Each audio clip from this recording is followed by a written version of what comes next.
So we're going to get through as much of the agenda as we can that he's okay with not being here. And if you'll keep them in your prayers and thoughts, that'd be great. So we're going to start with the invocation with Pastor Jimmy and Kim Witcher from Trinity Fellowship Church. Then we'll go to the Pledge of Allegiance and then pledge to the Texas flag. So if you'll please stand. Just want to take this opportunity to just thank all you gentlemen for the hard work that you do. I know personally a lot of the effort and the time and the energy that you spend and what it takes from your families, and just want you to know we appreciate that and we pray for you on a regular basis. So thank you very much. Father, we're just thankful for you, and we're thankful for these men and the calling that you have on their life and the time that they spend, the effort they've put. And Father, we just ask for you to open up heaven and to pour out wisdom upon them. And Father, we lift up Mayor Stanley and his family as they're dealing with this loss of the family. We pray your hand to be on them and compassion on the family. And Father, we just pray for the city of Amarillo.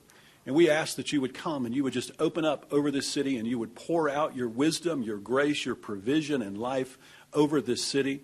And that you would give these men wisdom and give this city wisdom and guidance as we go forward. And we just declare your kingdom come, your will be done on earth in this city as you would have it to be, just as it is in heaven. In Jesus' name we pray. Amen. Amen. Thank y'all. Okay. I pledge allegiance to the flag of the United States of America and to the republic for which it stands, one nation, under God, indivisible, with liberty and justice for all. Okay, now the text. I honor the Texas flag. I pledge allegiance to thee, Texas, one state, under God, one and indivisible. Please be seated.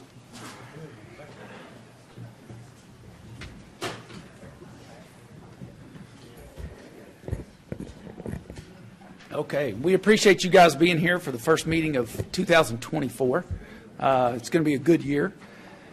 We're going to move on to announcements, and there are none. We have no announcements, so we'll move on to public comment, I believe. Secretary? Okay. Thank you, Mayor Pro Tem. And thank you for participating in today's council meeting. Your input and your opinions are important to us, and we are glad that you're here to share them today. At each posted meeting, we invite our fellow community members to address City Council regarding posted agenda items or any topics related to city policy. Every speaker today will have 3 minutes to address the council. At the end of 2.5 minutes, you'll hear a warning beep alerting you that you have 30 seconds to wrap up your thoughts. We do have multiple public hearings today. If you're here to speak on an item with a public hearing, we would ask that you speak either during public comment or during the public hearing, but not both, in order for us to keep accurate records of this meeting. And it's your decision at which point you'd like to speak. So we will call your names. We have 3 individuals that signed up today. When you come up, if you'll please share your name and whether or not you live in Amarillo city limits, and then begin making your comments. And I'm going to ask Assistant City Manager Hartman to keep the time down there, which he usually does. So he'll be keeping the clock. First today is Jeffrey McGonigal. So we'll invite Mr. McGonigal up. And on deck after him will be Misty Collier. Jeff McGonigal, and I live in Amarillo. Happy New Year, gentlemen. Happy New Year to the citizenry. Good afternoon. This promises to be a year of extremes, I'm told by the wise. Last year I spoke of trust and it being on life support. Even found a tombstone at Boot Hill, said trust. Okay. There were promises and campaigns regarding return to trust by the citizenry. For the many I've spoken with, the needle of trust has not moved, especially those who reported who chose not to vote. Please ask yourself, why would Jeff say this? For me, there are 2 open issues where the truth was not revealed. Without truth, without balance of power, we have no trust. One was brought up in this chamber on April 24th. Note that date, folks, April 24th, 2023. This was kicked down the canyon. I and others want the truth. The other is the school board election. I and others want the truth. The school board election. Something went down. we expose the truth, the need of trust, the needle of trust moves. It's going to take the greatest of courage and integrity to bring this to light. Is there anyone here that will hold truth at the highest over reputation and livelihood? Truth is our highest. In conclusion, balance equals trust. The Amarillo playing field, as evidenced by the makeup of this council, is not level. A prominent businessman stated on April 24th, with the new council, it is level. The other thing I'll say over and over again in 24 is this. We are not who we think we are. We are not who we think we are. P.S. The invocation, we talked about wisdom. Wisdom is at the highest with truth and trust. Who's guiding the city? Is it G-O-D or is it G-O-B? Who's guiding the city? G-O-D or G-O-B? Again, please ask yourselves, why is Jeff saying this? Thanks for your time. Glad to be back. Thank you, Mr. McGonigal. Thank you. Next is Ms. Collier. And after Ms. Collier will be Jerry Fulton. It depends on your topic. If you're talking about something on the agenda, they can. If it's not on the agenda, then council can't talk to it today. Okay. I'm not actually for sure if it's on the agenda, so. Okay. So probably not. I sent you all an email. If you want to open up to that email, you can. It'll help you follow along. On the city website, it has a job. It's called Technical Hazard Coordinator. If you look at that first picture, the second picture explains that job requires FEMA. Okay. The only reason why that job requires FEMA is because it is tied to FEMA, NIMS, which is the third picture. What I Googled was, does that job require FEMA? And it says that it only requires FEMA if it's connected to federal Homeland Security grant, which is what I'm guessing y'all implemented, which is Homeland Security grant, probably to receive money so that you can help fund the city. But the last picture basically ties FEMA with a globalist agenda. And the reason why I'm giving you the connections is so that you'll understand that it is a globalist agenda. So as I was praying about what God wanted me to share with you today, because I don't want to bring this message to you in an ungodly way, because you're all godly men, I felt like God told me that I needed to make sure what I was saying was from Him and not from myself.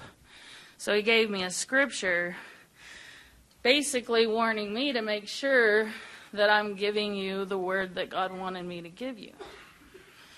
So what scripture He gave me was, "Am I a God near at hand, says the Lord, and not a God afar off? Can anyone hide himself in the secret place? So I shall not see him, says the Lord. Do I not fill heaven and the earth?" And the reason why I'm here in front of you today is because I'm asking you to please do what God would want you to do, and don't do it for money, but trust God. Thank you. Thank you, Ms. Collier. Okay, our last speaker that signed up is Jerry Fulton. Hello. We hear the words innovation, smart growth, strategic, sustainable development, but do we really know what they mean? They sound good until you look up the meaning. The term sustainable development was coined by the United Nations and directly targets private property rights. How about Agenda 21, Vision 2030, or Vision 2045? UN Agenda 21, 2030, and 2045 is about inventory and control, a blueprint to inventory and control all land, all animals, all construction, all water, all energy, all people around the world. It is a transition from representative government by unelected boards and commission. This plan is of a continuation of the Nazi plan. Amarillo says they are not turning Amarillo into a smart 15-minute city. What do you think Vision 2045 is? Vision 2045 has the same SDG goals as Agenda 21 and the World Economic Forum. Vision 2045 uses MIG planning group. MIG is not based out of Amarillo, and it has the same SDG goals as Agenda 21, and it adopted Agenda 21 in 2010. The Avalanche Planning Group, Vision 2045 used in the beginning, again, belongs to Agenda 21. Vision 2045 does not let you speak freely. It's designed to stop dissent. The plan is already made no matter what the public wants. Transformation and change means destruction in United Nations terms. Thank you. Thank you. Thank you, Ms. Fulton. Mayor Pro Tem, that concludes everyone that signed up. Okay. At this time, is there anybody here in the room that would like to make a comment? Okay, seeing no one, we will move on to the discussion items. Number 6, council, any questions on the review of the agenda? Y'all have anything? Making it easy. Okay, we are going to, Councilman Les Simpson and I have been working on the city manager recruitment firms. Les, is there anything you want to talk about on that before we? No, I think maybe we'll just wait a few minutes. When we get to that point, Okay. I can kind of go over it when Okay. we get to the 4 o'clock. We've got that scheduled at 4 for those 3 firms to bring forth their presentation so that council can see it. We can ask questions and decide on which firm we want to move forward with. So we're going to skip over 6B as it's scheduled till 4. Interim city manager, you want to bring forth the update from the Normandy Group? Yes, sir. Just in way of a brief introduction, so this is an update from the Normandy Group. They're our federal government relations services group. We've been under contract with them just shy of 2 years. In my personal opinion, we've had a lot of great success working with them, the city in the past. We've gone after some of those low-hanging fruit grants, some of those formula grants that we get just based on our population. We brought Normandy on board to go after some of those more large-scale competitive grants and have seen some good successes.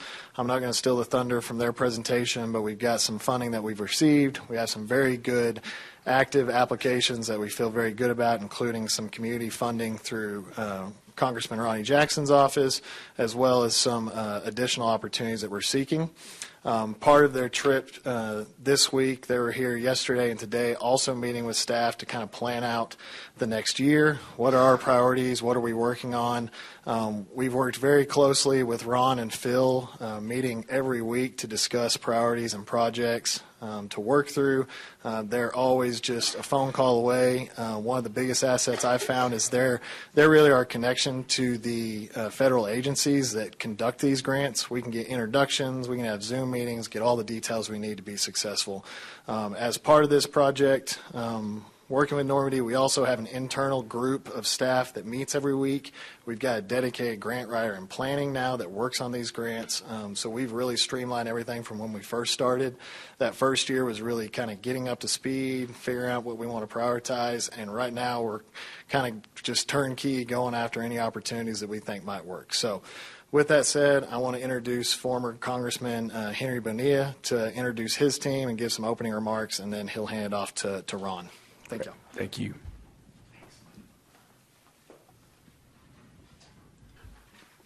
Members of the council, we really appreciate the opportunity to give you all an update.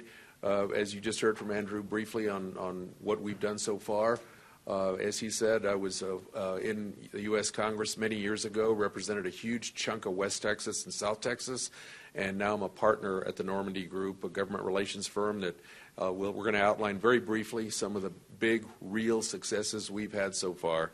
We've always prided ourselves for many years now for never being a red line item on any budget for any city or county that we've ever worked for. We are hunters. We know federal agencies. We know sources of funding and federal help that a lot of times people that do work in local entities, it's not because they're not bright, it's just that they're not used to the culture in Washington, which we have. I've been working there directly or indirectly now for 30 years. I still reside in Texas, but I shuttle back and forth to my office in Washington. To give you a little perspective, I had 29 counties when I was in Congress many years ago. I had over 100 cities and towns in my area. There was no way that I could give in-depth quality attention to over 100 cities and towns. Ronnie Jackson has, if I'm not mistaken, 37 counties, so he has more than I had. I'm not sure how many cities and towns, but I mean, if you're out there day and night, it's hard to focus on everyone's needs. That's where we come in. We kind of pride ourselves in being a congressional office, but we're in the private sector, so that we take clients like Amarillo and just focus on them more directly on a regular basis. And we're just very, and you're also, just to point out, you're in good company. There are at least a dozen or more cities in Texas, and counties probably would be total 24, that work with firms like ours to enhance their ability to get opportunities and successes out of the federal government. And so that's what we do, and we're just very proud to say that since we've signed on with Amarillo, my colleague and partner Ron Aretano is going to outline details here in just a second, but we've already found over $2 million and succeeded in $9 million in resources that y'all wouldn't have had otherwise. So we're already proud to say that we've on the return on investment is already there, and we have other successes teed up for this coming year as well. Now, this doesn't just happen because we could wave a magic wand. It happens because your city manager's team, led by Andrew, is right there with us every step of the way. It also comes because last year we had the members of the council and the mayor come up and do some serious meetings with agencies and with the political leadership in D.C. At the end of the day, as you all can probably guess, it's not just what I'm talking about here today in terms of the agencies and the specifics, but it's a people business. And so when you all make that effort to stand hand in hand with us in D.C., we walk away celebrating other successes. So we are, without further ado, I'm going to ask my colleague and friend Ron Aretano to come up and elaborate, again, very briefly on what we've accomplished so far, and then be here for any questions you might have. Great. Thank you. Great. Thank you, Henry. Mayor Pro Tem, members of the council, thank you so much. Just first want to reiterate just what an opportunity and how appreciative we are of the opportunity to work with you all and your team for the past two and a half years. It truly, just to reiterate what Henry said, you have an unbelievable team all the way down in every department here.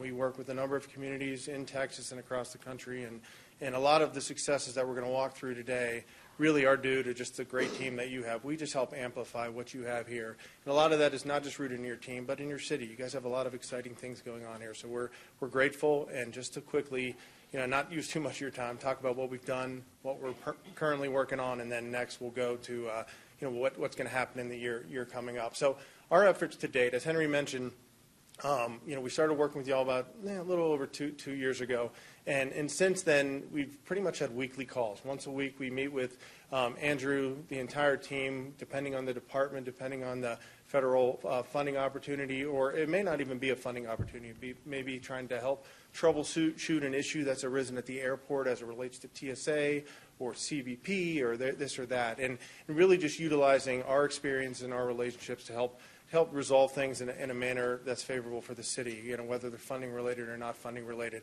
As Henry mentioned, to date, we've been successful on 2 major grant applications, which total roughly about $9 million. One's for a railroad crossing elimination program, which is a new program that was created through the infrastructure bill, which was passed a few years ago by Congress and signed into law. A lot of communities around this country, from all walks of life, small, large, have really started to engage because of this unique time in terms of federal funding that's flowing out to the states and to the cities and the counties all over this country. And so the ability to compete in such a large pool, it's vital to be active and to be engaged and to have a talented team. So this is where we all kind of complement each other to make sure you all are successful in this process. The other part of that was of a $240,000 action planning grant that we were able to secure, right in the get-go. That was early stages when we started working with you all, and that was another new program created by the infrastructure bill. There's been a few other smaller successes, I think, that associated with non-funding related priorities. Some of them are listed here. But the key thing is we're constantly engaging. If we want to address an issue as it relates to law enforcement, we'll set up an opportunity for them to talk with folks at the Department of Justice for grant programs. Maybe it relates to body cameras or this or that. And so it's just an ability to have that conversation. As Henry said, make sure whether it's a federal agency or a member of Congress that they know what's important to Amarillo, what their priorities are, and see if there's something that might align with those priorities. So that's to date. So currently we have a number of opportunities that are pending. You can see the list here. I mean, it's pretty extensive. And kudos to the grant writing team that you have on staff here. They're great at turning things around quickly. And these are pretty thorough and competitive applications. And we're pretty positive that we can resolve things in a favorable manner. These are split up into 2 different things. One is run through Congress. So we've worked very closely with Congressman Jackson's office, and he's got a great team. We work with them both in Washington and here in the district quite frequently. And we've got 3 major projects pending right now through the congressional appropriations process. One's out at the airport, fire training and rescue program. One's part of for the Regional Crime Center for the police department.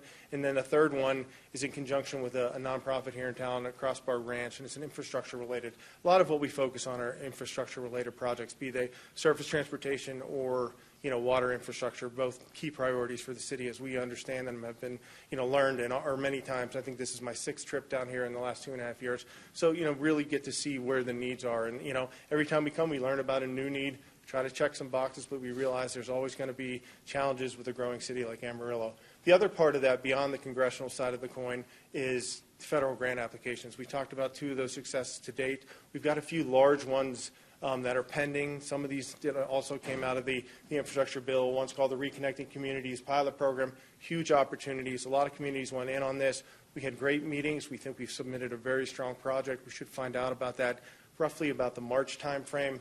We've got a terminal grant program for the airport that we work closely with them on. That's to help improve some of the airport infrastructure needs. Again, some of this stuff's listed here. I know you're busy and have a busy day today. I don't want to go into too much detail. You can easily do so in your time as your time permits. And then another one that's pending is the Community Wildfire Defense Grant. So the last thing I want to just point out is as we head into this year, we came today, we spent the last 2 days here meeting with everybody in all the various departments, making sure we're on schedule with those grants that are pending and those we want to pursue, what we know is coming down the pike. Because part of the problem is when a federal grant's introduced, you usually have about 60 or 90 days to respond to them. The goal is not to just find out about the grant when they're announced. You want to know ahead of time, so trying to predict timing, trying to predict what the guidance is going to be so that we can come to that process well prepared to submit a great grant. And that's where your team really comes in handy there. We're working with Ronnie Jackson's office on a water infrastructure grant process that happens every 2 years in Congress. He has never participated before. He actually approached us and our great relationships with him. So working with Floyd and the team on a really strong project there. And then a few other things that are just about to happen. One's called the Bridge Investment Program. That's live right now. We're looking at doing some type of feasibility studies for various bridges around the town that are in certain different states of repair. Then there's a few other just infrastructure related on the water and surface transportation side that are expected to come in the next few months. And then there'll be some more later this year. It's a constant evolving process, and the key is to stay engaged. I mean, it truly is competitive. You have a lot of communities that are up there, but frankly, not nearly enough. And that's where I think working together, we think we've positioned the city in a very favorable light with decision makers all up and down the federal landscape. Sometimes that's in Washington, sometimes it's in Fort Worth, sometimes it's in Denton here at the state level. We work closely with TxDOT as well. Even though we aren't technically based in Austin, they have an office up in Washington, and so we work in conjunction with them a lot because a lot of this infrastructure dollars actually flow through the state as well. So making sure we're touching all bases and making the city as attractive in all these grant opportunities as possible. So I'm not going to go into any more detail here, but if you do have other questions or whatnot, Henry and I certainly can answer them now. Council, any questions? A couple of questions. What do you see when you look at this type of funding? What do you see as the trends? What's going on with this? Where do cities like ours have the most opportunity, and where are we looking? I mean, there are a lot of existing opportunities that exist due to what's happened in Washington, the Congress in the last couple of years. The future, who knows? I mean, you read the headlines, you're not even sure they can get through the day these days. However, if they do, there will be more. We don't know what that's going to be yet because that's still being written, but there's a lot of stuff that still exists as well. And I would just add to that, I mean, certainly one thing, regardless of political party and spectrums within a political party, everyone agrees there's large infrastructure needs in the country, right? I mean, it's water. You guys see it here at the local level, whether it's water and surface transportation. So I think that'll continue, and then I think there is a trend on the IT spectrum as well, trying to make sure the resources are available to make sure, whether it's broadband related or whatnot, that there is a need out there. And we've seen the states and the feds work well together in that regard as well. So if you had to pick topical trends, that's probably what I'd suggest. And do you see much of a significant change in changes of administration with this type of thing? I do not, actually. I do not. In fact, some of the programs that we're applying for, I just want to point out one on the screen was the RAISE grant. It's an acronym like all the federal programs are. That has actually existed. It started under Bush, continued under Obama. They change the name each time. That's the only difference that happens.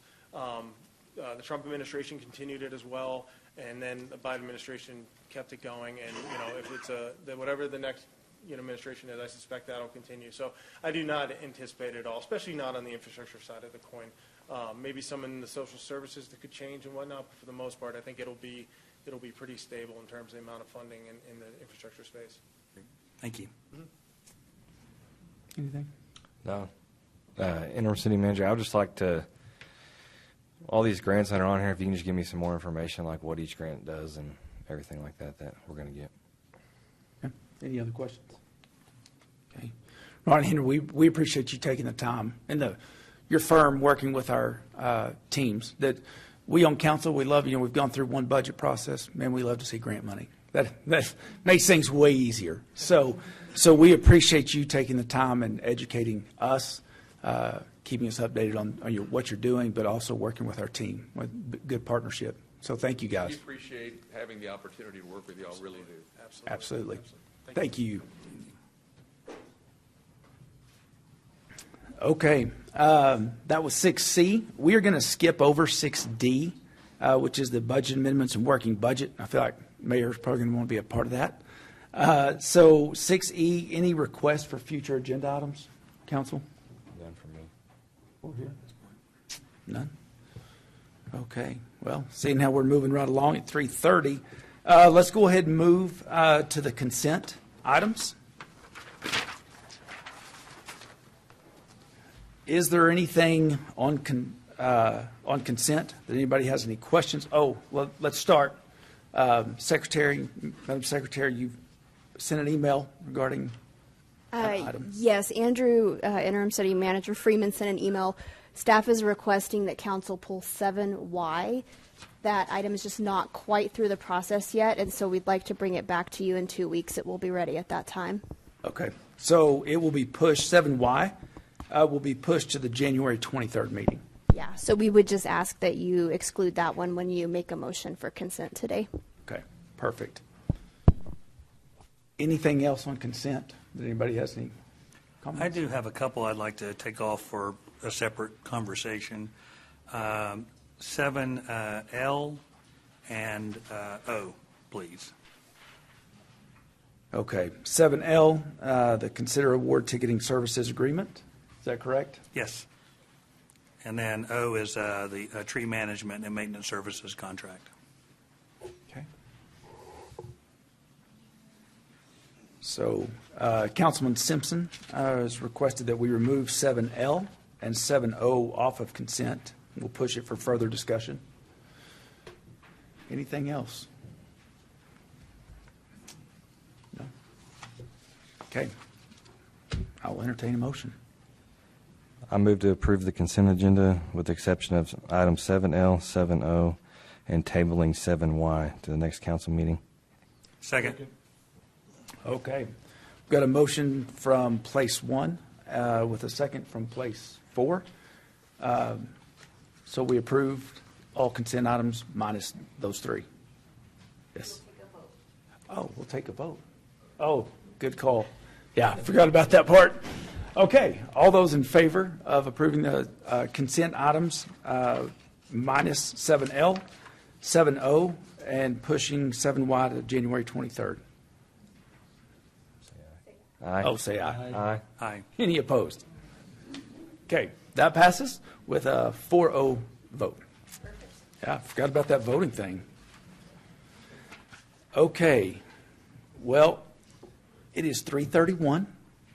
I have not heard from Mayor. We're hoping he's on his way.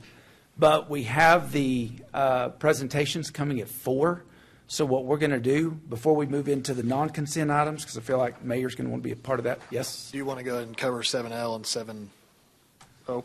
You want to discuss those? We You can wanna have do that staff now? come up and give some brief oversight and answer any questions if that. Are you ready, Councilman? Yes, sir. To ask those On those questions? two. Okay. So, okay, great. That's perfect. So we'll have Bo come up to talk about 7L, and then on the second one, we'll have Michael Kashuba to come up on the parks item. Okay, perfect. Thank you. Thank you. But one thing, if you could, and then maybe we can kind of get to what we're doing today, because this is looking at the ticketing system that the Civic Center uses for all of its events. Mm-hmm. And then we require anyone having an event in the Civic Center to also use this ticketing system. Is that correct? Yeah. So can you just give me kind of a brief summary of ticketing history? I mean, because what we've had before, what we're using now, kind of what led us up to making this change before maybe we get into specifically speaking about the item before us today. Sure. For the last 10 years, we're in a final and 10th year of our existing Tickets.com contract. Prior to that, it was Pro Venue, kind of a reiteration of the Tickets.com system. And they're one of the few ticketing systems out there that can provide the intricacies that we needed with our ticketing system to where we can allow various organizations like the symphony, the ballet, the opera, the Wranglers to be able to utilize the system to sell their tickets, and they keep the functionality, they keep the separation between their org's clients and this org's clients and so on. So they're really one of the big dogs in the ticketing world, and we've had great success with them over the last 10 years. We've come to the end of that contract, and it was time to put out another RFP. Mm-hmm. And they were one of the 5 respondents. Right. And so are we so the people, the customers that use our Civic Center, do they think the ticketing system is a good one? Are there things that they've changed that they've requested in this? I mean, if you look at WRCA, the Symphony, those major users of that, did we consult them, and what was their feedback about the current ticketing system? We've got some specific feedback, especially from the Amarillo Symphony. There was another ticketing system that they liked certain elements about, and we certainly sat through a couple of presentations with that group. They were one of the respondents to the RFP, and they've got an interesting looking product. But there were just some elements about their bid response that did not raise them to the same scoring level. Close, but not quite to what we got with Tickets.com. Mm-hmm. And so are we getting anything new or different with Tickets.com or improved, or is it just continuing the system that we already have? As far as operation, it's seamless. We're moving straight on through past May 31st. It's not Y2K. The world doesn't come to a standstill or anything like that. We get to continue on with our ticketing. The main reason why we've got the deadline that we have, not only with the ending of the existing tickets.com contract, but WRCA always goes on sale June 1 of every year.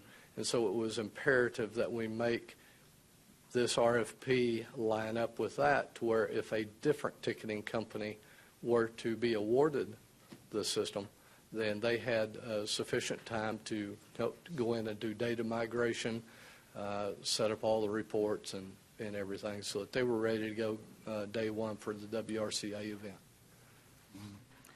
And then the $1.7 million that we're paying them, and this one is just a 5-year contract with two-year extensions. What do we get for the $1.7 million?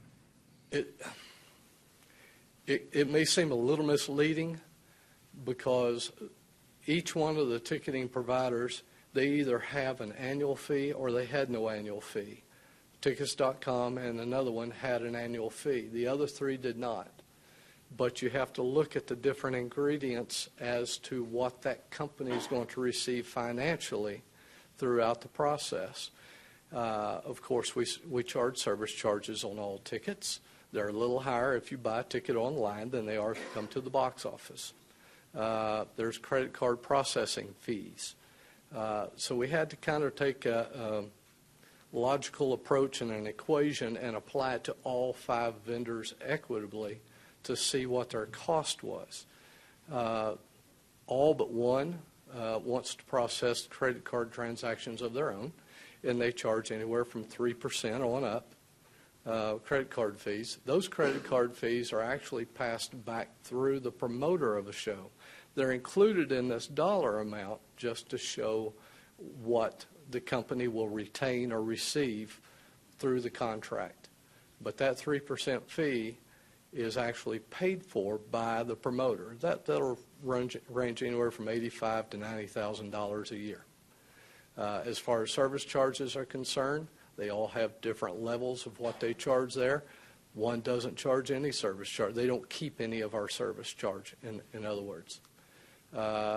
Tickets.com has a set amount. They reduce that from their current agreement, so they'll be getting less of the piece of pie, but they do keep a portion of that revenue in which we charge on events. Of course, we have our facility fee that's attached to all tickets, and that is retained 100% by Panhandle Tickets, our box office. So your annual fee with Tickets.com is technically $14,500 a year, or $72,500 over that 5-year period. The remainder of that dollar amount that's in the agenda would be service charge portion that they would retain, and the credit card fees that would be charged on our transactions. And so the 1.7 is just an estimate based on history of what that could be? Exactly. And so, but the others were not charging us this, or? Well, they were all different. One had a very high annual fee to start out with. They had a threshold of the number of tickets we could sell through the system each year before they would charge a service charge, and after that threshold, if we exceeded it, we'd be paying $1.40 a ticket. Some of them would have add-ons. They would charge us so many cents per ticket sold, whether it was via the internet or if it was at our box office. So just varying degrees of fee structure with these different groups. But the 1.7 million would have been the? That's kind of a pie in the sky revenue sharing and expense. But compared to the others, how did that rank? They were probably in the mid-range on pricing, probably about 50 percentile. So we had some that it would have cost us more than 1.7, some less than 1.7. Possibly, yes. Yeah. And are there any features that any of these others could have added that we don't have now, or would have been like the WRCA? I mean, do they have any feedback on the ticketing system, or maybe something that they're looking for? I had not had anything from them, no, sir. Okay. So we didn't reach out to There, them? there are constant upgrades and additions to the ticketing system that, as they roll out, they're made available to us. So any technology updates that they would have in their system, we're privy to those. Okay. And then, like, who did we reach out to kind of get feedback on this? You said the Symphony? Symphony is the main one that gave us feedback because they liked the one vendor offered individual white page. They could have their Amarillo Symphony website, so to speak, and be selling tickets via Amarillo Symphony website, but it's actually tied to tickets.com, the Panhandle Tickets account. So you're buying it through the same system. You don't want two different systems selling the same thing. So it would be tied to that. But that was one of the main features we saw with that vendor. Tickets.com has most of the rest of it. And all of the equipment we currently have, our scanners, our ticket printers, and so on, are certainly work with the existing program we have. Mm-hmm. I mean, did we talk with the opera, the ballet, the WRCA, the football team? Did we get their input on this, or do they have any thoughts or concerns? I have not heard of any thoughts or concerns from them or any particular feedback. But did we reach out to them and tell No, them sir. we're looking at this? No, And sir. Pardon? No, sir. Oh, so we haven't, I mean, we talked to the Symphony, but we didn't talk to other, Well, all of our various clients are accustomed to the different types of reports that we get and the way that those are laid out. That's the greatest concern I had with going with a different ticketing firm at this time is many of them did not have some of the normal reports that we're accustomed to using with our settlements for our events. Did not have those in a format that we were comfortable with. right? So, but we didn't ask them for any, I mean, comments or opinions or things that they would like to see. Not to my knowledge. Han Owens, our box office manager, may have had some conversations. I'm unaware. Oh. You think maybe that might be a good thing to do before we make a final determination on this, just to see what the customers think? Well, other than the feedback that we have had, the input that we have had from our clients. Yes. Okay. So I know you said they talked to the Symphony, but you don't know if discussions have happened with the others? Correct. Okay.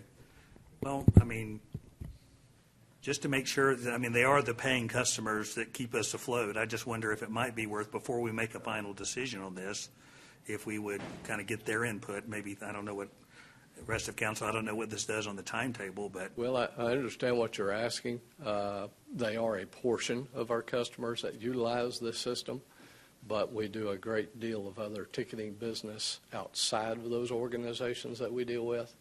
And we're certainly satisfied, and so are our promoters, that we utilize this ticketing system for our business. Mm-hmm. And so we talk to promoters too, or they're just, they don't, I mean, they Yes. just adapt to whatever we Yes. use? Yes. Okay. As long as they get clear and concise reports on settlement time, they're certainly happy. Yeah.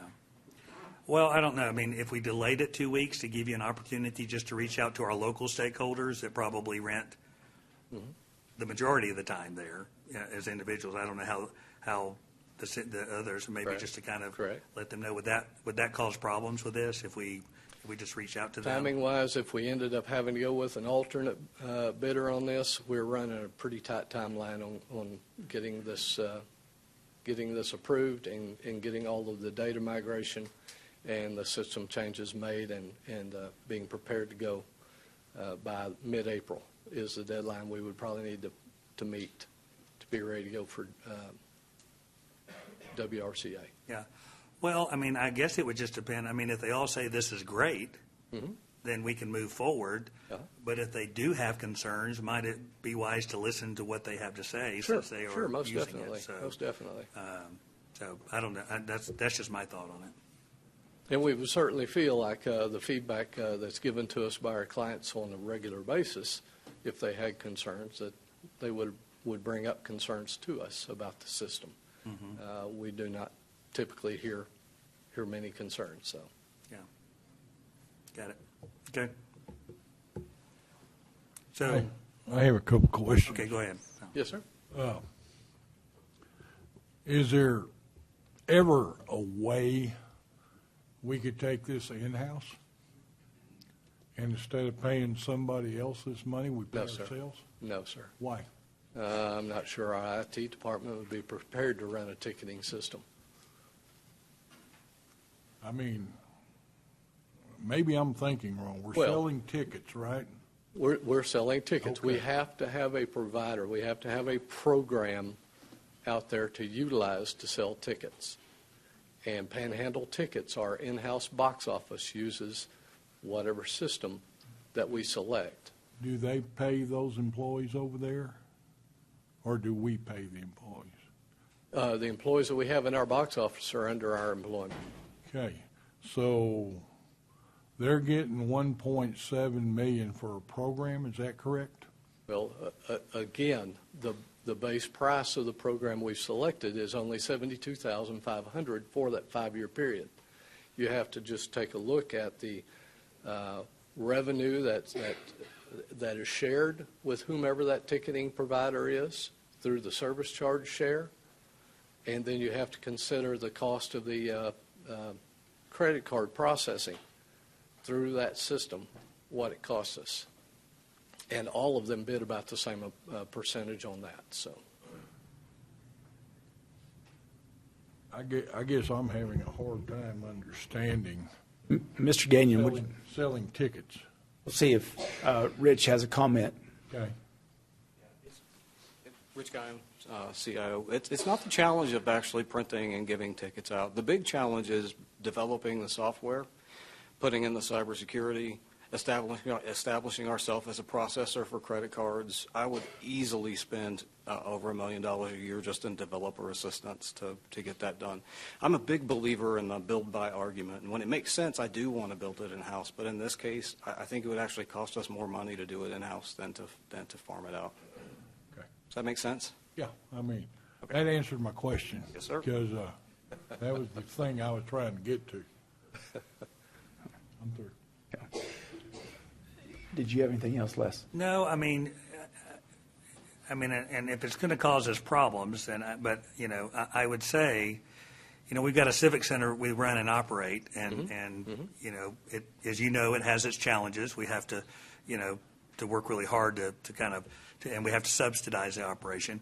Which the only thing I'm thinking is just, could we spend some time just reaching out to our customers to say, are you happy with it? Are you not happy with it? And I understand that, but sometimes people get busy and they don't complain, or they've got other things to worry about. Right, So, Andrew, I don't know what your thoughts are. Could I suggest, if we've answered all the questions, can we maybe not take action till the end of the meeting? Just give us a little more time to check the quote to see if we have the extra time to wait 2 weeks. Yeah, I think that would be fine. We're asking some questions with purchasing just to confirm that. So if we just want to hold off, we can bring it back up at the end of the meeting. Okay. Once we get that I think answered. that's a good decision. Perfect. Thank you. Yeah, especially after that. Okay, Bo, we appreciate it. I've got one quick question, if I can, real quick. Of the 1.746 million, is any of that rebatable? I mean, depending on if that's based on ticket sales, and let's say we lose a big client, is this just a fee for 5 years period, or? We decided to go with a 5-year agreement on this with the extensions. Our current agreement was written for 7 years with 3 one-year extensions. We went with a shorter period of time so that we were not locked into a long-term agreement that might be unfair or not the best financially in the future. Well, my question was that amount, is that based on ticket sales? Yes. So if ticket sales are down, does that adjust? Yes. Okay, it does. Yes. So it just adjusts that, like you said, this is pie in the sky. Oh, yes. Like this is based Yes. on Yes. past performance. Okay, Absolutely. perfect. That's all right. You got your $14,500 a year annual fee. Gotcha. All right. And then you're sharing a revenue. Okay, that's great. All right, thank you for your time, Bo. Okay, at this time, I'd like to take a recess. Mayor Stanley has pulled up.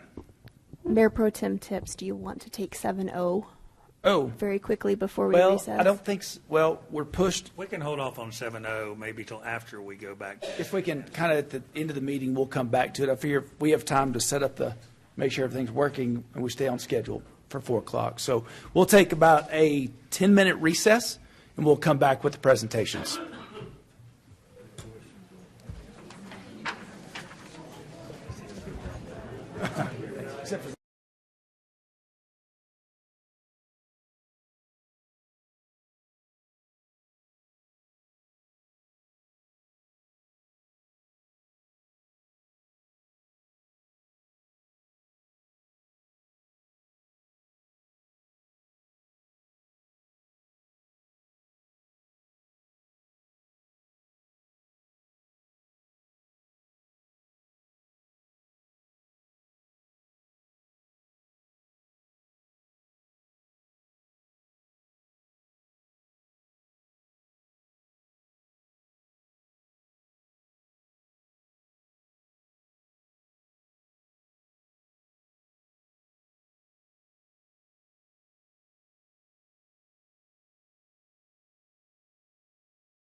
Please, thank you. These are presentations, I guess. Mm-hmm.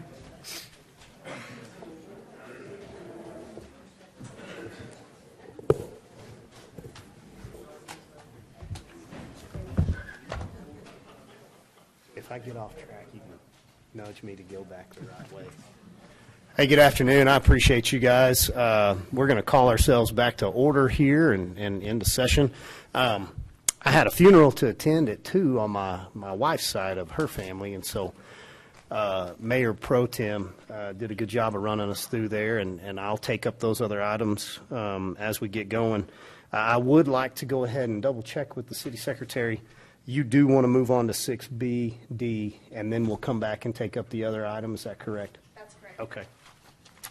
So at this time, we're going to engage in a good discussion about our search firms and who we may want to hire that would help us look for the replacement or what we're going to do as far as the city manager is concerned. I would ask Councilman Simpson if he could go ahead and kind of take us through this, since he's the lead on this subcommittee. And I think we've got one here and a couple on Zoom, or is that correct? Yes. Perfect. Yeah. Here we go, Councilman. Thank you, Mayor. I appreciate it. Well, since we last met, of course, we had 8 different firms that indicated interest in handling our search. And Don and I kind of divvied those up and each interviewed 4 of them to kind of determine a final 3, if you will, of who we would invite here today. First, let me say I think all 8 of them were great companies. I mean, we had really good companies that were interested in them. I'm sure any of them could have done a great job for us, but as we were kind of looking at things, we kind of narrowed it down 2, 3. And all of them, one thing you realize, Texas is a pretty big state. There's a lot of city business and county business to do in Texas. So all these companies have some experience in the state of Texas as well. But we narrowed them down to 3 for us to consider today. And I think one of the things that I like about these 3 is that they're really 3 kind of different organizations if you kind of consider them. Baker Tilly is probably the largest of the 3 organizations, and they obviously do executive searches, but they do a lot of things other than that. So they're kind of a resource and a consultant for providing a lot of services to not only government but industries and those types of things. And we have a gentleman, Edward Williams from Baker Tilly, who's actually based here in Texas, that will be presenting this today. But they have a lot of experience in searches and here in Texas. So you have a large company. You kind of have strategic government resources that we're very familiar with that the city's worked with quite some time doing training and other types of things, goal setting, working with us, retreats, also doing searches. I would say of the 3, they're kind of in the middle.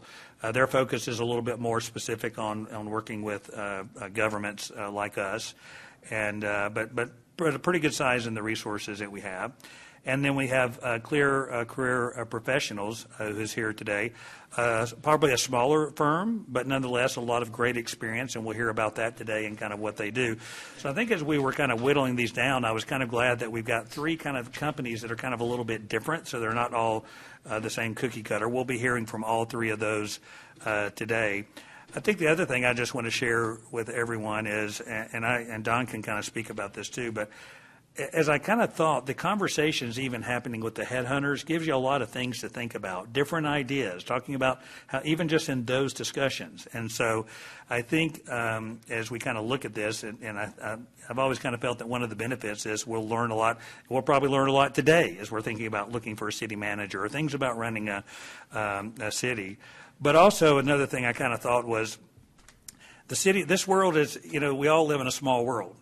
And city manager searches are probably a small world as well. I'm sure all 8 companies probably know all of the same people. If they all went at it, they probably bring us some similarities in that final list. I kind of thought, for me, I'm kind of looking at which company is going to do the best to help us figure out what's the best fit, and what does that process look like.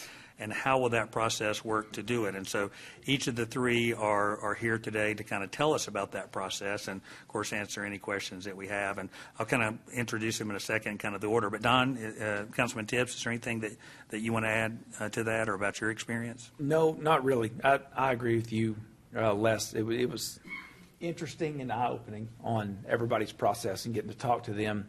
I love that they took time. I mean, my conversations took 30, 45 minutes just to let them tell us about their firms. So looking forward to today for everybody to listen and hear and input. Yep, very good. And I had reached out to people even before then that are in this sector. I see Gary Pittner, I think, was here today. Gary's had a long experience with that. He gave me some resources. All three of these names appeared on recommendations from other people that I had reached out to. So I think they've got kind of that vote of confidence with all three of these from people in the state of Texas that have worked in this.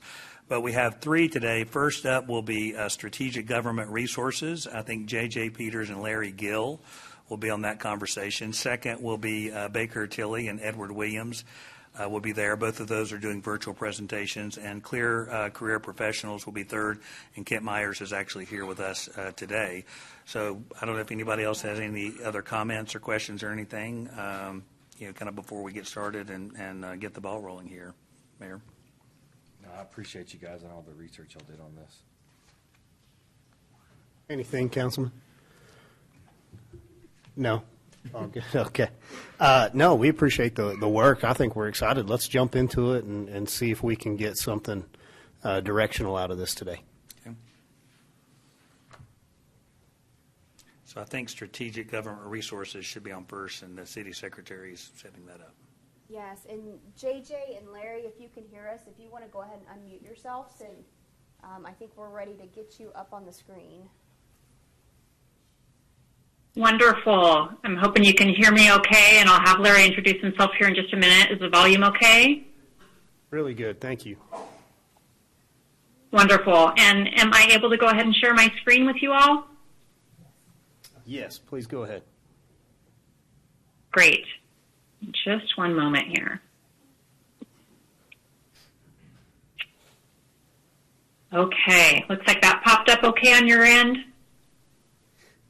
No, not yet. Give us 1 second. You're popped up. Let me get you moved to the other screen. Okay, great. Just let me know.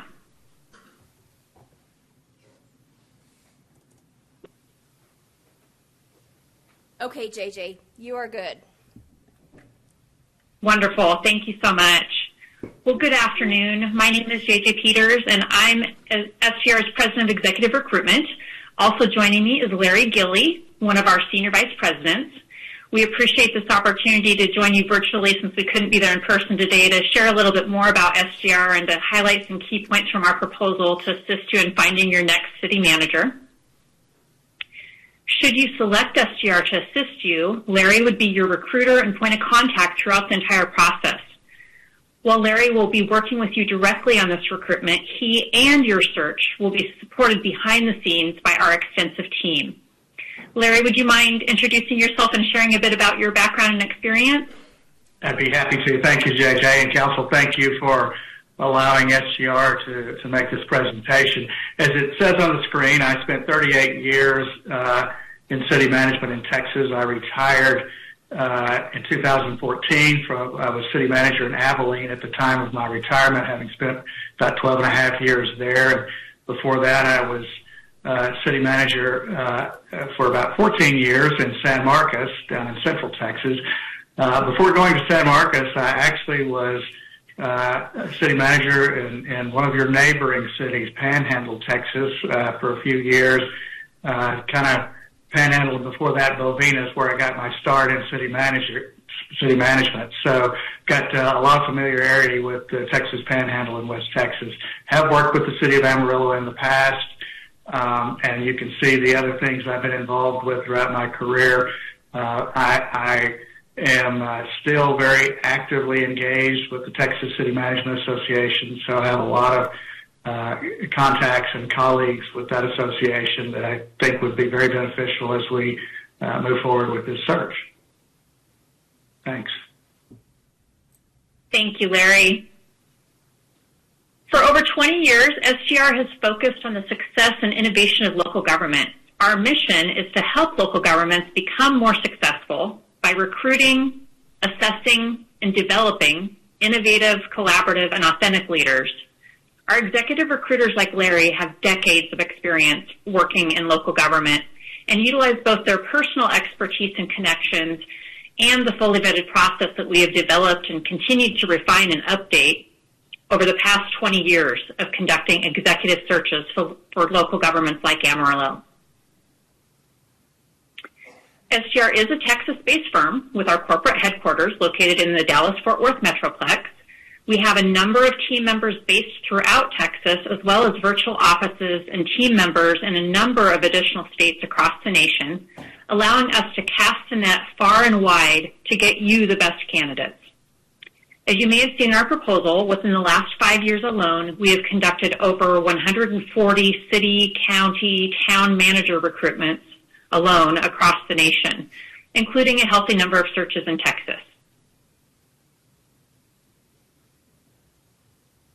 So why SGR? We believe there are at least 3 key areas that set us apart from most other firms. First, our team is intimately familiar and understands the positions we recruit for. As Larry mentioned, he served as a city manager during his career. We are public servants at heart and are passionate and deeply committed to helping each organization find the best professional to serve their community. As I mentioned earlier, each of our recruiters and searches is supported behind the scenes by our dedicated team of administrative, marketing, and research specialists, allowing our recruiter to focus their attention on you as the client as well as candidate interaction. Second, because of our local government experience and connections, we've been able to curate a network of over 40,000 opt-in subscribers to our weekly e-newsletter who want to know what SGR has to say and what we're doing to help local governments meet the needs of their communities. Each of our searches is promoted in this weekly e-newsletter. Additionally, we have over 5,000 city and county management professionals who have requested to be notified of our searches for city management positions that will be notified of this opportunity. This communication is both to solicit high potential candidates and to encourage key local government professionals to share information within their professional circles in order to reach passive candidates. Our on-staff social media expert will provide a comprehensive social media marketing campaign that includes custom-made graphics and distribution on LinkedIn. Our company page has over 16,000 followers on LinkedIn, and each of our recruiters works together to utilize their professional networks as well to reach prospects for each of our searches. And third, any search firm can get you candidates. We work really hard to spend significant time at the front end of the process to make sure we have an in-depth understanding of your organizational culture, priorities, and needs, so that we can find and bring the candidates that will be the best match for your organization and community. We're proud of a number of partnerships that we have with organizations that exist to promote diversity and inclusion, including the League of Women in Government, the Local Government Hispanic Network, and the National Forum for Black Public Administrators. In 2022, 32% of the candidates that we placed were female, and over 20% indicated they are a person of color. Next, I'm going to ask Larry to briefly highlight the 9 steps of our project methodology that are detailed in our proposal. Well, as JJ said, one of the first things we do is to make sure that we understand the client. And in this case, we want to be sure that we know what the city of Amarillo is looking for in terms of the right fit for this position. And so we'll do an in-depth analysis and spend time with the city council getting your feedback on that process. We'll also engage other stakeholders if that's something you want us to do. That's certainly your decision to make. But if you want either internal or community stakeholders or both to take part in that beginning stage of gathering information for the position profile, we're happy to do that. Then we begin the advertising, the marketing, the outreach process. JJ kind of went over what that entails, and I will just add that in addition to the marketing through professional associations and publications, we also use some social media marketing. LinkedIn is one that we certainly like to use. We've gotten some good feedback from that effort. But then in addition to that, there's just kind of the good old-fashioned outreach where we make phone calls and personal contacts, send emails to people that I know of that might be both interested and a good fit for the position.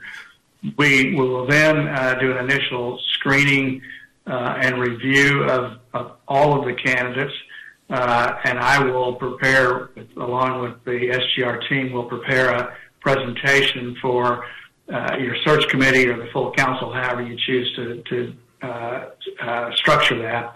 And we will brief you on all of the applicants for the position.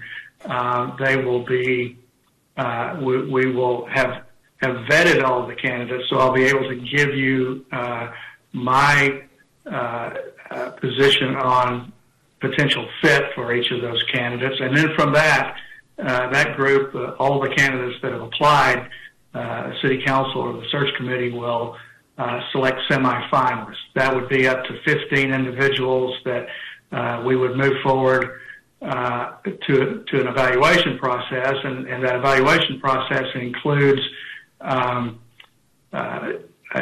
questionnaire that we would ask the candidates to complete. They will also do an online recorded video interview, the search committee to review at your convenience.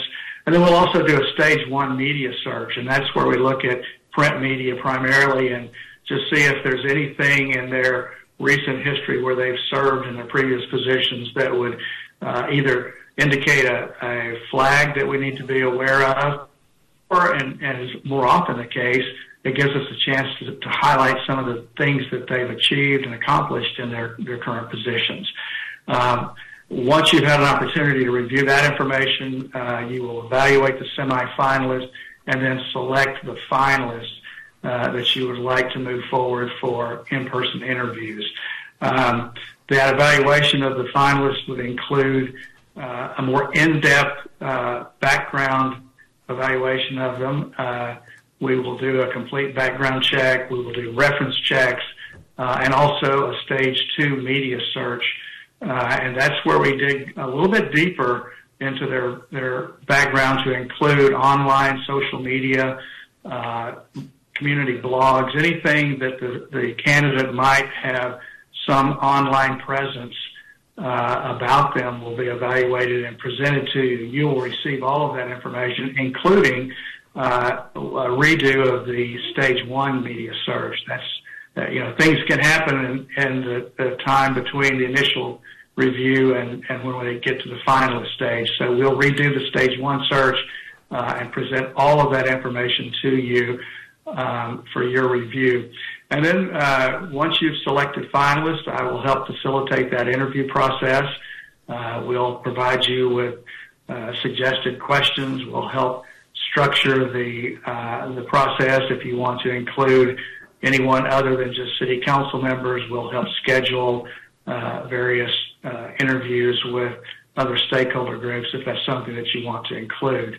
And then, of course, once you've made your final selection of who you want to make the offer to, if you would like, we'll be happy to assist with the negotiations process and help guide the council along the way of wrapping up the final negotiations and after making an official job offer.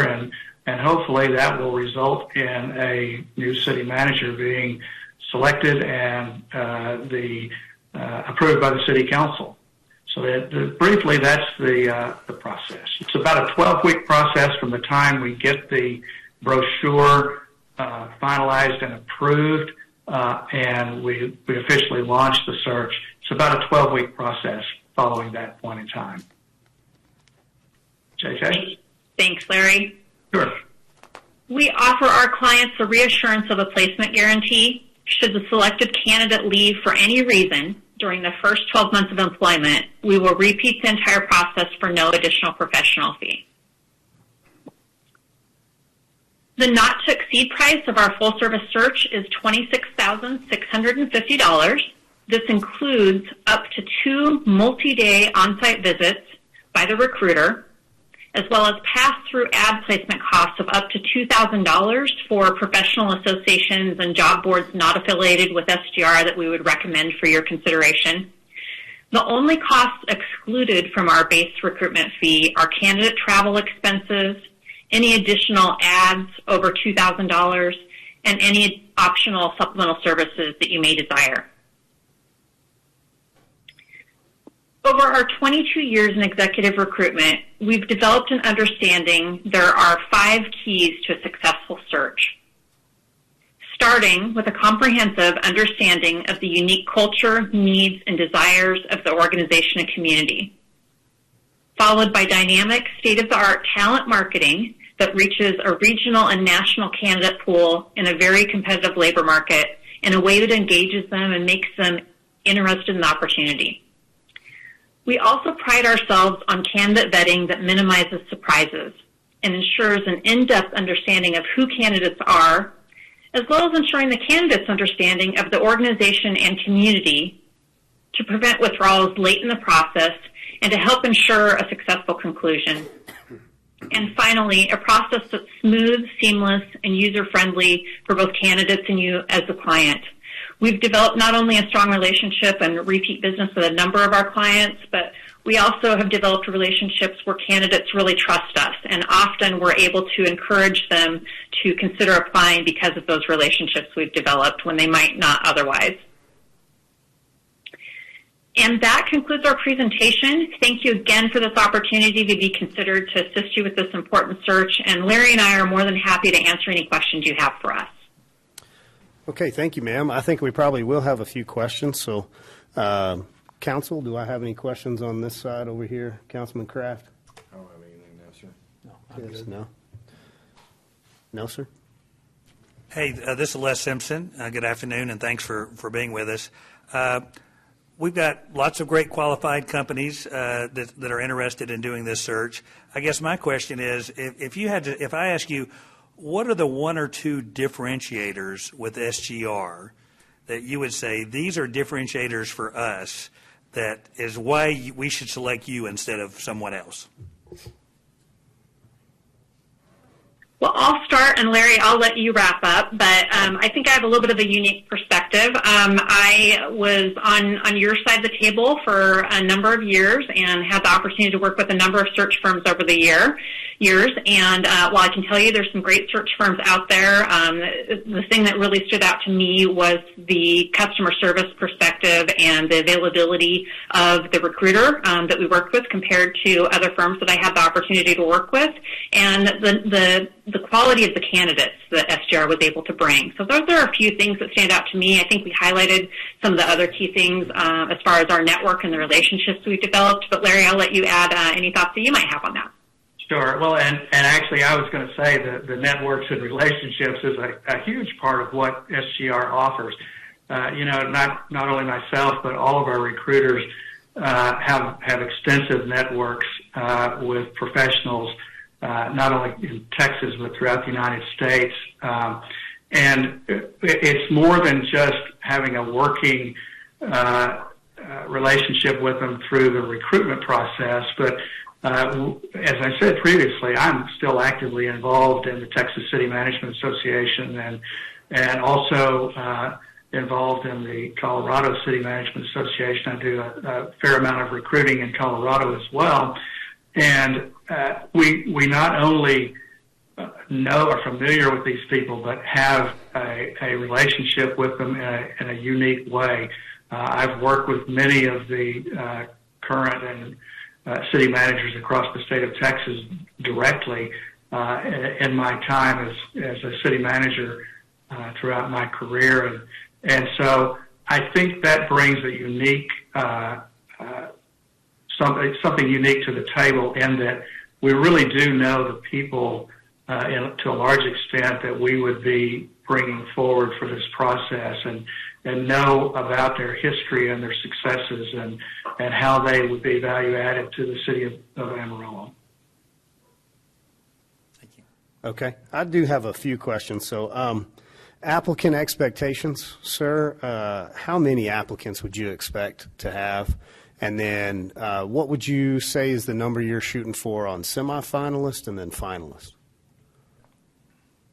So the total number of applicants is a bit of a moving target. I would tell you in the recent searches that I've done, and I'll focus mostly on the city management searches. I've done department level searches as well, and the number varies with each of those. But what we're seeing today is, I would say on average, about 40 to 50 applicants. We would like to see more than that, and very well may see more than that. I just did a deputy city manager search here in Texas where we had 90 applicants. And so I think that's a very realistic possibility. But I would say about 50 would be a reasonable number to shoot for. We recommend up to 15 semifinalists. That's a very good number in terms of just the time it's going to take for the council members to review the information that we provide on each of those candidates. And then once you get to the finalist stage, you're probably going to see 3 to 5 finalists is pretty typical. 5 is a good number to shoot for if you can. But 3 to 5 is what I would expect in terms of the finalists that you'd actually interview on site. Great. Mr. Gilley, would you mind explaining to me your vetting process? Sure. So we receive the applications from the candidates as well as a cover letter, and then we also ask about 20 questions kind of on the front end just to get a better sense of who these individuals are, and it's really ask them about their most recent employment. We review employment when we present to council. We'll present up to 10 years of their previous employment, but we actually in the vetting process we go back as far as they have employment history, and we match up whether or not their educational credentials and their experience matches the position profile. And then the candidates that are, in my view, and anybody helping me vet the candidates, would rise to the level of being someone that we think would be potentially a good fit. I actually call and talk to each of those individuals and dig a little bit deeper into their motivation for applying for the job, what their interest is, what they know about the city of Amarillo, and talk a little bit about their employment history and just learn more about them individually, their management philosophies, and try to determine just how close of a match they would be to the position profile that the city has provided us. Okay, thank you, Mr. Gilley. My final question would just be, do you expect most of the applicants to be currently employed, and is there a privacy issue that you have to work through? So would we ever expect the finalists to be unknown for our public, or is this all public knowledge? Well, we make an effort to keep everything confidential for as long in the process as possible, and that's simply because, particularly in the early stages, most of the applicants we would anticipate are currently employed, and so we don't want to do anything that would jeopardize their current employment. And so we make an effort to keep that information confidential. At the semifinalist stage, that becomes a little more challenging because we will provide the city with a electronic briefing book. And in that electronic briefing book, you will have their resumes and cover letters and the questionnaires that they complete. And so that, at the time you receive that, that obviously becomes a document that the City of Amarillo will have in your possession. In the initial screening, when we present all the applicants to what we call the triage process, the presentation, we do not provide any written documents at that stage to the city. We'll do a PowerPoint presentation for you. It'll have highlights of their employment background, their educational credentials, and any other facts that are relevant and important to the process. And then at the finalist stage, we'll provide you, again, a very thorough electronic briefing book that will include all of the things that you had in the initial briefing book, but we'll also have the stage 2 media searches that we'll provide you in written form. You'll have the reference checks from the individuals. We do not provide written copies of the background check, but I will fully brief you on all the background information of the finalists. So we would anticipate that the city will, we're well aware of the Texas Open Records Act, and we know that somewhere along the way that the public will have the right to see the information if they request it. We will also assist the city in preparing a media release, if you want, for the finalists. That would include just what would typically be in provided to the local media, include headshots of the candidates and a little bit about their background and their interest in the position. If that's something that you want us to assist with, we're happy to do that. So that's certainly at the finalist stage. We would anticipate the community will be very interested in who's being considered, and the candidates at that stage will also have an expectation that their information will be released publicly. Mr. Gilley, really real good. I appreciate the additional info. Councilman Simpson, Sure. You have anything further? I don't think so. You ready to move us along to the next one? Yes. We appreciate y'all being here. Thank you.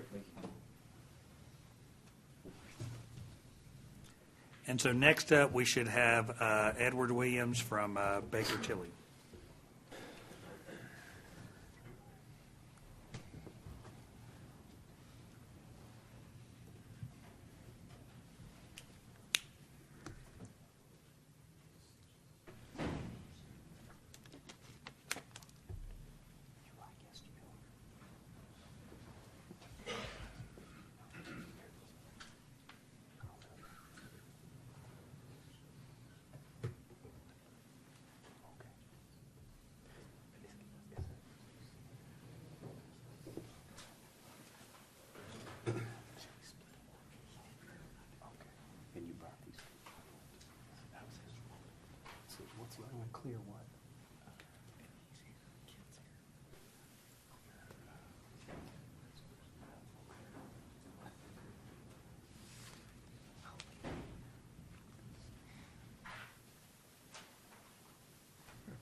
Okay, Edward Williams, are you with us? Can you hear us?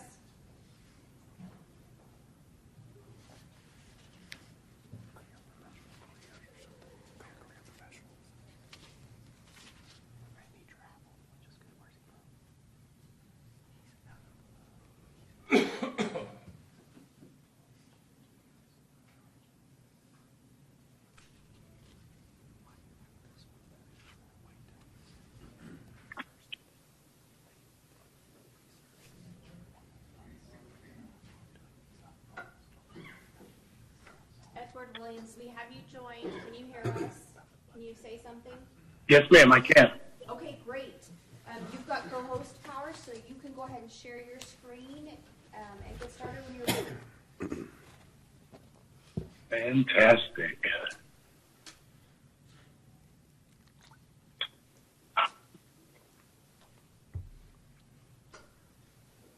Set my timer here.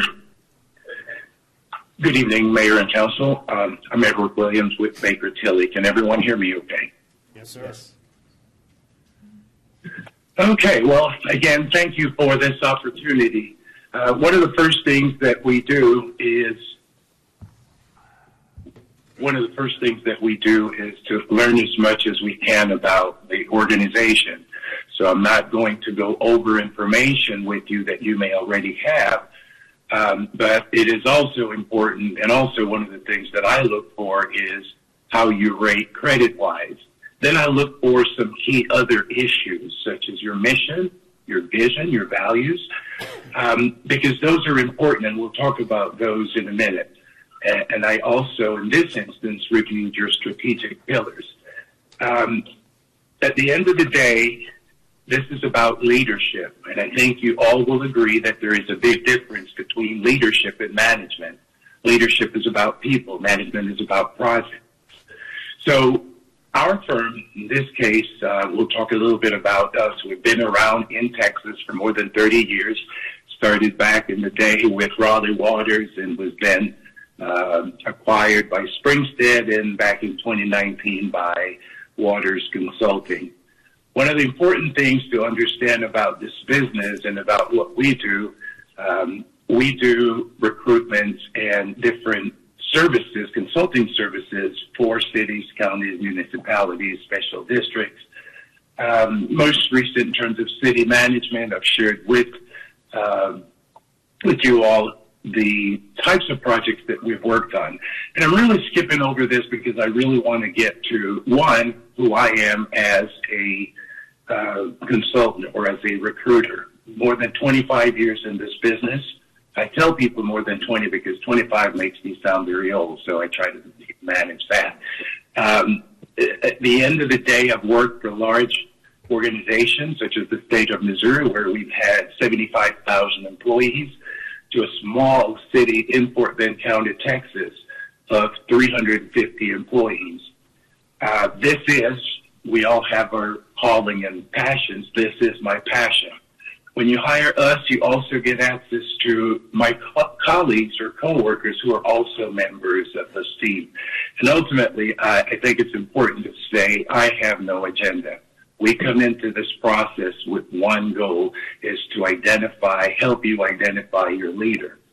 Taking into account that there are a number of challenges we will have to agree and design strategies to address, such as how to attract top talent. Many of the top talent may not consider applying because of the public scrutiny that's involved in the process, because of the risk of exposing their current positions.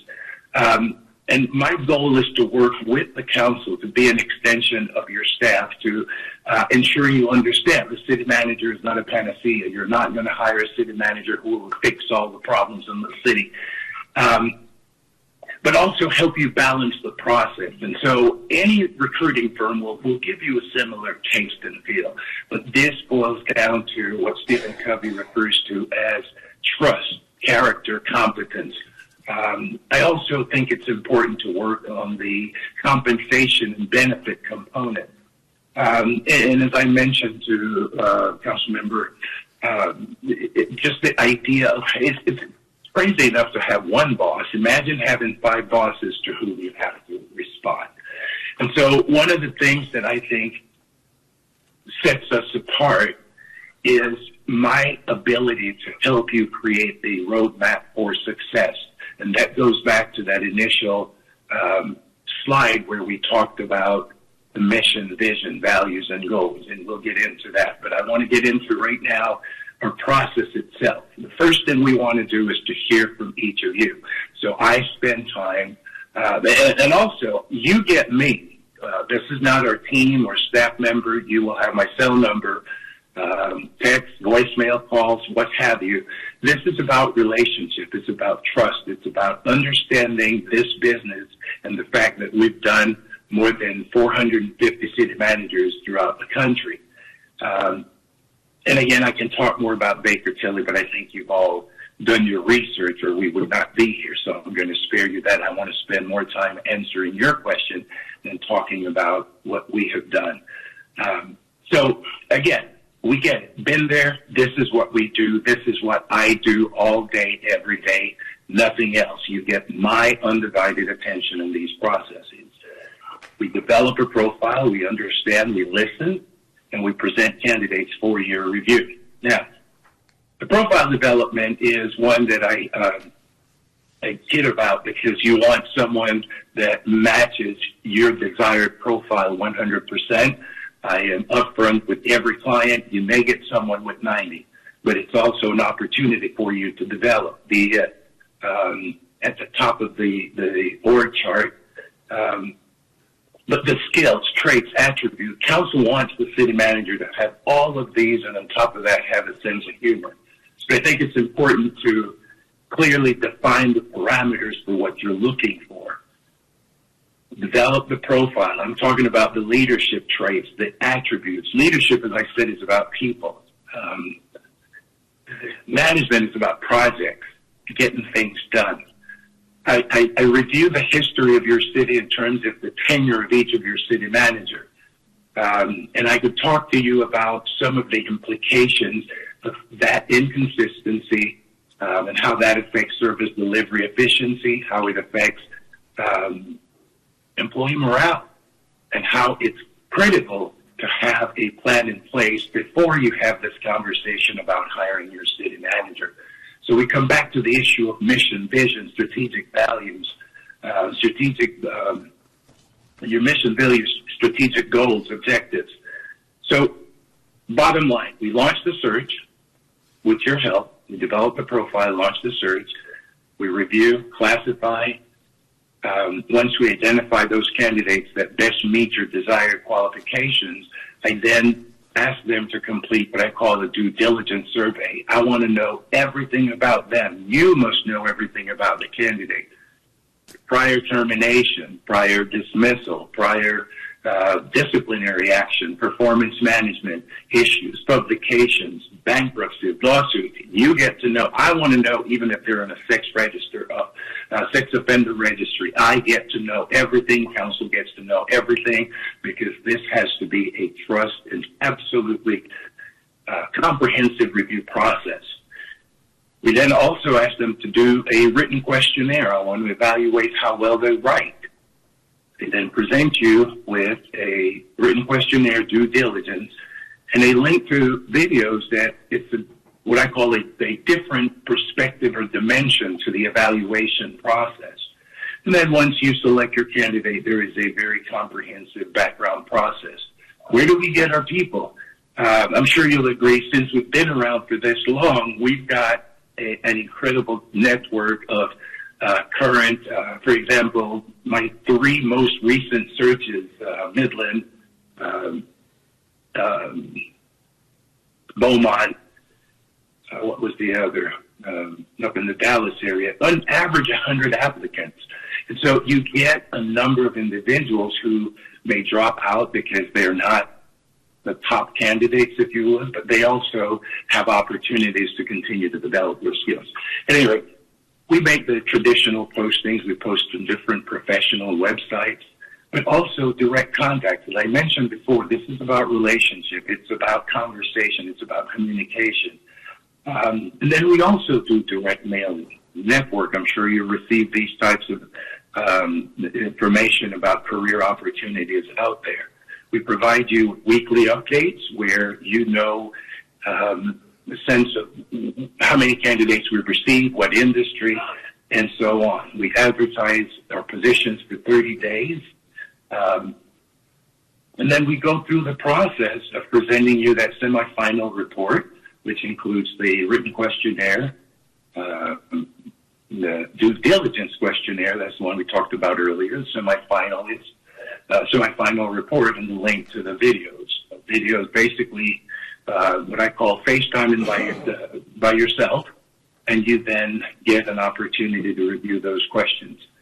We present those candidates. You decide who you want to interview. We conduct additional background in terms of references. Any publication, we want to know everything. Credit, we check every piece of information. And the process can be pretty much whatever council decides. We work with you because this is what we do. And so Since we understand that process, we go through and conduct an evaluation of all possible materials about each of the 4 or 5 individuals you select. And there's some additional resources that we use, such as a DISC. I'm sure you've done Myers-Briggs or similar types of assessments, and we can talk about that in the future. But pretty much the background includes checks on federal, state, county, Social Security references. We check everything. We look at market data, salaries, to see how competitive your offer is, and not only the base salary, but any other, what I call any other component of the total reward system. We take the process from the council to the candidate until we have a signed agreement. We assist your city attorney in terms of finalizing negotiations, whether it's for a year, for 2 years, 3 years, until we get an acceptor. Our fees are pretty much set. It will not change. What you get, what we posted is what we have. From kickoff to offer, signed letter, I think on average it's 90 to 120 days. But we guarantee for 12 months. If after 11 months and 29 days the individual you select wins the lottery and moves to Beverly Hills, that's perfectly okay. We get to do it all over at no additional fees. So at this point, I will stop and answer any questions you may have. Council, questions for Mr. Williams? Yeah. What's the cost for your firm? Oh, is he picking up on that? Mr. Williams, did you hear the question, sir? No, sir. What is the cost proposal from your firm? I don't remember exactly, but I'll be happy to find that. I want to say it was 36. I don't remember exactly what was the quote, but I'll be happy to find it and send it to you, Councilman. We'll give you a minute. You got any other questions, Councilman Kraft? No, that's it, Mayor. Okay. Anything from this side over here? Questions? Yeah, Edward, good afternoon, and thanks again for meeting with us. I guess my question is, we're looking at 3 very qualified firms, including yours, as to help us on our search. If you had to pick 1 or 2 differentiators or 1 or 2 things that are key for you or for your organization that should that we should consider when making a final selection, and we should consider to select you over others, what would be one of those 2 things that you think the specialties that you really provide? I think it has to be, 1, my understanding of Texas government, 2, the importance of open, honest conversation and availability to the council to provide them with the expertise and give them the questions they need to ask to ensure that this process is done and that the city manager is successful over a long-term period. Thank you. Any other questions, Councilman? No, sir. Mr. Williams, are you familiar with how unique Amarillo is? I think the entire Texas is unique. Everyone has their traits and some good things and some opportunities. Yes, sir. Would you mind telling me maybe just the first one that comes to your mind, the most unique city that you've worked in looking for a manager? Let me see if I understand. You want me to tell you about the most unique city? Yeah, does any city you've worked for stand out to you that it was just a little peculiar in their culture, the way they work, Their mayor. Their mayor especially. Councilman Simpson's helping you here. She's stalling. I'm buying him time here. Yeah. At 30. I'll tell you this. I'll say this.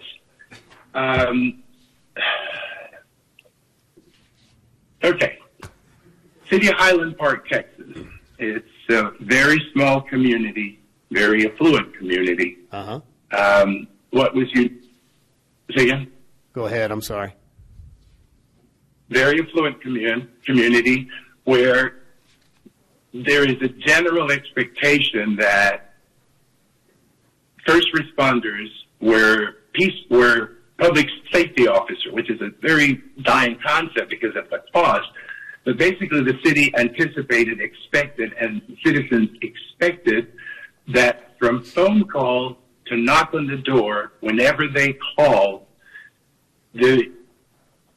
someone was there within 2 to 3 minutes. And so be it fire, police, or EMS, that response expectation was there, and they were willing to pay for it. So I find that to be very unique, no longer as common in most cities because of the cost of training a firefighter, police officer, and EMS. But it is unique, and I think the way it works is if you can afford it, you do it. Well, I appreciate that answer, Mr. Williams. I think we are looking for somebody that understands how to navigate a unique community and making sure that we find the right fit. And so I do like some of the things you've said and the way in which you approach it. Can you tell me, since we're getting you, if we hire you, you're going to personally vet each individual?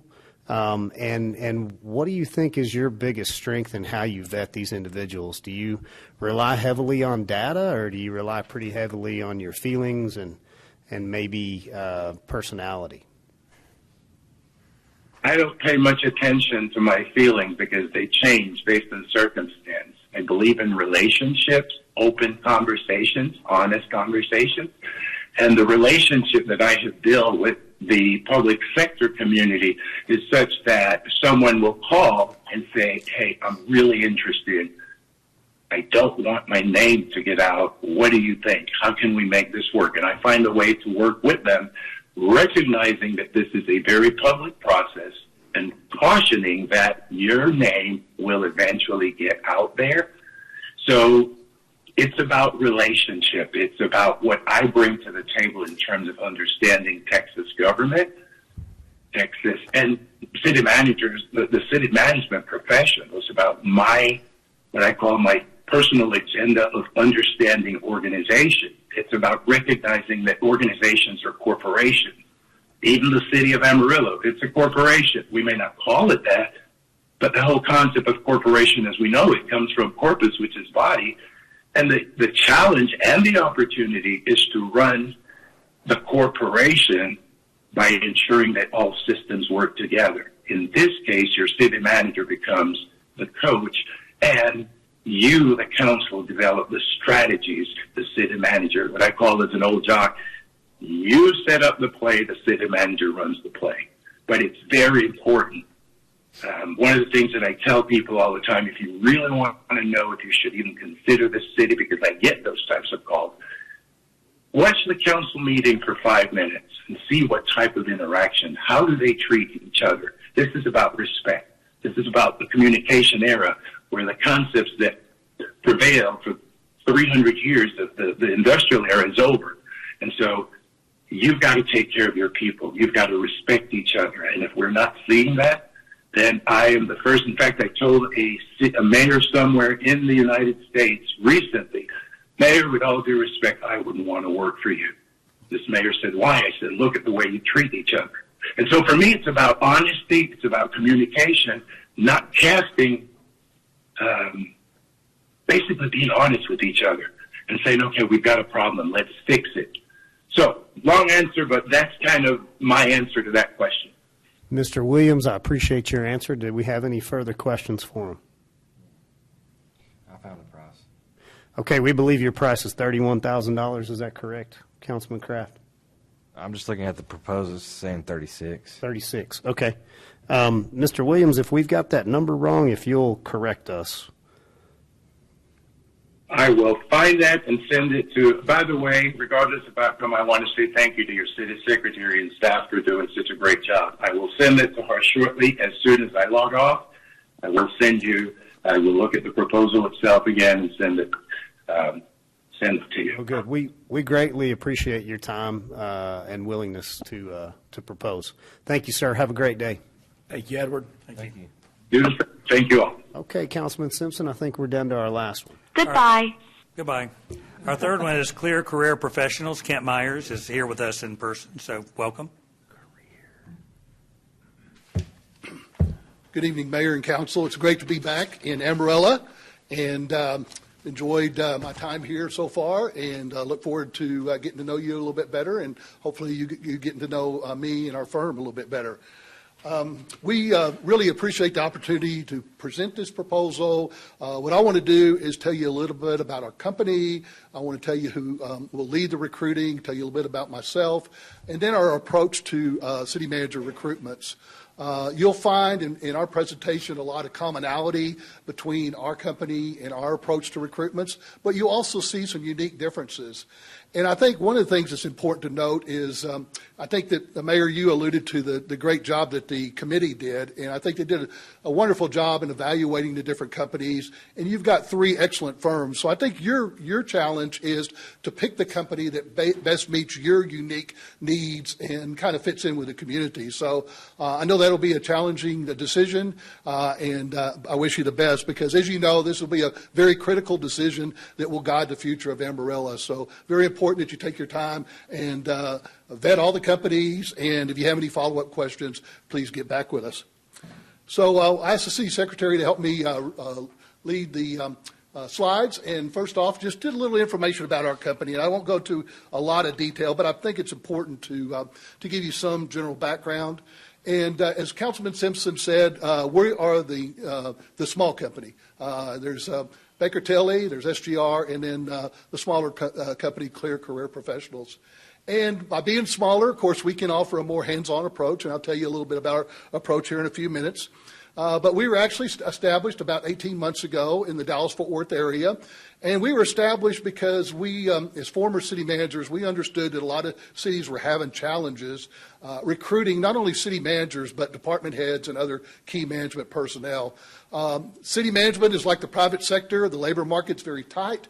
And so we recognize that a lot of cities needed help in their recruitment efforts. And so we put together a company based in the Dallas-Fort Worth area, and we focus our recruitment primarily on Texas. We do some recruitment in Arkansas, and we're looking at expanding our recruitment to other states in the future. Each member of our company has a wealth of experience. We have a former fire chief from McKinney. We have a former HR director from Farmers Branch. We have 3 former city managers. So each of us represents a different perspective in our recruitment efforts. And one of the things that we recognize is that we have to tailor our approach to the needs of the community. And in a few minutes, I'll tell you a little bit about how we get down with the city council and city staff and basically get a good understanding of what you need from your future city manager. Next slide. And I don't need to tell you about your community, but of course you understand that the city of Amarillo is a very vibrant, family-oriented community. And I think you have a lot to offer to city manager candidates. And Mayor, previously you asked a question of how many applicants we would expect to do in a recruitment. I'm a little more optimistic. I think we will get somewhere between 50 and 75 applications. And a couple of reasons for that is, one, you have a history of being a well-managed community. You have a good city finances here. You have a great staff here. So I think overall the city government is perceived to be in a very positive manner. The community itself is, again, a very vibrant, family-oriented community, very stable community, good quality of life, and those are some factors that will draw candidates to apply for your position. And last but not least, and I think the previous speaker spoke to this, is you have a city council that appears to work together. And this is somewhat getting more and more rare we see in our recruiting efforts. There's a lot of city councils that are debating constantly and disagreeing and creating kind of an unstable environment to city manager candidates and other recruitments that we have. So you have a lot of positives to offer in our recruitment. But I think one of the things that we want to do is to agree on our shared goals. And our shared goals should be to identify and appoint a city manager who embodies leadership, understands the city's unique opportunities, challenges, strengths, and can collaborate with the city council, city departments, and the community towards a brighter and more prosperous future for Amarillo. So, and then one of the, things that we'll pull in is your 6 pillars the strategic pillars that you adopted last September. We'll make sure that we incorporate that into our efforts and make sure that whoever we brought in has the understanding of your pillars, has some experience in dealing with the business sector, a positive environment for the business sector, and your other pillars. And we'll focus our efforts on individuals who satisfy those pillars. Next slide. Tell you a little bit about our unique approach. And again, as I started the presentation today, I told you that we have a lot of commonalities between the 3 companies, but we also have unique approaches that each company takes. And I think that in our case, we focus a lot on customer services. And by customer services, I'm not talking about just customer services to the city council and the community, but also customer services to our clients, which are city manager candidates and other candidates. They want quick responses. They want to keep being informed of the recruitment efforts. So we put a lot of emphasis on customer services, both with our city client and also our city manager candidates. We also base our recruitment on recruiting qualified, diverse applicants. Again, as you can see, our recent appointments, we've had a very diverse group of candidates that we brought into some of our recent recruitments. We just were involved in the hiring of a black female in the city of Murphy, Texas, and so very proud of that. So we really try to expand the base of applicants and make sure we reach out to some of the minority groups, potential female applicants, and so forth. We focus on getting to know the community, and I think your previous speakers talked to this a little bit. But if we're hired to do this recruitment, I, as your lead recruiter, will come into the community and spend several days visiting with each of you one-on-one, visiting with your senior staff. And I got to tell you that that's very important because they really appreciate the opportunity to offer their input. They don't want to be left out of the process. So I will spend some quality time with Andrew, the other staff members, and talk to them about the challenges and opportunities. What type of city manager you want here? What is the ideal city manager that Amarillo needs to lead you in the future? So a lot of time will be spent talking to the city council members individually and city staff members individually and also as a group. If you want, we can also do some community outreach. We have done that in other recruitments we've had.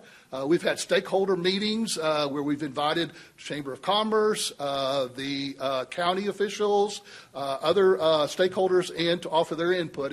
And generally they appreciate that opportunity to provide their input because this is a very important position, and a lot of times they want to be part of the process and want to share information on what they believe the new city manager have as far as their attributes and traits. So again, this is a very important part of our approach to our recruitments. Next slide. So just to kind of get down again more specifically on our unique services and what differentiates us from maybe some of the other firms. And first of all, I want to emphasize that one size does not fit all as far as our recruitments. We will let you guide how we structure this to a certain extent. And let me give you a couple of examples of this. One is I've already mentioned if you want stakeholders to be involved in helping us provide their input, then we will reach out to them. If you want to, during the interview process where you bring the finalist in, if you want to set up some public meetings for them, maybe have them coming to the council chambers and speak for 10 or 15 minutes, introduce themselves to the community, respond to questions from the community, see how they handle their public presentations. We could set that up. But again, we want that to be guided by the city council and your input. So our recruitment is based on your specific needs. Number two, what is different from Clear Career Professionals from other companies is the recruiter, which again is myself, will be the only contact that you will have with our company. So I will be the hands-on person that will be dealing with this recruitment. I have certainly a support staff back in our main office that will help with advertising and preparing the profile and so forth. But I will be the only person that you'll have to contact, so you won't have to deal with multiple individuals in this recruitment process. Number three that's unique about Clear Career Professionals is that we offer a streamlined process that eliminates a lot of red tape and reduces expenses to the city. And I'll tell you a little bit about our different steps in our recruitment here in just a minute. But generally, our recruitments take anywhere between 90 and 120 days. But that's from the time the contract is actually signed. So one of your previous speakers mentioned 120 days, and that's after the job profile. We'll actually, once you sign the contract, we'll generally have you to a decision point within 120 days. So we offer, I think, a more streamlined process. Number 4, and I think this is probably the most important thing that separates us from the other companies that you're considering, is some really open, clear communications, not only with the city, but all applicants. And with that in mind, we will provide the City Council reports on our recruitment every 2 weeks, actually a written report. And we will provide this to your staff also. We'll ask the City Secretary or your Public Information Officer to distribute our reports to City staff so they can keep up with what is going on with the recruitment. Of course, we won't mention any names early in the process, but we'll generally say this is how many applications we've received, this is where we've placed ads, this is the response we're getting. And so that communication is very important, and we hope that your Public Information Officer would also share that with the local media so your citizens can stay informed of the process. I think they're very interested in how this recruitment will take place. So communication with the city is very important. But the other thing that's really critical to our recruitment is communication with the applicants. And I don't know how many of y'all have been through job interview processes where you don't hear anything, you apply for a job and you don't hear anything for a month or two, and you're trying to figure out, am I going to have to move my family, or am I going to have to, relocate, or are kids going to have to change school, whatever. We actually contact all of our applicants at least once a week and give them an update on where they stand in the recruitment. And that really, I think, is more than anything, is a unique approach that our applicants really appreciate, because they're out there trying to figure out what they're going to do in the future, and they appreciate that continuous communication. Like the other firms, we have a network of qualified individuals that have been through our recent recruitments. I've had an opportunity to work in 4 different states. I know a lot of people out there, and city managers and former city managers throughout the country. I am an active member of not only the TCMA, Texas City Managers, but also International City Managers Association, been involved in various committees, and stay very active in those organizations. So we do know a lot of individuals who we think will apply for your position here in Amarillo when it becomes available. And last but not least, I offer over 40 years of city management experience. And during my career as city manager, I interviewed for a lot of different jobs throughout the country. Again, I worked in 4 different states. And I had an opportunity to work with a lot of search firms. And through that experience, I was able to learn a lot about what they do right and what they do wrong. And I think I brought that knowledge to Clear Career Professionals to help kind of frame our approach to our services. So that's a little bit about our company and how we are unique as far as our recruitment. Now let me tell you a little bit about myself. And because, again, I am the person you'll be working with. I'm the person you'll be seeing. You'll be spending time with me during the initial stage to give me your input. I'm a native of Fort Worth, graduate of UT Arlington, TCU. About 7 years ago, I did something really crazy and went back and got my PhD at a college in San Antonio area. Oh, please disregard the picture there. I don't know where they got that photo there, but anyway, I'm very familiar with Texas. I actually started my career many years ago in Converse, Texas, first city manager of Texas. And one side note that I was thinking as I was flying in today is I actually interviewed for a job in Amarillo back early in my career.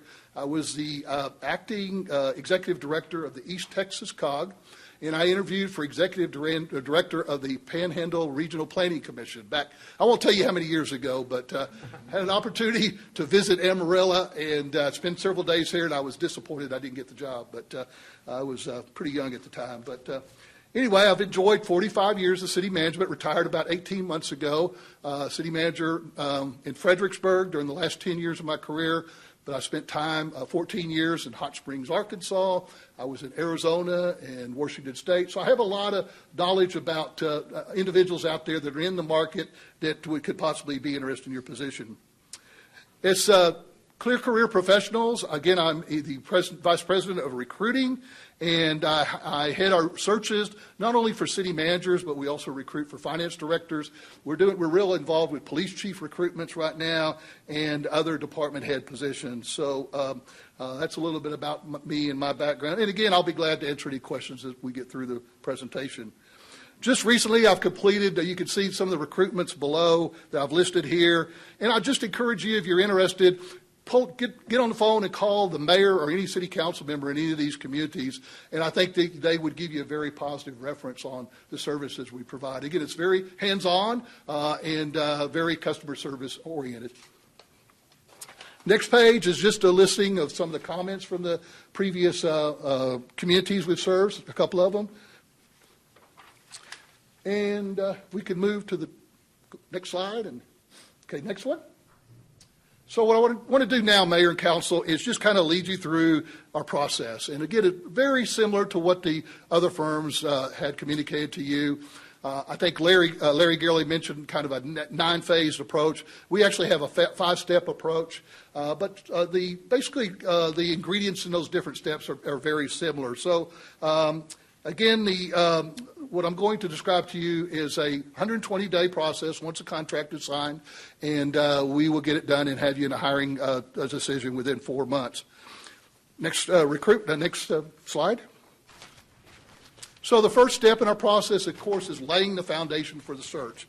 And that is where I come in and talk to you one-on-one. I talk to the department heads. I talk to anybody else that the council feels is important to give me input on what type of person you're looking for. The easy part is finding people that have the experience and the education that you require. The difficult part is finding people who have the personality characteristics and the leadership skills that you're looking for. And again, that is where we're trying to match those with the community. Every city is different. You have your own unique needs. You have what you want in a city manager. You have your ideal of the ideal city manager, and I want to hear that from you, and I hope you'll be completely honest and upfront with me, and I want to hear that from, again, staff and others so that we can use that information to generate the job profile and selection criteria. And also we'll review your position description, your job description, to make sure it complies with the job profile that we're going to create.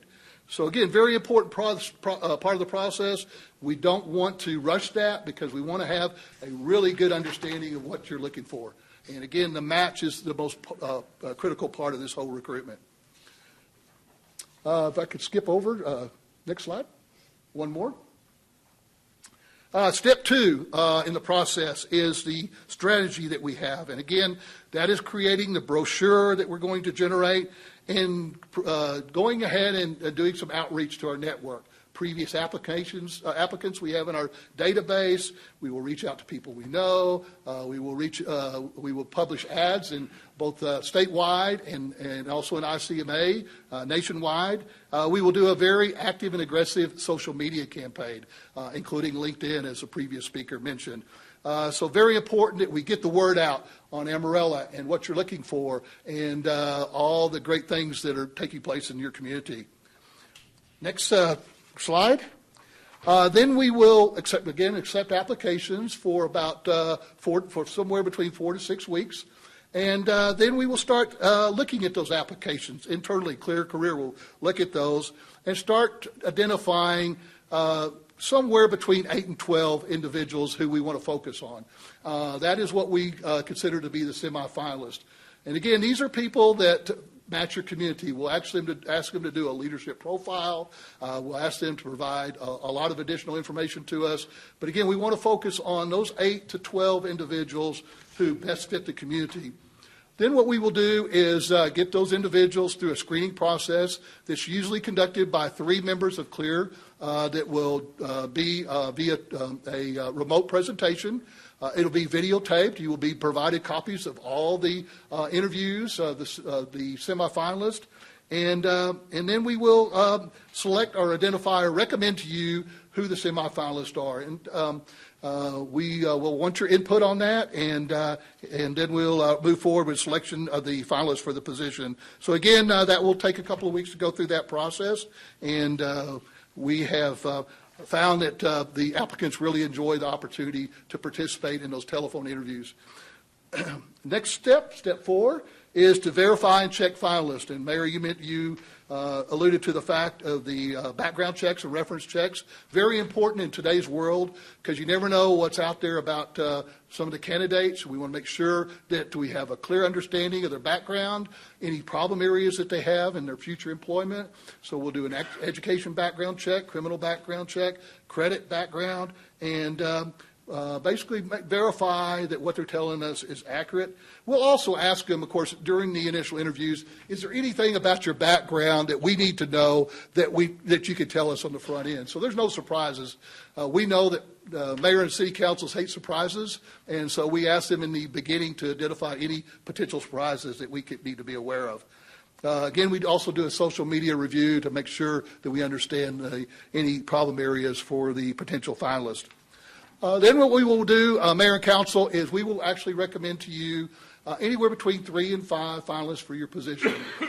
And this, we will be provided a folder of information on the recommended finalists that will include a videotape of their interviews, their background checks, their resume, cover letter. You'll have an opportunity to go through all that and make sure you concur with the selection of the finalists that we are recommending. We also offer the two-year guarantee. Once you hire somebody, we will offer a 2-year guarantee. If that person leaves within the 2 years, we will come back and do another recruitment for you at no additional charge. We will also help you prepare sample questions for the interview. We encourage you to prepare your own questions, but we will prepare some questions for you to ask, and we will help you with contract negotiations during the final phase of the recruitment. Next slide. Mayor, you asked about pricing. Our pricing for our services, again, we're a fairly new company, but we're a little bit less expensive than the other companies that you're considering. Our firm price is $21,000. No hidden cost here. This covers everything, including my travel, printing cost, the various other costs, placing ads and publications. So again, the only thing that you would be responsible other than the $21,000 is for travel for the finalists for the position. And also, I want to emphasize finalists would also be recommended to bring their spouses with them, and we would hope the city would pay for travel for the spouses. So those are the only expenses that you would be responsible for other than the $21,000 fee. So in closing, a couple of benefits of choosing us. Again, we're a smaller company. We would provide you a hands-on approach, very customer service oriented. We have a cost-effective approach to recruitment that minimizes expenses and the hours that staff spends on this. One of your previous speakers during the public comment mentioned the importance of trust. And I really I want to emphasize the second point there. Trust is very important to this relationship that the recruiter has with the city council. I have to be able to trust you to be honest with me and give me your insight on exactly what you're looking for a new city manager. You have to open up to me and be completely forthright in what type of individual you want. On the other hand, you have to trust me, on the other hand, to bring forward qualified individuals without any personal bias on my part. So with that in mind, I want to make sure that I treat people that I've known for 30 years of this profession the same way I treat people that I've just met. So I want you to be able to trust me just like I trust you. So trust is going to be very important with whoever you hire for this endeavor. And then last but not least is the idea of transparency. We want to have communication. We want to let you know. We want to let the staff know what's taking place in the process. We want to let the community know. Now, we can't provide names on the front end of this and we want to make sure we comply with the Public Records Act, but we want to generally keep you informed because we know you're at church, you're at the grocery store, people ask you, well, what's going on with the city manager recruitment? And the last thing you want to say is, well, I don't know. The recruiter hadn't told me anything in the last month or two. So we want to put you in a position to know what's going on with ongoing communication. So that's basically what I wanted to relate to the council today. And I think you know from now that if I am hired for this job, I would bring a real sense of energy and passion to the recruitment effort. I am very positive about Amarillo, and I'm very positive about city management. And I would bring that to the recruitment for your city manager.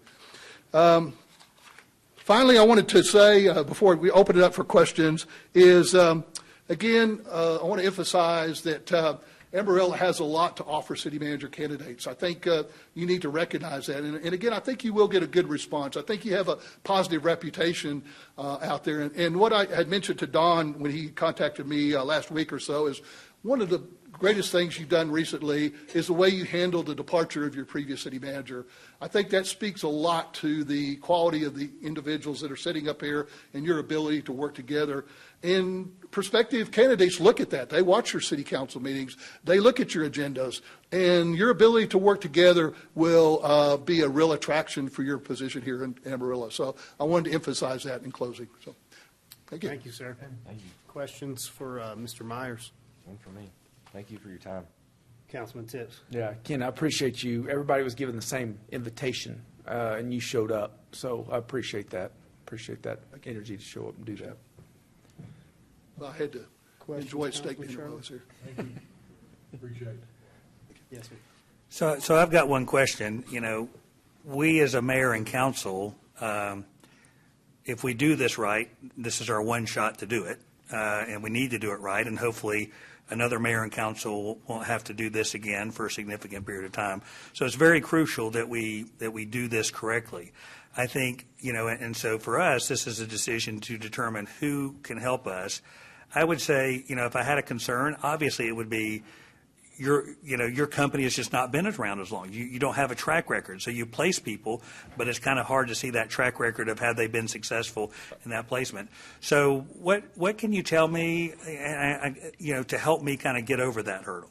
Well, I think what you mentioned, though, I perceive to be a positive, council member, because we're hungry for your business, and we want Amarillo, and we want to make sure if we come in here, we'll do a top-notch job because we know that this will build on our business base. We need a community like this to build our business. Even though we've recently done Kerrville, we've recently done other cities that are been positive experiences for us, we really will make sure we give 100% to this because of the importance of you as a client to our company. Others, they do a lot of recruitments and they may treat you just the same as everybody else. We won't do that. We will give you special consideration. Thank you, Councilman Simpson. Anything else? No, sir. Kent, how long have you been with I started from the beginning when we were created in September of 2022. I was one of the originators of their company. One of the founders? Yes, sir. There's 5 members total, is that right? We have 12 people in our company have now. 12. Yeah. Okay. Support staff, as well as we have, an ex-fire chief who does fire chief recruitments. We do police chief recruitments. Did you do anything transitionally from coming out of city management before you got hired on or founded this? No, okay. sir. I retired out of Fredericksburg, spent about two or 3 months visiting grandkids and traveling, and then got a little bit bored and, decided to Just start the couldn't company. stay home, huh? Yeah. Okay. Well, we definitely appreciate you making the trip up and appreciate your willingness to apply. So thank you for being here, Okay. sir. All right. Good luck to you. I appreciate it. Thank you. So I would ask council at this time, I think we want to be pretty proactive, and I don't know that we need to do a whole lot. I would like to see this on the agenda in 2 weeks for us to give direction on which firm we're going with. Does anybody on council feel like they don't have enough information at this moment to digest this over the next 2 weeks and be able to make a decision? No. And I would encourage everybody that let's not talk to, they're open to phone calls. I mean, I'm sure Kent, Edward, all of them would be. If you have any questions, pick up the phone and call them and talk to them. So as long as council has all the contact information, we also have message board, which we've all come to learn how to use and respond to over the last couple weeks. So I think if council's agreed, then we can communicate amongst ourselves on message board. If you feel in favor of something, if there's a strong feeling, maybe for or against, we could communicate. But I would like to see if staff would be able to bring this forward in 2 weeks, and we would go ahead and award this. Any reason that you wouldn't be ready? Okay. All right. One Nothing. thing, I don't know if you don't mind, and I've got maybe 1 or 2 things, but I don't know. Councilmember Tips, is there anything about the 2 that you want to bring up from your conversations that maybe, because today was kind of quick, but I don't know if there were any things that you discovered, because I've got a couple of things I want to talk about SGR, but I didn't know if there's anything else in your longer conversation that stood out to you. Not necessarily. I think they've done a good job. I know Kent talked about meeting individually with each council member to get a good vision of what each one of us wants. Also holding community meetings if we so directed. So I think that was two things that were, I think important, or just basically taking direction. So. Yeah. I think I remember kind of digging into it, because everybody kind of went over their search process at a high level, but there were, one thing, and we didn't get a whole lot into this, but I know with SGR, we need to have our staff interacting with this in some shape, form, or fashion to keep them, and also getting feedback. Actually, one of the ideas that SGR has is they suggest that you get 2 people from the city organization just to take the candidates on a tour of the community. And actually through that those staff people actually give us feedback, not that they're voting for one or another, but just what do they see? What are these conversations like? What are they hearing? Those types of things. So sometimes there is a little bit more nitty gritty when you get in that process, maybe that differentiates them a little bit from each other and how they handle that process. So I just would bring that up about about what I learned about SGR. Anything further, sir? Okay. All right. I think we're ready to move forward on this one, take that next step. So just because I wasn't here, I understand that we've now completed 6B discussion. 6C was completed, Ms. City Secretary. Correct. If you guys are good to hang in there with me, I think we'll do 6D and then maybe take a quick recess, come back and do all of non-consent and try to end our meeting. So Mrs. Storrs, if you're good to come up for 6D, budget amendments and all sorts of monies. Is that how that was labeled there? No? Absolutely. Okay. All right. Good afternoon, Mayor and Council. And if you'll give us just a second, I've got a presentation that'll Let me be get up. back to that spot. Yep. Thank you, Stephanie. So I'll start just with prompting the reason that this item is on today's agenda. I was actually planning to bring this starting next council meeting with actually bringing forth some true budget amendments for first and second reading in February. Part of the budget amendments you'll be seeing soon, not today, are related to what is needed to kind of close out our last fiscal year. So the year ending September 30th, 2023. And I know the question would be, well, why are you bringing it now? We're wrapping up our audit. We'll be presenting our financial statements, our audited financial statements to City Council the last meeting in February. And so this is part of kind of the closeout process, the final audit adjustments that we do. So I'll have more information on those soon. So for now, the reason this one is on today is we needed to talk about an item that has come up that we had put out to bid, and we have received a bid, and I know y'all are getting used to this now, but the bid came in higher than what was anticipated and what our funding is for the project. So we needed to talk about kind of some options on that so we could timely determine if we need to bring that bid to council for approval. So I'm going to start by talking a little bit as a reminder to City Council and maybe more to our citizens that are watching, is City Council approved a working budget this year of $4.5 million. So what that was, those were monies that were set aside because we did increase our sales tax budget to the trend that we have been seeing recently. There's been a little bit of change in the economy over the past several years. That sales tax number has gone up. We've watched it very closely to ensure that it's not going to trend down. And so this $4.5 million really kind of came out of that. And it was set aside to be able to watch how sales tax started performing this year, and then to allow you all to make some decisions as the year went along. I think that foresight was very good on y'all's part, that things do come up that are unexpected and you need a little bit of ability to maneuver. So this $4.5 million is what is in the approved budget with supporting revenues. So The next piece there is what has sales tax been doing? We've already kind of reported on some of this, but first quarter's performing well. We're about 1% up from prior year collections. So if you trend the budget off of last year's collections, we will almost be flat with what our current year approved budget is. But if we revise our budget, what that means is if we apply the same increase based off what we've seen on the first quarter, and then we kind of apply it to the rest of the current year's projections, we'll be about $1 million over budget. And the reason for that, if you all will remember, we talked about this, I think, some during budget. In August this past year, we had an audit adjustment on sales tax, and it caused us to be down, I believe it was about 18% from the prior year. We would not anticipate that happening again in this upcoming year. So I think, bottom line, sales tax is in great shape. We may be a little bit over budget by the end of the year if things continue the way that they are. Okay, so that's just a quick update on sales tax. So now let's talk through some of the funding needs.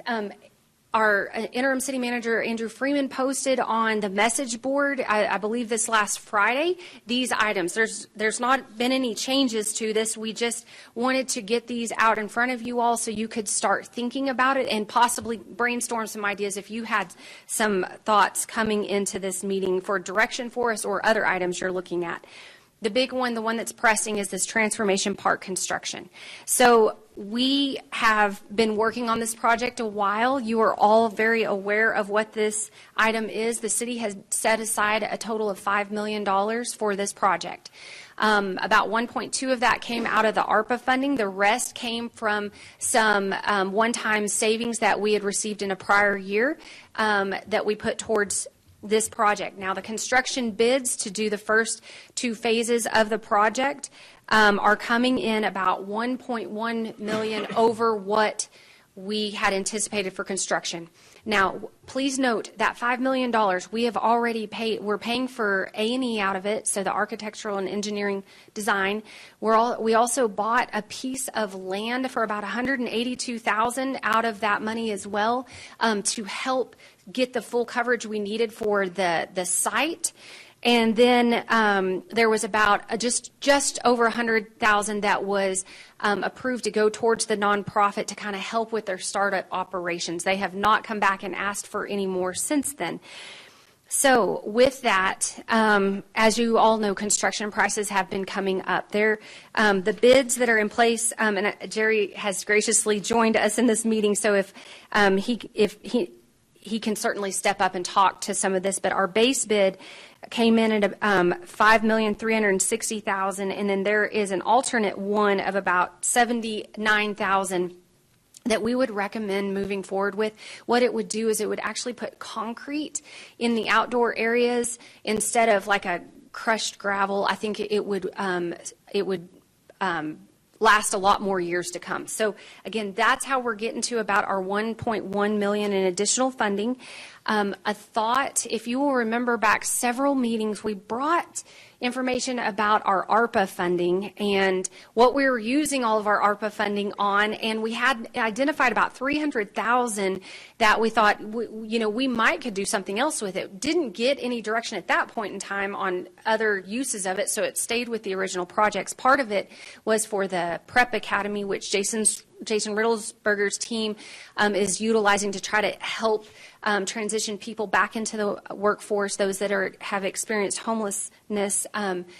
So we could utilize $300,000 of our ARPA funding to go towards this $1.1 million overage. So another question I anticipated possibly you all having was, well, what is the nonprofit group doing? Because Transformation Park is a nonprofit organization. They have a board, and we do have representation on the board, not voting. Jason Riddlesberger and I both sit on that board as non-voting members, but just kind of help with oversight and some direction. But they are also doing a lot to help fundraise to complete the night shelter portion of Transformation Park. And that's what this bid is related to, is the night shelter portion. They have all of the FF&E. They're fundraising all the FF&E for the night shelter. They're also fundraising for all of the actual cabins. So like the tiny homes that are going to house our homeless population, they are fundraising all of that. That's over $1 million alone that they're helping bring forward. And then they're also bringing, and that's, I'm sorry, the cabins, the beds, the mattresses, linens, all of like the park benches, picnic tables, washers, dryers, refrigerators, they're bringing all of that forward.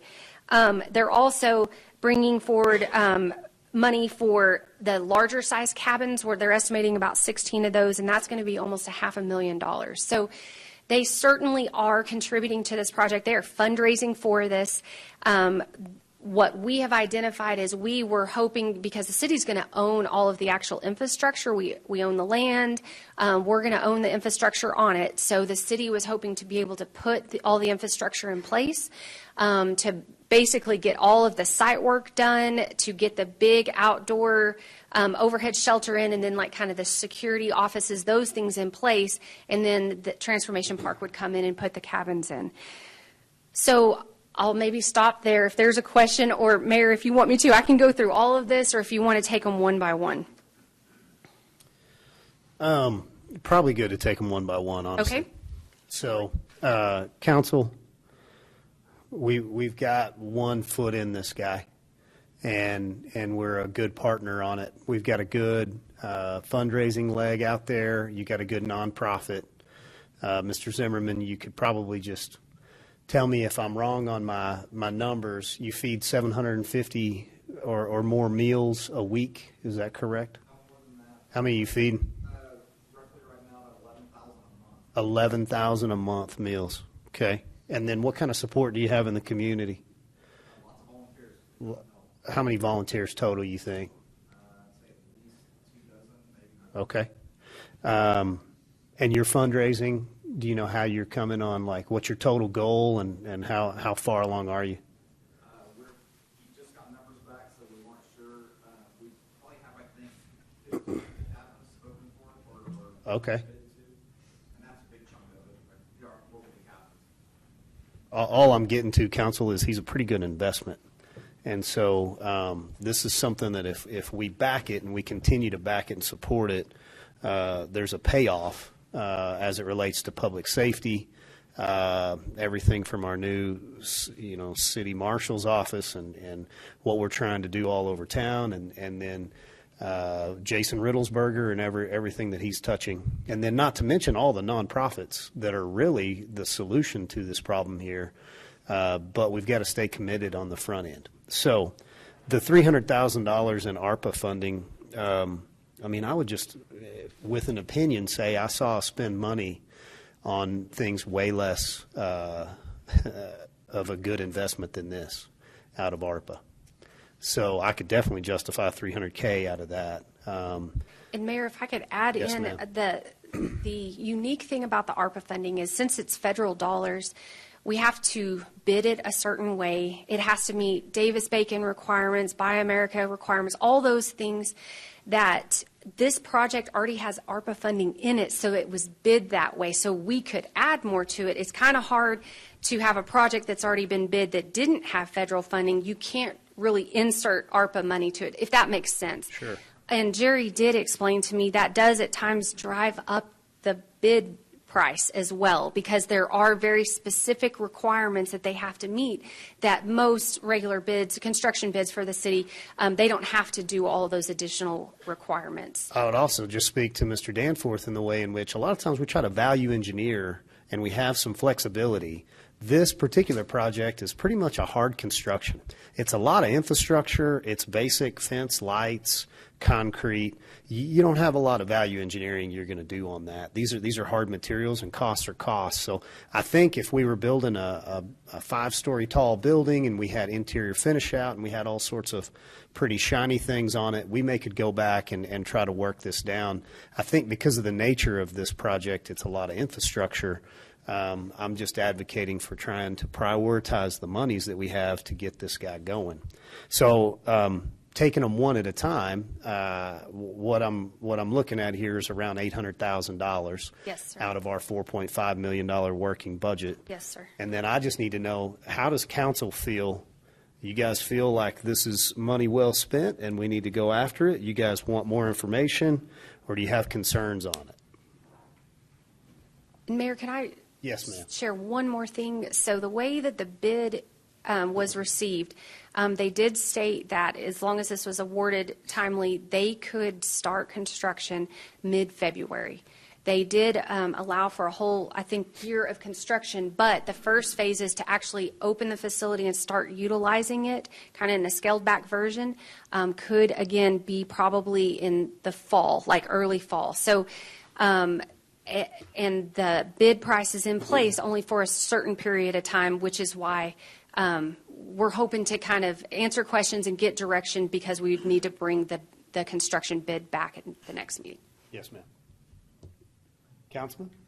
I'm good with it. I think it's a good investment for our community. I think, like you said, it adds to the public safety, it adds to the study we've done. I think it's a good spend on our money. Okay. Councilman Kraft? I mean, it's an unpopular opinion.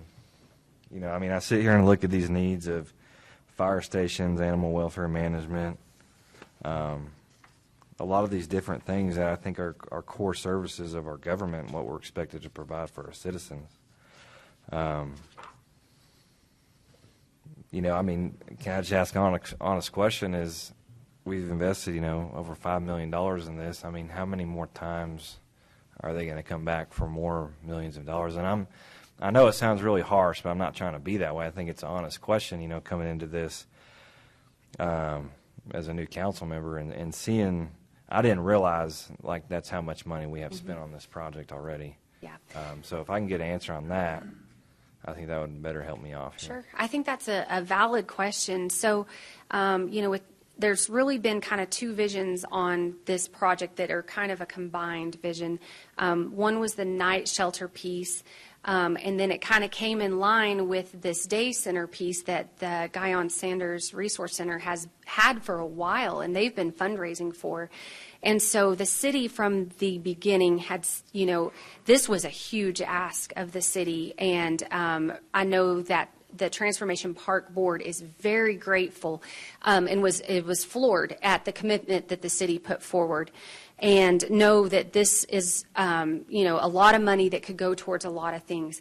But from what the vision is, if the city can put the infrastructure in place, the goal is the city then is allowing this group to run a city facility, essentially a city-owned facility, without the city having to put more in. Now, the city's going to still do with major repairs on the infrastructure because it's our asset, and we want to make sure that even if you know, something went sideways and let's say Transformation Park wasn't able to operate in the long run, we would still have a really good asset, and we could work with another entity possibly to come in and run that for us. This is an area that has been identified as a gap in our community. There is a lot of risk with the city trying to run a facility like this. Going back to yours, you know, core services, you know, cities don't run shelters, but if you look across the nation, this is a pretty common thing where cities either pay to help operate shelters or, in this case, you know, own the infrastructure and allow groups to come in and utilize those services. And the reason for that is because it is a challenge. It's a public safety issue that, you know, and you all know this very well, that as people are either camping or hanging out on private property, you know, our law enforcement, they don't have a whole lot of options of what to do. And prison a lot of times, or taking them to a jail, is not necessarily the solution. And so this is helping provide a solution to a public safety need in the community as well. But I understand that. My question is there any estimate of how many more dollars would come back that we'd have to continue to fund? My understanding, this gets it done, is, well, there's Jerry. Well, there are 2 phases. Yes, there are 2 phases. But that would be something that I think we would have to talk with Transformation Park on, the reality of if that's something the city is going to fund or if it's something we could possibly have them try to fundraise items for. So I think the challenge, and Mark, I'm not trying to speak for you, so please feel free to come up and talk, is Transformation Park has been fundraising slightly, but been kind of sitting back on their heels waiting for these numbers. Because as soon as they could get some numbers, then I think they were ready to go on and start really helping carry the message and put the ask out there of what is the need on this. And so as these construction numbers are coming in, that's helping them kind of really launch a lot of their fundraising efforts as well. So this is phase 1 and 2. Sorry, I'll let Jerry come up and help me with this. So this is phase 1 and 2 to get the biggest pieces going. There are some expansions that I know would be helpful in the future. Go ahead. Oh, yeah, I'm sorry. Thank you. Do you want me to go to the next one? The next one? Okay. Here, Jerry. Councilmember, what you see reflected here, the transit facility, which is nearing completion, it'll be open in February, most likely. What you see off to the right of that is actually the cabin community, as we've referred to it. So as you look at the properties, and I don't know how to, I'm going to just walk up to the screen and show you what you're looking at. So phase 1 and 2 are actually it would be the west half, exactly. I appreciate that. So you're looking at this entire area, then you're looking at the area up above it, and then the reception area. Phase 2 is actually that hand section that you see there. We did the design of the infrastructure, as Mayor Stanley pointed out. The infrastructure will be in place for phase 1 and phase 2 in the original construction. So if there is a desire to expand, whether it be the city or a private entity that wants to bring the funding forward for it, the infrastructure is in place to put it up quickly. The other thing that's a little different, and you've got to keep in mind when this concept originally came out, the directions didn't really include everything that you see reflected here. It was through a partnership with Mr. Zimmerman and Jason Riddlesberger on really what the needs for this facility are. So when you look at that gray area, that building that's there in the gray area, no, slide on, right, well, drop south right there. That building is basically an area, they brought up the point that a lot of the homeless people don't want to be inside of a structure or a building. They feel confined. PTSD is an issue. So that's an area that they can actually get inside and camp inside that building and get out of the weather. But once we made it an occupiable space, now we have to do fire suppression systems in there and those sort of things. So that was a lot of the elevation of the cost. The original concept for this, when the previous council looked at it, and Mayor Stanley can verify a lot of this, we were looking at a reception area to check them in and cabins. But as far as the function of it, the need that the community saw, it changed to this scope. Now, we've done a lot of value engineering on this. When we first looked at these numbers with some of our contractors, we were at $7 million. So we've been able to bring it down substantially. The contractor that we're currently looking at is actually the contractor that brought the price forward, is the one that did the transit station. So he's already on site. So we don't have mobilization fees. We don't have all that. He can go right to work there. The other thing was the Buy America, or on this one it will be Buy American versus Buy America, but the transit job was a Buy America job. So they were able to meet all of those standards. So that's where a lot of those numbers came in from. Does that answer your question? Yeah, I was just asking what kind of future costs we may. Well, your future cost, I guess, to be clear on that, and Laura can back me up on this, it could either be a city project or it could be a privately funded project. The infrastructure's there. All they would have to do is pour the concrete and set those cabins on there. Okay. So I would say while you're up here, Mr. Danforth, some of our items are coming back with a 20% increase, January, February, March.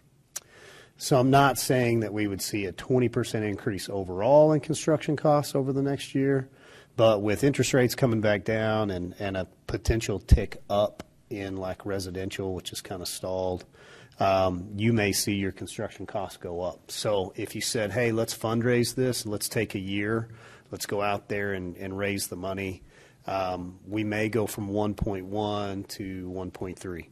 You know, so there's a cost of the time, and then there's the cost that will hit your bottom line in savings, in being able to manage an aspect of your community that it costs you, whether you want to say you pay for it as a city or not. We could easily take the stance that, like, we don't pay for homelessness. We don't do that. It's not the role of government. That's the role of the church and our community, and they deal with everything. There's a cost to you in these chairs up here in the way in which you fund your police department and you fund certain crime elements and you deal with certain nuisances if you're not helping these people. Once again, I've said I think there are 50%. I think you can give me a number. You can say there's 1,000 people. I still feel like I can help 500 of them. I believe there's 500 that, like, you're not willing to do the work for yourself, and I can't help you, and we shouldn't try. But the 500 that are willing to help themselves, I think we owe it to them, and I think we have the money for it. So I'm pushing for it because I think it can make an impact, and I want to see it succeed. Anything on this side, Council? I've said this more than once. Seems like we spend a lot of money for our homeless people, which they need that. But I've got a lot of older citizens in Amarillo who pay taxes each and every year, who support this city for 70, 80 years, and are not seeing any benefits whatsoever. Now, if some way by we do this transformation park, we can include our poorer elderly citizens in this program in some way, I would be really behind it. Sure. And Mark, come on. Can we have Mark Zimmerman, because Transformation Park is already doing some things to help the elderly, and I think it would be good for him to communicate that and expand on any future plans. You came and visited our kitchen months ago. I have timelines not clicking in my head right now. And as I shared with you then, I mean, our vision has not changed. Our meals that we're preparing right now, half are for senior adults who are on fixed incomes. And then we have a contract with AAA, not the ones that change your tires, Amarillo Agency on Aging, and they pay us X amount of meals. We take the profit off of that, and we now feed the homeless with that. And so we're reaching out senior adults and we're reaching to the homeless. And what we're also have done twice now is we've hired a homeless person to come in, learn how to cook, and we want to continue doing this. And now we've gotten them jobs elsewhere, and we will keep bringing those in. I would love to do more, but right now we don't have the infrastructure to make sure of the cleanliness of our homeless population. So once we have that with Transformation Park, then we will actually hire more to learn how to cater, learn how to cook. Our goal is not just to house them and feed them. Our goal is also to develop them to where they become functioning citizens of Amarillo and give back to the community. Good. I just would like to see an incorporation. Yes. If we could take it a little bit past the homeless and help the needy in our community. And I think you committed to that. Yes. So. Yes. Thank you. Yeah, because I mean we have our working poor also that like you're talking about, and then our senior citizens that are on fixed incomes. I mean the ones that we're feeding right now, they qualify at $1,150 or less a month. I was doing an intake of a lady the other day who was thanking us for feeding her, and I was like, well, it's no big deal. And she goes, no, you don't understand. It is a big deal because I just spent all of my money on pharmacy, on pills, and on my medication. And I would not have eaten, a lunch the rest of the week. I wish we could do more, and we intend to do more. Thank you. Yes. Any other questions from council? I do, and I don't know if this is a Laura or your question, but so the $300,000 in ARPA, where did that come from? And is that all the ARPA that we could, I mean, is there not another 200,000 in ARPA out there, or where did that 300,000 come from? So we did a thorough analysis a few months ago, trying to figure out if there was any remaining ARPA money. That all of it's been committed by the prior council had committed it, but are there projects that were either delayed or not panning out, and so unfortunately, out of the 39 million, we were able to locate about 300,000 that was not already in the works of being spent. And I am drawing a blank, but the majority of it was coming from the Prep Academy. And that was to go and help get some of our homeless population integrated back into the workforce. And so they had a little bit of a slow start, but it's really been picking up speed. But I think these dollars, going towards Transformation Park, they're going to be doing a lot of the same things, and even, having our some of our homeless community come in to help expand services. I think to Councilmember Sherlin's point, to be able to help maybe more of the senior citizens in the community. I mean, they just they need more manpower, and there's ways. I think there's some really innovative ways that they're looking to do that. So I will. And I apologize, Councilmember Simpson. I cannot remember. I want to say I think 200,000 of it came from the Prep Academy, and I can put it out on the message board, what the remaining 100 was from. But most of the ARPA money is well underway. It's either tied up already in a contract, or, we did have, we're speaking about the senior citizen programs. We had an RFP process for a lot of our local nonprofits to submit, and then we awarded contracts. It's just now them spending the dollars, submitting the dollars, and us reimbursing the dollars. So a lot of it's underway at this point. And then what's a ballpark figure on how much the community has contributed to this project financially? So I think it's... On the day center part? Yeah, come over here. That one's been more on the day center part with Guy and Saunders, I think the commitment is around $3 million. Of course, not all of it is in the bank account yet. It's just in commitments.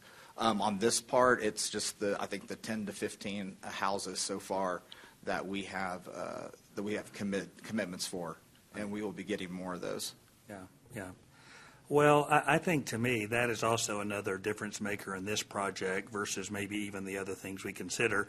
I mean, maybe people would donate $3 million to a fire station or to animal management welfare, but when we try to gauge what the community wants to have done with their money, to me, when it's a public-private partnership and they're putting part of their money in because they realize it's a problem to solve, and we can do a partnership, and we're not operating this, but I think our community has indicated in a pretty significant way that this is something that not only they see a need for, but they're willing to invest in as well. So I think those are good fits, and I think for me, I mean, we're kind of where we are with this project, but I think this one will be, again, the communities. If we had to do this on our own, that's $3 million plus whatever else that we would have had to come up with if we said we got to solve this problem. So I think that's another way to be able to solve this problem by doing this partnership. And our goals also, we call it the 3 C's of community. It's the city, church, and commerce all coming together to help solve this. And we have some great commerce partners who are helping make this happen already. And I see more stepping up as we expand. Right. Good. Thank you. So we appreciate you speaking on that. And I just kind of try to drive this home. We're going to allocate some money for beautification. We have a mural program that, I like them. I think they're good looking. But if you want to beautify Amarillo, the number one way you do it is you help that guy get his tent off of the grass next to the sidewalk. And you motivate people to be productive members of this society and to identify with it. And then you shore up the foundation for your churches that are out there doing the work. And you show them that you're supporting them. So there are monies in the budget. And if we want to look at it, I think we do. But for this intent and purpose, I'm asking for it. I think we need it. Okay. Thank you, sir. Thank you, sir. All right, Miss Laura, you're holding us up on our recess, I think, here. So I know. I'm kidding. I apologize. I know fire station won't take that long. No, I lost control. And then you got one Can you more. go backwards, Johnny, for me? Yeah. What I'm thinking is, again, I'm not presenting any new information that wasn't already out on the message board. I wanted to quickly go through this. We're going to talk again about these probably next council meeting as well. I just wanted to kind of plant the seed, maybe give it some brief information on this, but we can move through these as quickly or as slow as you guys all want. These are things that are on our radar. I will just state that. So the next item down is fire station number 14. So you all have heard a lot about that. We have land. You all authorized the purchase of the land. That's wonderful. They're working on some design at this point. Again, construction prices are coming in higher. We authorized $5 million in total in the budget 2 budgets ago, and so a lot's changed even in 2 years. From early estimates, please know, a lot of these now, we're getting into their big estimates at this point. I just want them on y'all's radar. I figured coming to ask, I need more guidance on Transformation Park. The rest of these, I just wanted them on your radar. We can talk through them more later as they start coming in. I just knew that you all would want to know, what do we know is coming at this point, and so here's what it is. So $500,000 more is what we're looking to need to complete Station 14 as a one-company station and to have the ability to build it out in the future to a 2-company station as needed. The numbers do not dictate needing the 2-company station at this point, but more than likely it will at some point in the future. We could go ahead and build the full 2-company station at this point in time. There's probably, a good argument for that as well, because I wouldn't imagine prices will ever get cheaper in the future, but we would need probably closer to $2 million more to build this out to a full 2-company fire station. So I'm going to keep going through these. You guys stop me if y'all have questions, if that's okay. Next item down, you'll see public safety's pretty heavy on some of these funding needs that we're looking at. As a reminder as well, this is all one-time money.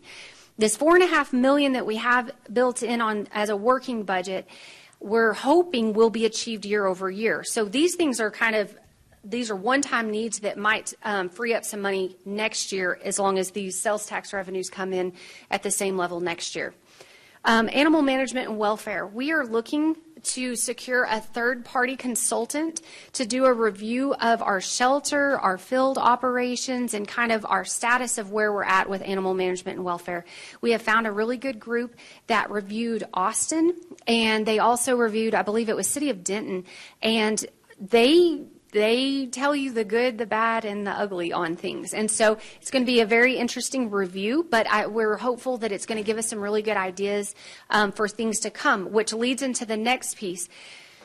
We know there's going to be recommendations from the review. And so we are hoping to maybe have some funding to be able to start addressing some of the things that come out of this review. The $36,000 to get the third-party consultant to come in, we plan to use this almost like a master plan document for animal management and welfare, but then we're hoping to find some funding in order to help bring some of those recommendations forward. And then we do have some storage challenges out there. We think $25,000 would help solve that.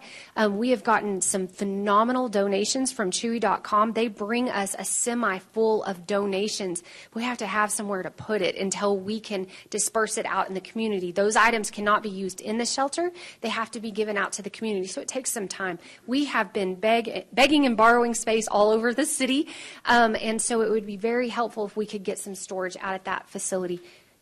Johnny, can you go forward all the way to the next slide with numbers? Those are just renderings of Transformation Park. Okay, so a couple of other funding needs from a one-time perspective. Police recently had a crosswalk mural that was painted in front of their building. I don't know if, I'm hoping all of you guys have seen it. The cost of that was not in the budget, but it came in at about $12,000, so we know we're going to need to cover that somehow. And then we've got this holding cell item. We're going to talk a little bit more about that later on in the agenda, but this was some brainstorming, I think, that council had worked through in some during an executive session for some possibilities of being more self-sufficient from a prisoner holding standpoint going into the future. So this is an option. We've talked a little bit with Jerry Danforth, and at this point to utilize a facility like that, it would probably be around about $2.5 million. Again, that is a large estimate.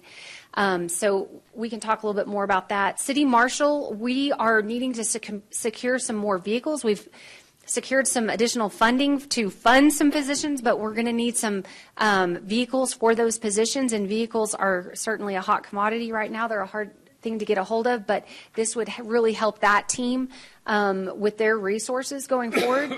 And then our Service Center North. This has been a project on our radar for many years. There's a building on the north side of our service center that used to be rented out, and the city has owned it for a while, but once the tenant was no longer in it, the building was not fully usable in its given condition, so the city has already invested some money into that project. But a lot has changed, that we've put some big dollar amounts into some concrete work out at our service center to allow for all the heavy vehicles and equipments to drive on it without tearing up that facility and us having to repair it consistently. So in order to get the building to a place where we can start moving in some of our departments, which would really help from a capacity standpoint, we're looking to need probably about $200,000 in order to get that building up to speed. Questions on that? Okay, Johnny, if you'll go to the next. Okay, so now let's talk about some ongoing needs. We have an agenda item coming up here in just a little bit related to the Axon software.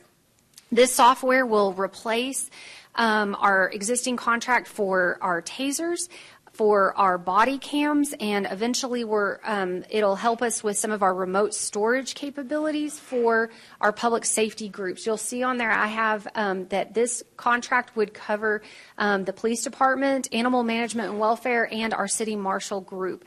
Now, this is, and I'll certainly let the chief and his group talk more about it, but this is one of, I think, the state-of-the-art technology resources for our public safety, and we do not have enough built into our existing budget to cover the ongoing annual costs associated with it. We would need about $1 million more annually to cover these costs. However, we would be getting a much better product, and we would be able to, I think, replace those items in a much more timely. It's more or less a lease. So, and then we'd have really good support services behind it. But again, police is available to answer questions on that. The bridge. We talked a lot about that during budget. So the bridge had worked with us if there was any excess funding from the amounts that we're collecting related to the school safety areas. And there originally was not. The county's passed something in the past year that is pushing more money into the city. However, we are not fully covering the cost of our school crossing guard program yet. So we met with the bridge and we talked to them because they're doing a lot of things at the bridge that if they weren't doing them, our police department would have to do them. We would have to either do them through our civilian side or through our sworn side. So they're providing a really good service in the community that is saving the city dollars. However, they've got funding constraints and they've asked, if possible, if they could secure an ongoing known amount of $50,000 annually to help make sure that they can continue their operations going forward. We've also heard that some of council may be interested in bringing back a true 4th of July event that would be at least partially sponsored by the city. Don't know what that's going to look like yet. We're running that through our Parks Board. I just wanted this on y'all's radar. They're going to kind of vet it out. We would certainly be looking for partnerships in the community, for funding, for running it, all of those things. But that's going through a process through our advisory board first before it comes up to council. I just wanted y'all to know that there may be an ask coming on some recurring funding related to a 4th of July event if you all decide that's the direction you want to go. Demolition funding. I don't know that there's ever enough in our budget. You all put some more funding in the budget this year for demolition funding. Costs are going up. The asbestos abatement alone is eating up a lot of our budgeted dollars annually. Any more funding we could put towards it would be utilized and would help from many angles, whether it's public safety or beautification of the community, by helping get some of those structures demolished. So the ask there is $100,000. And then we are also in need of some dedicated IT positions for our police department. Everything they do is so driven by technology now.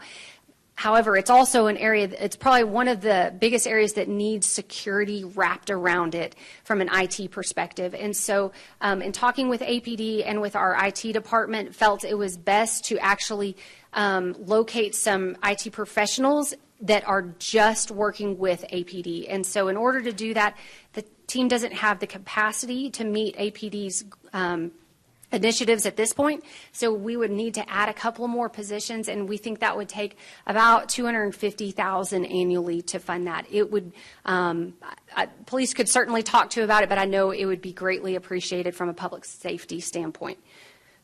So with that, Johnny, I think not the shortest of presentations, and I apologize, but what questions can I go ahead and answer? And again, we'll bring a lot of this back next council meeting to talk through as well. What's the total?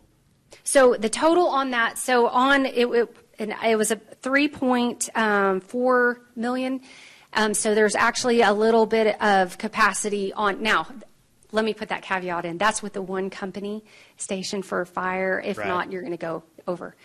Well, and that's also factoring 2.5 million for a holding facility / jail. That's actually setting that kind of on a side note for now. That's not included. Yeah. Okay. That is something that we actually, and I thank you, Mayor, for saying that. I should have clarified that. That might be something we want to run through our budget process, but if that's something that this group wants to go ahead and kind of get started on, we can talk a little bit more about it later too. We might need some A&E funding to go ahead and start figuring out what design would look like so we'd even know what to ask for in the budget. Because I know Mr. Danforth won't agree with me, but I swear that's like a $1.5 million facility at around 3,000 square feet, which is what we need. So I think the A&E side would be good if we start heading that direction. I know we've got a couple roads we can go down. Okay. So questions, council, for Mrs. Storrs? It's a lot to digest, but I think she's doing a really good job of not holding back and just kind of laying all the cards on the table so that you and the public get to see, you know, we're going to spend the money. We're trying to figure out how is best to spend it. And I'll be honest on this. If we're headed down the wrong direction on any of this, this is a great time to let us know. And as the mayor mentioned, we're just throwing everything that's coming at us. We're trying to get out in front of you guys so y'all can see and make sure we don't start running down the wrong direction towards something. So without this working budget model, right, that we came up with, where would this money come from? That is a really good question. So depending on how pressing the item is, we start going through authorized projects that have either not been started, and we start figuring out, is there ways to reprioritize? Okay. It is very challenging. It is very challenging. And when you're looking at, I'll be honest, that $1 million ask on the Axon software, I probably would have had a heart attack in prior years because that is hard to find, $1 million ongoing. So I think the foresight that you all had to set money aside in case something came up, I mean, it's either you unfund other things or you say there's just no way we can do this. We don't have the funding. We'll have to wait till a future year. It may cost more at that point, but we may have to wait till a future year to figure out a way to fund it. So you don't have a concern that it's January and that we allocate most of that money? You know, I do not at this point. I think that another item that we'll be talking about probably in a couple of council meetings is, if you remember, I think it was at the last council meeting, we did a quarterly budget update on last fiscal year, and we ended the year very favorably. Part of that's already been allocated in the current year, but there's going to be some money. Okay. I don't have that number yet. That's something I'll be bringing back that y'all can use towards one-time only expenditures. Mayor's shaking his head at me. Totally. We might agree to disagree on some of it. No, he's a mayor, though. He can direct us. So wasn't it around 7? Yes, yeah. Yes. And so I'll have that number as we complete our audit. That gives you a little comfort in it spending does. this now. Yes. Okay. Otherwise, yes, I don't know that I'd be sleeping much at night. Okay. Good. Thank you. You bet. It's a good question. Other questions, council? Thank you. You bet. Thank you. You bet. And please know, it's all out there on the forum. And so if you guys have questions, if you want to put it out there, if you have ideas, just put it out there and we'll take off running with it and we can talk more at the next council meeting. So real quick to summarize, and then if anybody has anything to add, feel free. This is different. So we set aside money up front. Most communities don't get told like, well, we didn't spend every dollar, because the fear is if you had any money, then, like, it goes away. And so our departments are trusting us to understand that it costs money to do the things that we need and we can agree on, we prioritize. So we want to be good stewards of this. We don't want to hold on so tight to it that we're showing ourselves that we can't move forward. However, with this, it gives us a really good opportunity to let you guys do something that you don't normally get to. Normally, staff gets directed, and they go one piece at a time and feed you what they need. And they're not doing that. Staff is letting us see all the needs, and we truly are given an opportunity to help prioritize based on our pillars. And so we're doing a really good job of working with staff, and the community sees that, and I think that's where that trust is starting to be built.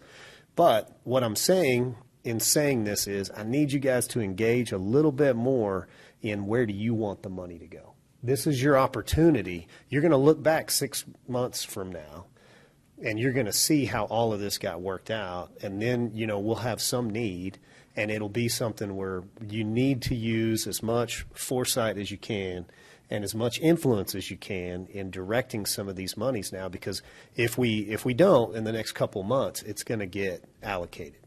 And I think that's just the nature of it. It's it's a train and it's moving kind of deal, right?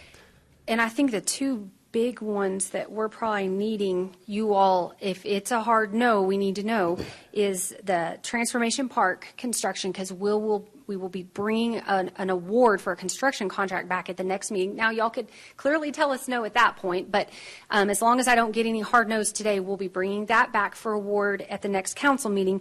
And then the other item is the Axon software. And I know that's a big ask, but that is later on the agenda, on the non-consent agenda. And so APD will be available to present a little bit on it. But that is some secured pricing that they had an increase in the new calendar year.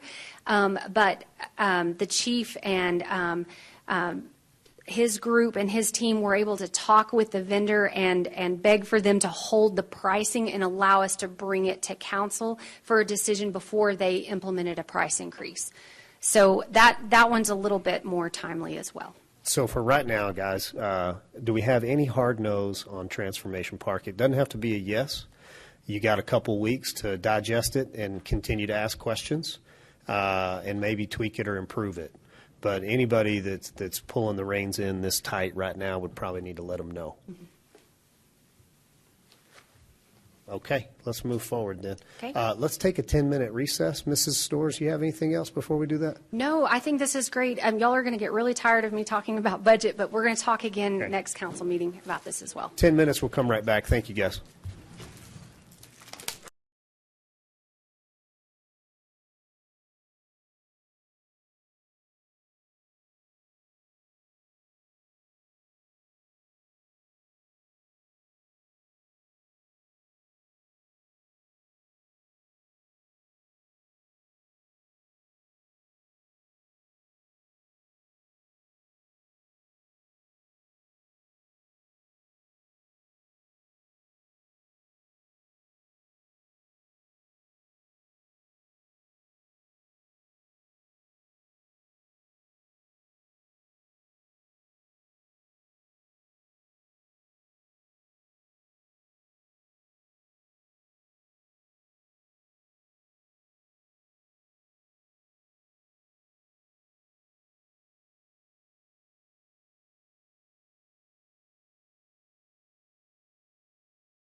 as we can. So any of our presenters, feel free to read your presentations fairly quickly and be concise and to the point for us, especially if it's a second reading and something that we're very familiar with.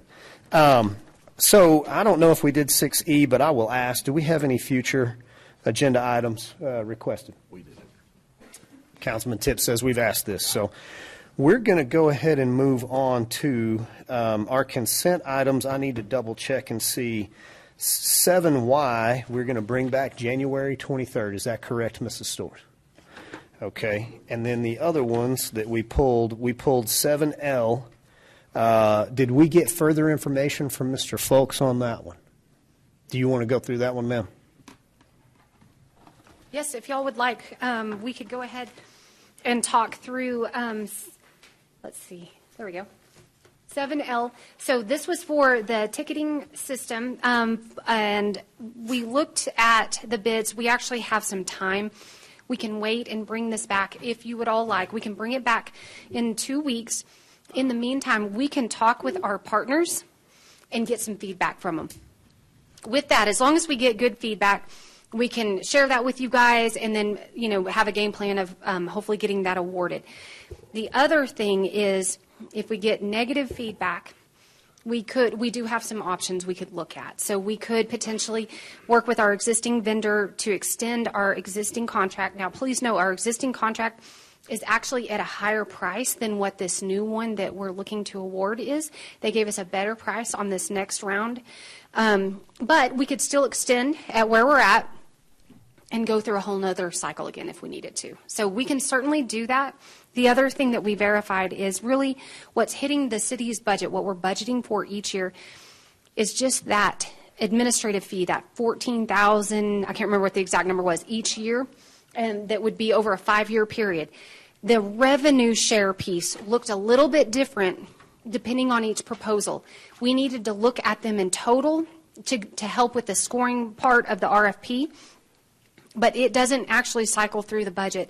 The way these groups work, they actually do all the collections themselves, and then however the arrangement is set up, they hold on to their piece of it. They pay any credit card fees out of it, if that's the case, the setup, and then they transmit back to the city as our revenue piece, the net amount of those items.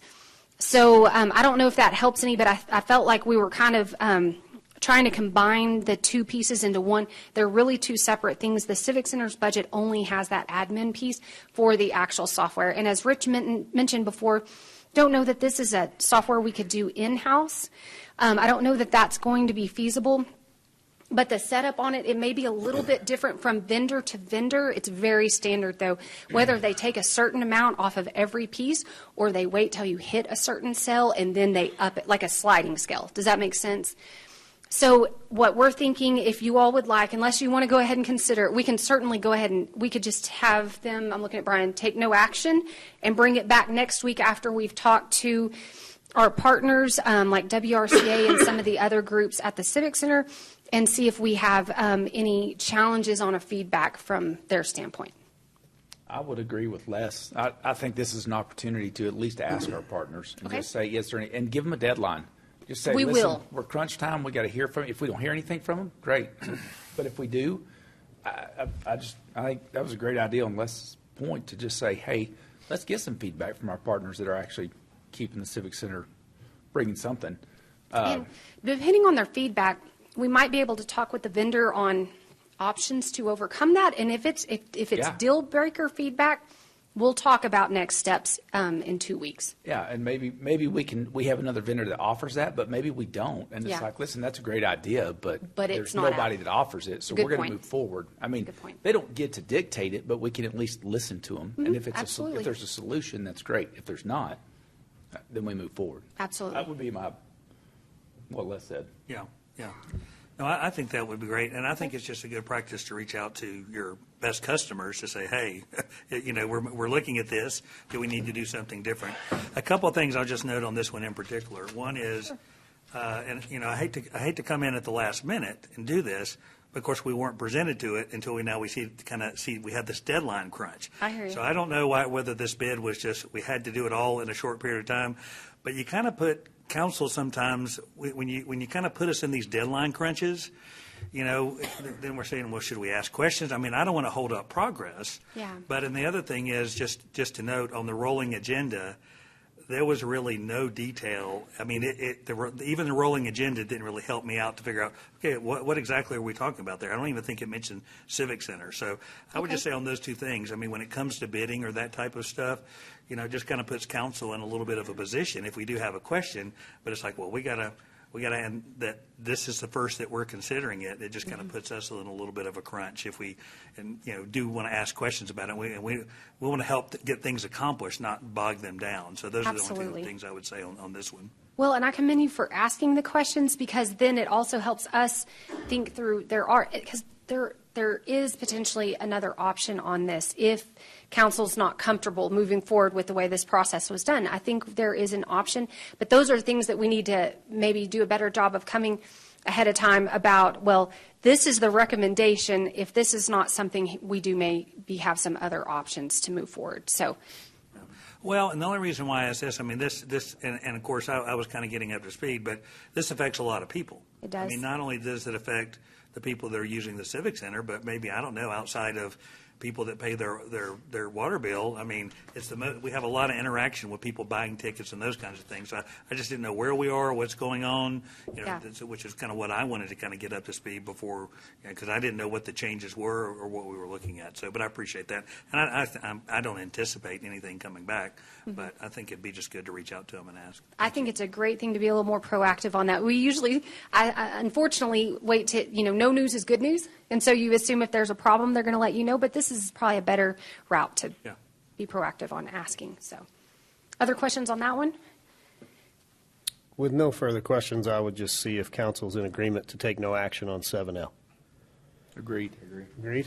Okay. We'll take no action on 7L. We will move along to 7O, tree management agreement. How far down the list did we get on this one? 0. Oh, we hadn't discussed it at all?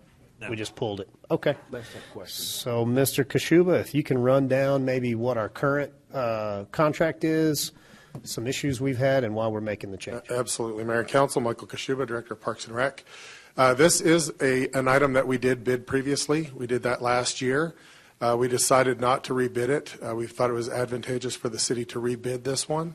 But we actually saw some savings compared to the last awarded bid. So the items, we changed the bid a little bit in terms of structure, but what we saw is on the items that were the base bid, we saw a reduction in price of about 61% compared to the previous contract. So we would obviously recommend that forward to council. So I guess is this the second year we would have had this contract arrangement for that? Correct. Okay, got it. And so my question was just making sure, so we're investing additional $450,000 a year to do something that we were already doing. So just making sure that we're netting a savings out of that to pay for this. Yeah, correct. In the past, that work was done by park maintenance staff. During the COVID years, we saw a significant decline in staffing. And so that's when a lot of our contracts started to occur. Was just because we didn't have the manpower in-house. At that time, we were mowing parks every 4 to 6 weeks. That's where the landscape maintenance contract came in. During that time, we also saw a reduction on our forestry staff, so we felt it was advantageous to the city to contract that out. That money it was the same dollar amount that we were spending with park maintenance staff, and the reason we were doing that is because to be a Tree City USA city, you have to spend approximately $2 per capita.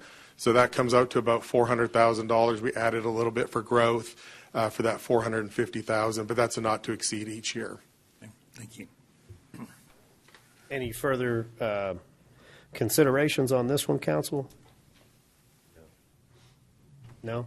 Mr. Kashuba, tell us 3 years ago, just a rough comparison, how many employees did you have that were full-time, and what do you have right now? I've got that number right here. We actually went, let me pull that number. So, park maintenance in fiscal year 18-19 had 111 people.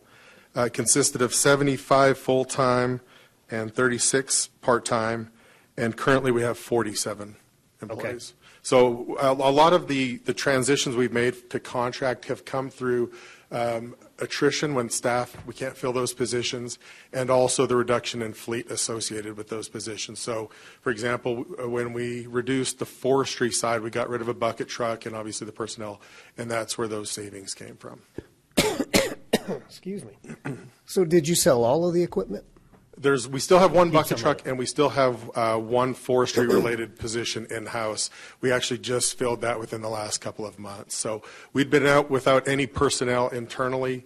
We actually have one employee that does some minor forestry work in-house. So for kind of our fiduciary responsibilities up here, you're running less than half staff from what you previously were, and the way in which you're doing that and hopefully increasing customer service and quality of services is by subcontracting. That's correct. Okay. Anybody got anything else on 7.0, gentlemen? No. If I could get a motion, please. I move to approve item 7.0 as presented in the agenda. Second. Okay, I have a motion from place 1, a second from place 3. Any further discussion? All in favor, please say aye. Aye. Any opposed? Motion passes with a 5-0 vote on 7.0. Let's see here, Mrs. Fill-in City Secretary. Was there anything else that we had other than 7Y? I know we pushed 7Y. Correct. You have that in the minutes already? Yes, sir. We don't need to do anything on that? Okay. Okay, thank you. I believe that takes us to the end of consent. Now we will move to our non-consent items, and we were going to pull the AEDC items all the way up to the top for 8K and 8L. I'm not going to do that right now because we had another obligation. So we're just going to move through it in order.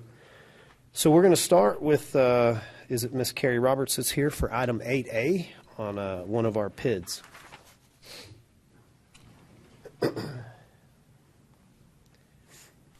Just move it. It's fine. Evening. There we go. Good evening, Mayor and Council. My name is Carrie Roberts. I am the project manager for our PIDS department in purchasing. And I am here to present to y'all our new possible PID, if it is approved tonight, which is Homestead through Beaton Bow Homes. I'd like to introduce Mr. Wesley Everett and Mr. Chris Berry with Beaton Bow Homes, and they would like to do a small presentation for y'all on this PID. Evening, gentlemen. Good evening. As Carrie stated, my name is Wes Everett.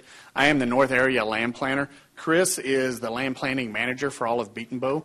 We did have here earlier Eddie Husky, the Amarillo Sales Manager here. He did have to leave, though. His daughter was singing at Tech basketball game, so it was a good reason for him to head out. So we appreciate y'all giving us an opportunity to be here.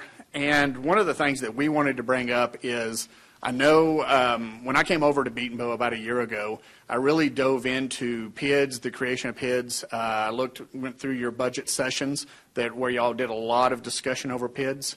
And then also, I really looked at every one of them. And in the creation of this, which I think is close to, we've been working on this about a year and a half. And I want to really thank Carrie, Leslie Schmidt, and Justin Opal for a lot of the help with us trying to get this in place, because we wanted to make sure that we put something in place for the community that not only benefited the community but also helped us out in being able to maintain something in our community that stays in a good fashion the way that we want to put it in. So one of the things, going through, if we could start the slides. That's all right.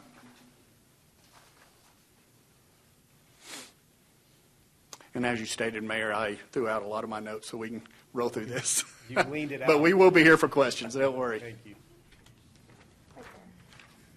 And then you have control of it on your... On this? Okay. Yes, sir. Oh, yes. Okay. So this is an example of our branding. One of the things that we want to do and we thought was important for this PID is to be able to also introduce our community a little bit to you, because there's some things that are that we just want to highlight from this. First of all, on your screens, you're going to see that we wanted to make sure that you saw and were able to realize kind of our phasing, what we're looking at. If you've driven out there, there's a lot of dirt moving. There's some streets going in, some curbing going in, but this is a lot, our phasing that's happening. All of the areas, one of the things I want to highlight, all of the areas that you see, the units through there, those will be at one assessment rate. There is also a portion of this PID area that is a multi-family area that is going to be by another developer, and that'll be at another assessment rate under the PID. Here is the area that we've talked about. If people or citizens aren't aware of it, it's near I-40, Loop 335, Soncy, and Southwest 34th. Here's an example of one of the common areas, and I'll show both of them in just a second. This is going to be on the east end of a large basin that is in the middle of our community. And then this area is going to be on the west end of that large basin. And then this is an example of a community sign that would come off of 34th Street. And it's a show our community, but also the multifamily area. So here, the areas that you see that are in tan, that is what we call our core product. That is really kind of a homes that are around 1350 to 1950. The yellow is what we would call reserve, which is around 1950 square foot to 2600 square foot. The blue area up in the right corner, that is what we call cottage, but that is more of that 1100 to 1300 square foot, which is a product that a lot of the city plan 2045 has been talking about, trying to get different types of housing, different formats of housing into the community. So one of the things that I really want to highlight through this that I felt like in my kind of a review of some of the other PIDs is this one. Our PID is going to be start off as a debt-free PID because we are the ones that are going to invest everything into this. We are not asking for a reimbursement from the PID or from anybody for this. We want this to be a maintenance PID that helps retain that after we build out this community and we're around. We want it to be able to stay in the same condition as what we leave it as. That's probably that's the biggest difference that I've seen in a lot of areas. And that's important to us. And so really with that, to stay timely, we're open to any questions. Questions for these gentlemen, council? How many homes in this development total? 632? 23, sorry. Okay. I have dyslexia sometimes. 623. And then through the PID process, we learned a few things that we improved on, I believe. The bylaws, I guess we would say, or some of those practices, are you guys putting into the structure of this PID in the way in which you contract out some of the things? So a lot of that, yes, through the PID petition, a lot of that is laid out where we do have an HOA backing behind the PID petition, but a lot of it is still governed through, once it's turned over to the city, it's governed through the city policies and processes through that PID petition. Great. Well, then that's probably what we're working on. Yeah. Okay. And one of the things that I did turn in with this, and this is a habit on some other PIDs that I've created, is a letter to help format and kind of tell you, give you a brief description of what we're doing. But I went by everything in your policy and told you where it's at in the petition. So that way you can have an easy reference as you want to go through that. Fantastic. We appreciate the presentation. Yep. Thank you, gentlemen. Thank you, guys. Okay. Mrs. Carey, do you have anything further? I do not. Okay. This is a public hearing, so at this time we'll open a public hearing. Do I have anyone here that would like to speak for or against this item? Seeing no one, we'll close the public hearing. And then I guess I would ask for a motion. Do we have a motion on this one to go ahead and we're ready to take action? Anybody want to make a motion? I move to adopt resolution number 1-9-24-2. Second. Okay, I have a motion from place 1, a second from place 4. Any further discussion? All in favor, please say aye. Aye. Any opposed? Motion passes. Thank you, gentlemen, for being here. Thank you for your time. I appreciate it. Thank you. Thank you. On to our second public hearing, item 8B. We have Mr. Kendrick coming forward. Good evening, Mayor and Council. This is a public hearing and first reading to consider the rezoning of lots 11 through 13 of Block 1 of Chalmers Edition to rezone from Plan Development District 41 and Multifamily District 2 to Plan Development District 41A to allow for a credit union as an additional allowed land use on the property. And the applicant, who is Amarillo College, is requesting this rezoning in order to develop the site and lease the site to the Education Credit Union to create a campus-level branch of their credit union here near Amarillo College. The Planning Commission found that the site does conform with the future land use map, and given the development patterns in the area, when this plan development was originally created, it was for a Bible chair facility that was surrounded by single-family homes at that time. As you can see on your screen, since that time, the Amarillo College has bought most of those homes, torn them down, so now it's surrounded entirely by parking lots. The college is proposing to keep most of the core elements of that original plan development in place, and just with allowing the additional use of a credit union. And given that the Planning Commission felt that this request was appropriate, given the development trends in that area with this essentially being surrounded by the college. We did send public notices on this one and did not receive any comments, and we are recommending approval of this one as presented. And on your screen, you can see the building that they are repurposing and the site work that they will be doing for this project. Questions for Mr. Kendrick, gentlemen? No. What is, what it said 512 on there? Is there a building on there already? There is. They're repurposing what was the old Bible chair. So there was that structure in an old home. They tore down the home, and that's where the parking lot's going to be. And they're simply repurposing that existing building. Okay, with no questions for Mr. Kendrick, thank you, sir. We will open a public hearing on this item.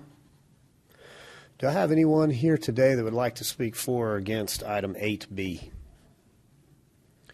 Seeing no one, we'll go ahead and close the public hearing, and I would ask for a motion. I move to adopt ordinance number 8107 as presented in the agenda. Second. Okay, I have a motion and a second. All in favor, please say aye. Aye. Any opposed? Motion passes. On to item 8C, we have a public hearing, and we have Mr. Kendrick back up. Item 8C, this is also a rezoning to rezone an 11.08 acre tract of unplotted land that is located in Potter County, Texas, in the vicinity of Southeast 27th and Osage Street, to rezone from Residential District 2 and General Retail District to Planned Development District 406, to allow land uses that are allowed in Residential District 2 with a max building height of 40 feet. And the applicant is Amarillo Power Church. And the applicant in this case is wanting to develop the site with a church that will have a maximum building height of 40 feet on the site. And while this use would typically be allowed, it's that height that is the issue. Residential District 2 would essentially allow for a 23-foot tall structure, so that is the reason for the request, is that their structure will have a peak height at the peak of the roof of 40 feet.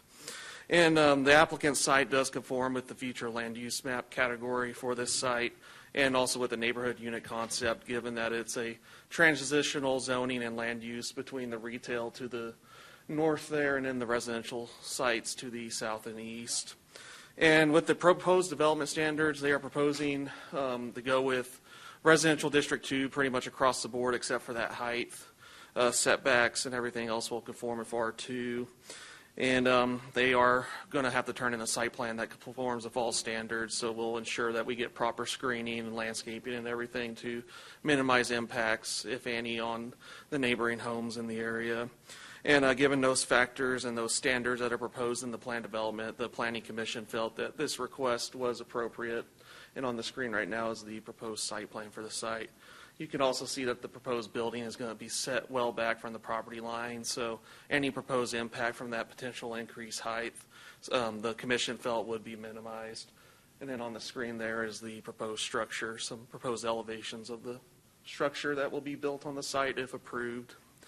Notices were sent on this one as well, and no comments were received. And the Planning and Zoning Commission did recommend approval of the request as presented. We did have one member abstain because their firm was the engineer on the project, but the other members all voted in favor of the request. Okay, Mr. Kendrick, we appreciate your due diligence on this one. Do I have any questions for Brady?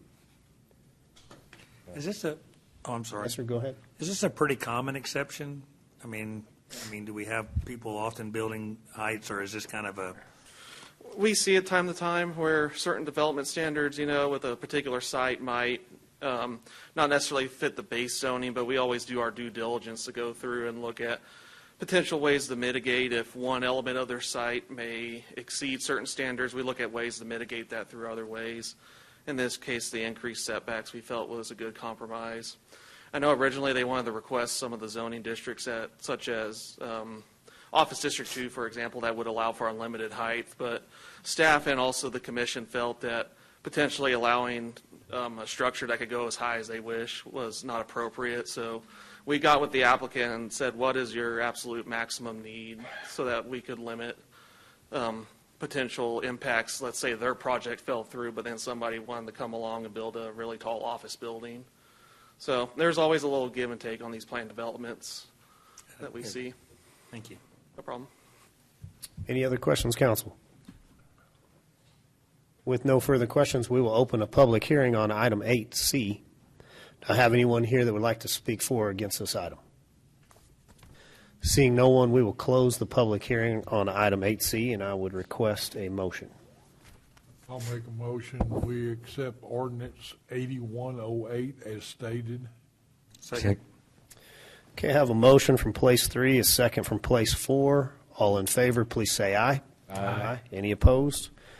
Motion passes. On to item 8D. Do we have Mr. Hartman for this one? Mr. Hartman, if you can walk us through this one.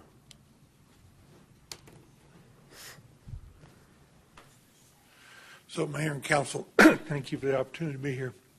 We reviewed this in the December meeting, and remember, this is a discussion. That discussion in the December meeting was about an opt-out for the automatic meter reading system. So quickly, just a quick update on the status of that. We have just under 4,000 meters installed, so that project is progressing well.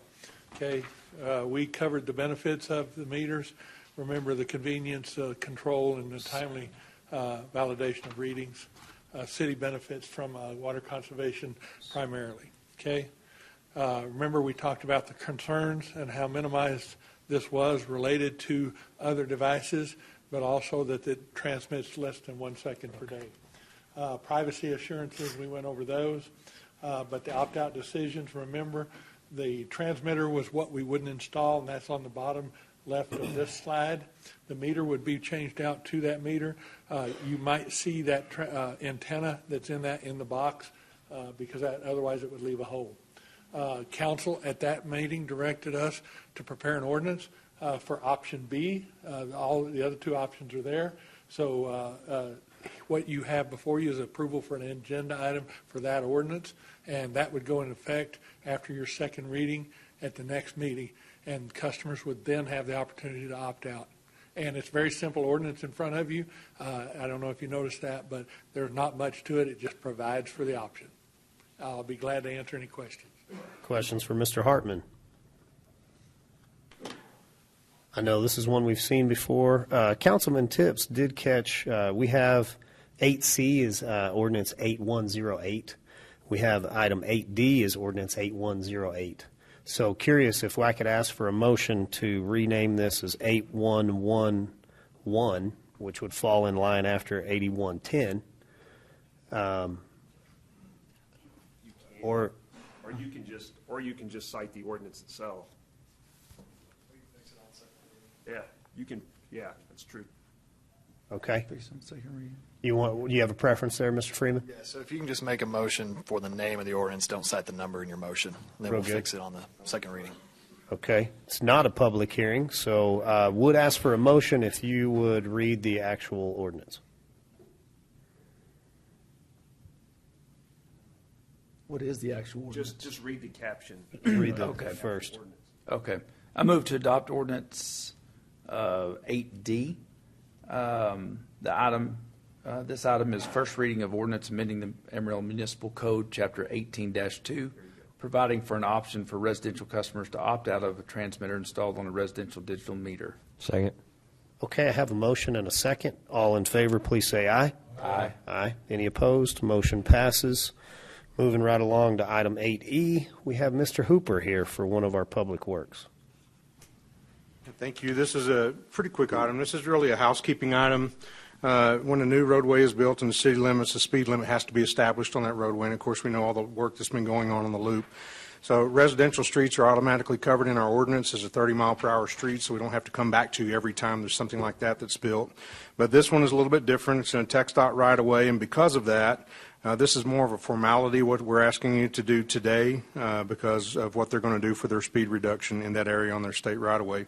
This ordinance will satisfy our code of ordinances and put it in line with what the speed limit is in that area, because it is in our city limits, and just to reflect that speed that's established by TxDOT. So with that said, we're just asking for approval today, reducing that speed from 55 down to 35. It's really hard for me not to talk for a long time, so to do this quick is just against Donnie. Stop now. But I'm done. Don't go anywhere. We're coming right back to you. All right. You're still on a probation period, by the way. Yeah. Still a new hire. So, thank you. Any questions for Mr. Hooper on item 8E? No.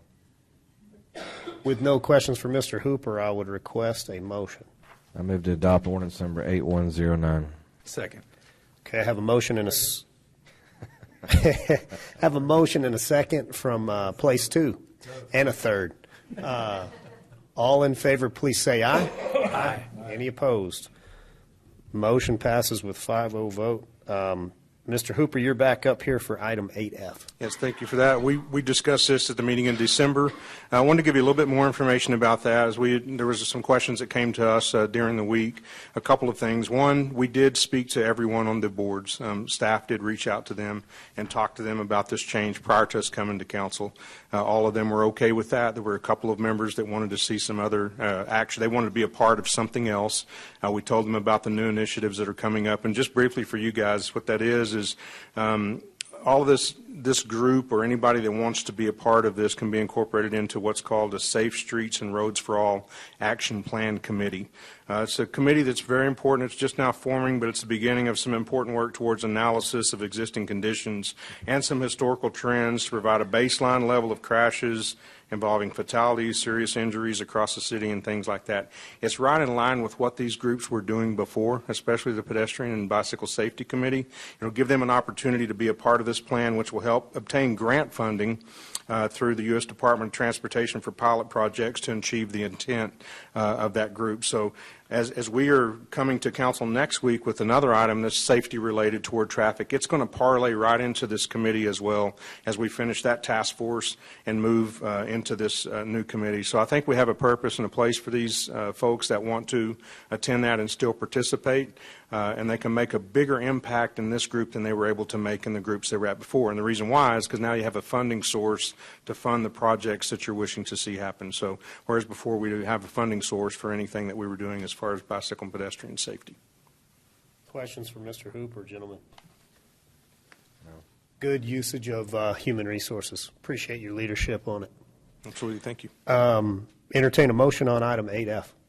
I move to adopt ordinance number 8110 as presented in the agenda. Second. Okay, motion and a second on item 8F with no further discussion. All in favor, please say aye. Aye. Any opposed? Item 8G, Mrs. Storrs. All right. On this item, we are looking to authorize a resolution to approve the third amendment to the lease agreement with the baseball team for the MPEV. So I'll quickly go through this. Just real quickly, we're on the third amendment. The agreement was approved in 2017 between the city and the Panhandle Baseball Club. The first amendment was approved in 2020. All it was doing, if you'll remember, that was during COVID. It was a request to defer the annual rent payment due in April to May, and then defer the one due in July until December. And then it also just cleaned up it transferred the ownership of the capital improvements and maintenance reserve account to the city. The original lease had it owned by the baseball team. Both parties have to agree to utilize those funds. The second amendment was on December 30th, 2020, and that was to defer the December 31st, 2020 annual rent payment, half due July 15th of 2021 and half due July 15th of 2022. And that was due to the canceling of the season related to COVID. So they did make their lease payments, they just deferred them out, and that's what those amendments did. So this third amendment, we've talked about this several times before. This is related to the fact that that Major League Baseball came in and required some renovations go ahead and be done to the facility. And so the city of Amarillo wound up issuing $4 million in hotel occupancy tax revenue bonds earlier this year to help meet those requirements. What this amendment states is that the city's going to pay $175,000 of the debt service annually for these bonds from a portion of the annual MPEV Capital Improvement and Maintenance Reserve Funds payment from Panhandle Baseball Club, Inc. And then the city would also take the A&E costs that were associated with the renovations out of that same reserve fund account. Also, this amendment clarifies landscaping responsibilities outside the MPEV, and then it also revises the funding and responsibility related to fireworks, where the city was covering all the costs associated with fireworks previously. Now we're only covering those during the summer on Friday nights. So that is certainly going to help save some on the city side. So with that, I know that was very quick. I do also have Tony Enzer here. And he is available to help answer maybe any questions about the renovations that were required or anything on those ends if you all have questions. We may have a few questions. Okay. Council, you got questions on this one? I do not. I do not know. No? So the amount that we were getting, that maintenance reserve fund was basically the money that was coming from Panhandle Baseball to us to set aside for that, correct? Yes, for future repairs and improvements. That is correct. Yes. And now it's going to be shifted partially to debt service. And has that always been the $175,000? Yes. So the agreement was originally a portion of it goes to pay the existing debt service for the bonds that were issued to actually construct. And then the rest of it was going into an account, and it was at $225,000. It was going into this reserve account. So we're essentially splitting part of that out. $175,000 will go to this new debt service. $50,000 will annually go into this reserve account because we know there's going to be repairs and smaller improvements that need to be done over time, and that's what that account was set up for. So we weren't constantly coming to the city asking or going to the team and asking. It was this agreed upon annual amount that team funds to set aside for repairs and improvements. And so the $175 will cover the $4 million. I'm sorry if I didn't fully answer that. No. So we also are looking to pull $50,000 out of the annual allocation that goes to CVB, and they have agreed to that as well, to pay a portion of it, and the remaining amount, which is approximately just under $160,000 annually, will be coming out of the city's portion of the HOT funds, the hotel occupancy tax funds. Okay. Yes. So what we worked to try to do was minimize as much as possible the impact to the city's hot bonds as well to try to get these renovations paid for. Mm-hmm. And then the landscaping responsibilities, what kind of specifically, what is that? So there's probably a long history about how it's maintained. What we've agreed to do is plant the beds to a city standard, and then the team can maintain that if they want to do anything above and beyond from that. So I think they had, I don't know if Michael's still here or not, but I think we put in some rose bushes and some items like that. Tony might remember. Yeah, it looks good. They were full of weeds, and it was kind of, no one was exactly, I guess, sure on whose responsibility the landscaping was. There was a plan many years ago to do a downtown PID to maybe help maintain some of that, and so this actually got it squared away. The city put in some hardy plants, and then if the team wants to do more, they can do. Okay. And then we weren't paying for the fireworks. It's just like the fire marshal's office and all that, yes, and that we had, yes. Okay, I got it. And for police or fire that we needed to help secure the area related to the fireworks. Thank you for that clarification. Yes, the team was paying for the actual fireworks. We were just kind of helping. Yeah. We create enough up here as it is, Tony. And maybe this is a Tony question, but is MLB going to come back 4 years from now and say, sorry, we've got to have all these additional things, and 4 years after that, and 4 years after that? Yeah, no, that's a great question. You know, I'm fortunate enough to be in this game a long time. That's fortunate or unfortunate, however you want to look at it, due to aging. But I'm on several subcommittees, and we ask those questions because that's, as an operator, that's something that's really important to us. Are we going to have to go back to our city, or are we going to have to invest further funds into it?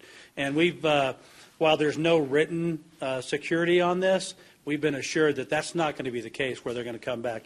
If you recall, after the 2020 season, well, the season that didn't happen due to COVID, Major League Baseball took a much bigger role in the minor leagues. And in fact, we became, where we were our own national association, minor league baseball and Major League Baseball were separate.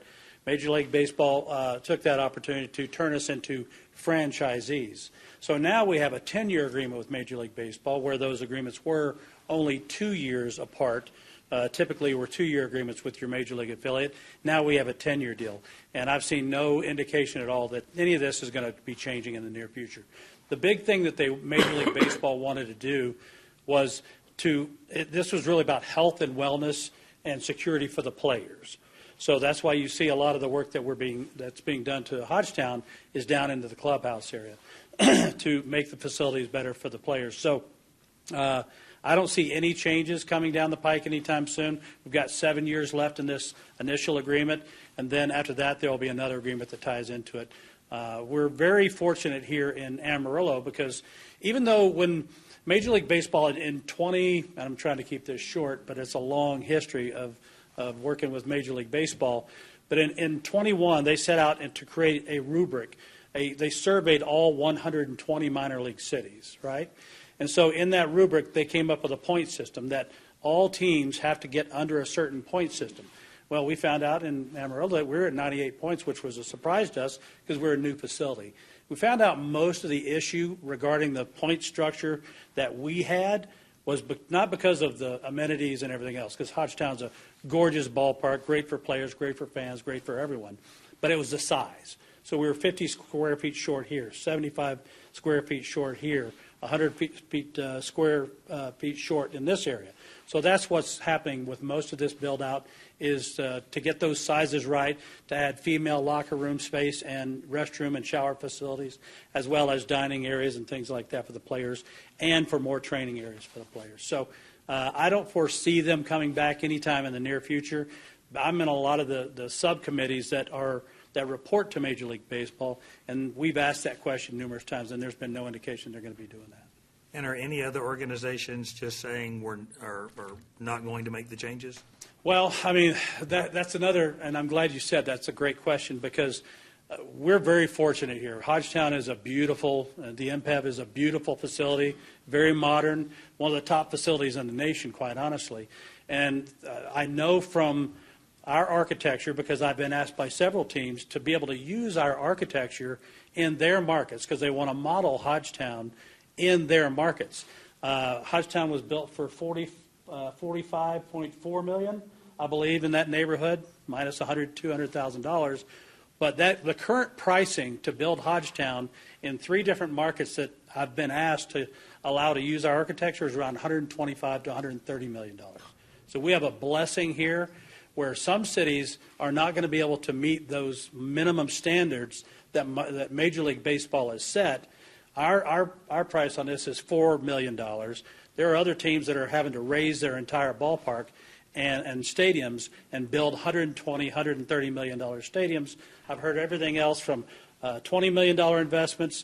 We're kind of on the low end, $20 million, $50 million, $75 million investments, all the way up to raising the entire ballpark and starting from scratch. So where we've got some work to do, I have great confidence this is going to put us where we need to be, and we're going to be hopefully finished with our project before opening day of 2024.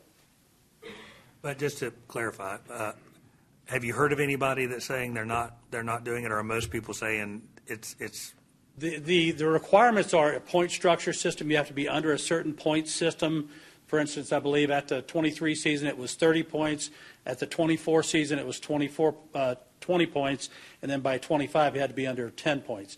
So we don't know yet. I have a feeling there are going to be some teams and cities and facilities that are not going to be able to meet that.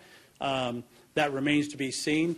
If you recall, after the 20 season, Major League Baseball took minor league baseball from 160 teams down to 120. So we are very fortunate, and we're very blessed to be at the AA level, where this is where the top prospects are in the nation. The best baseball players in the world are at the AA and AAA level, and then they make their way up to the majors. So we're in great shape here.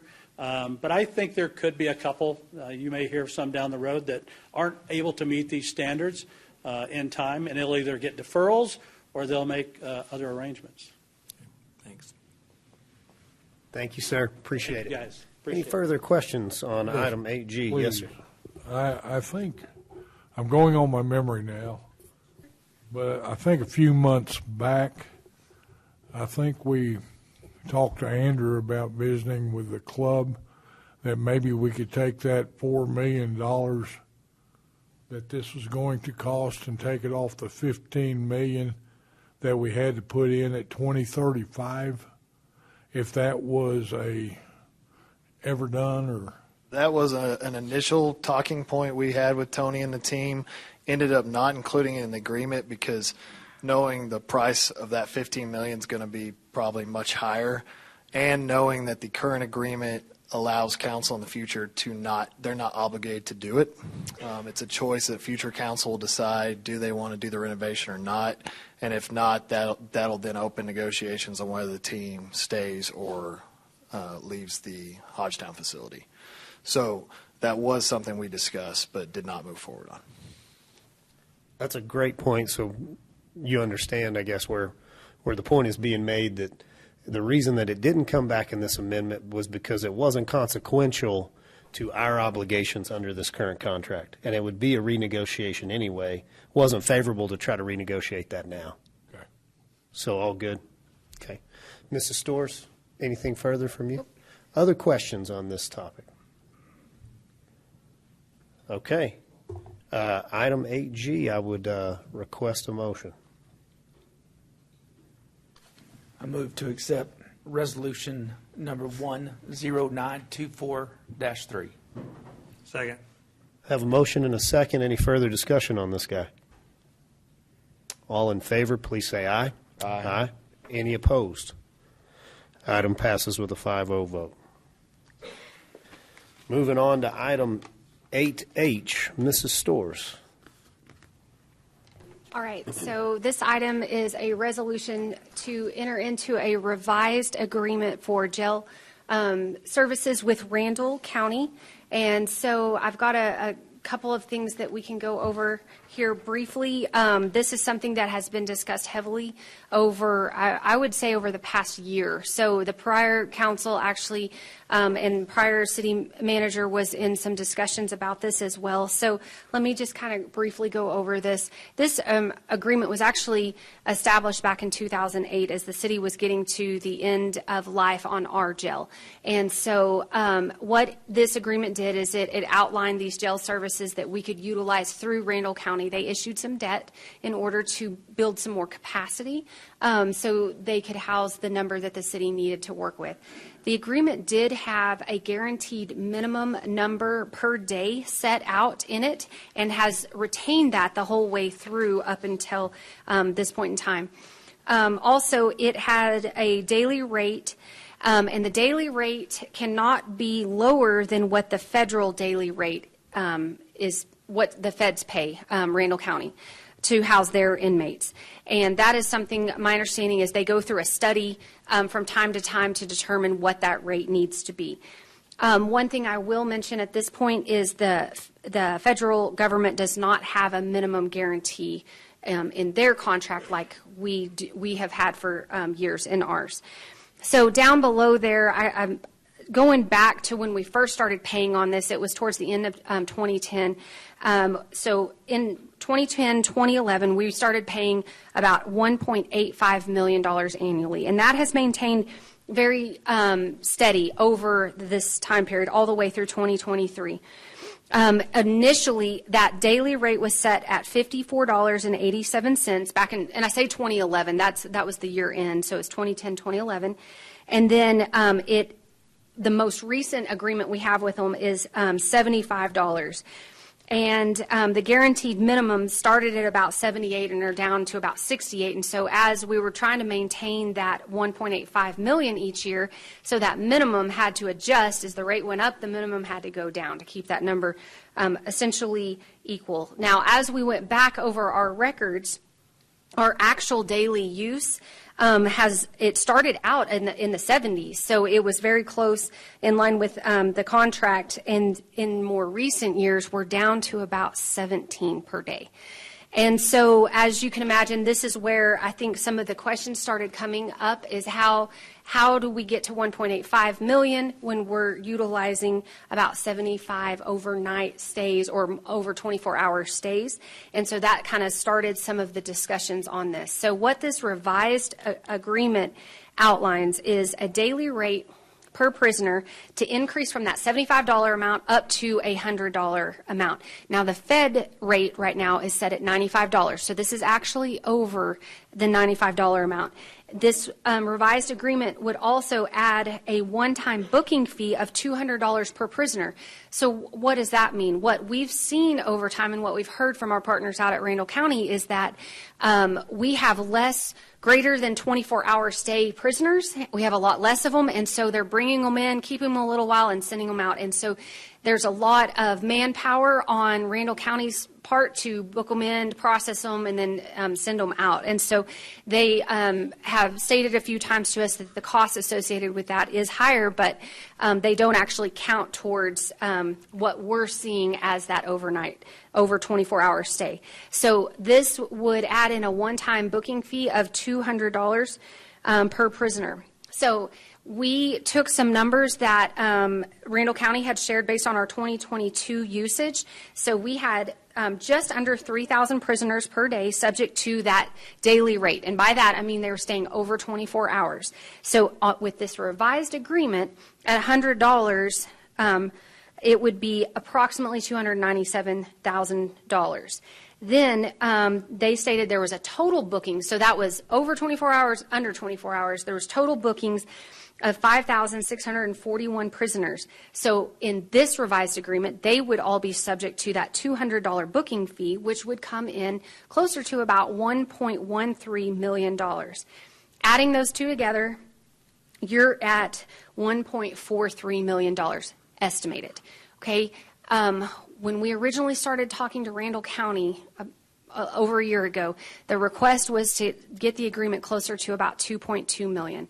My understanding is they've brought that down from there closer to around $2 million. So you can see there's definitely a gap there even with this revised agreement. And please note, they have not approved an agreement. This would be something that we're saying, if you all would like to to approve this agreement, then we will submit it to them. I know Andrew has already sent it over to Judge Dyer to start looking at. And then if you all decide to enter into this type of agreement, then we put it on them to see if they're willing to approve it as well. So let's walk these numbers forward just a little bit. So we tried to come up with maybe some estimated numbers of what growth could look like as we continue to make public safety a priority. We added in some assumed growth rates. So for 2023, it could look like something like this, where, those over 24-hour stays, if it grew about 5%, that number would grow up closer to about 312,000 annually. If those less than 24-hour bookings increase, say, 10%, they'd all be subject to that $200 booking fee, and that would be closer to the 1.13. And I think I have a bad number in there now that I'm looking at it. I'm so sorry. Yes, but the total cost would come in, bear with me here. So I have to do the math backwards. The total would be about $1.55 million.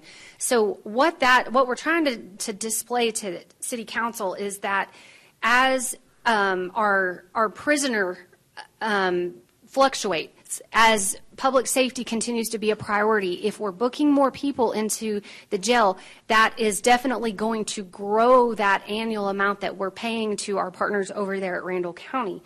But again, we were closer to, I think Randall County was comfortable closer to about a $2 million number. But I think this is maybe a compromised approach from our end, at least, to try to tie it more to what we're actually using instead of to a minimum guarantee.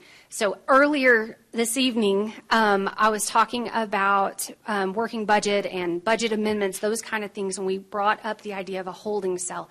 So that's where this comes in to discussion. You know, we can talk about some different long-term solutions. One might be for the city to build and run and operate our own holding cell. So those less than 24-hour stays, we could facilitate ourselves. Please don't quote me on any of these numbers. I'm hearing it could be around $1 million, $1.2 million to operate that annually. We would still need to have contracts in place, hopefully with Randall County, possibly Potter County, maybe Oldham County, some of the counties around here that could facilitate our overnight stays, because we still have, I say overnight, more than 24-hour stays.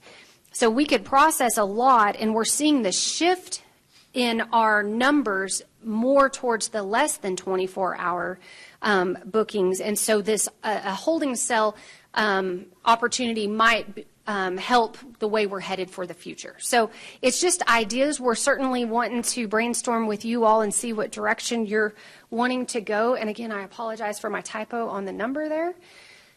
What questions can I answer on this? Maybe questions or remarks from council. I think we talked about this in executive session, and I think we need to go with the 1.43? I would recommend us do that, and if they don't want to do that, we can build our own facility, and at the end of the day, we'll be making money in the future as opposed to keep paying for things we're not getting. So that would be my recommendation. So the proposed contract from Randall County, to be clear, they're asking us to pay for beds that we don't use, correct? That is correct. So, yes. So the way it's a math problem. So you would take $2 million divided by that $95 per rate, and then that would be our minimum guarantee. Right. Yes. And that averages out to almost around $400 per night. I'll just kind of add some remarks to that. The county's proposal, they were very set on past history of a minimum guarantee to basically project their budget, which we understand that'd be great if you can guarantee revenue. We don't do the same thing on the city side. We have to estimate sales tax. We have to estimate water rates, wastewater rates. So that's the challenge. They want a kind of a stable source of revenue, but we want it to fluctuate for actual usage, and we will pay for actual usage as the demand goes up.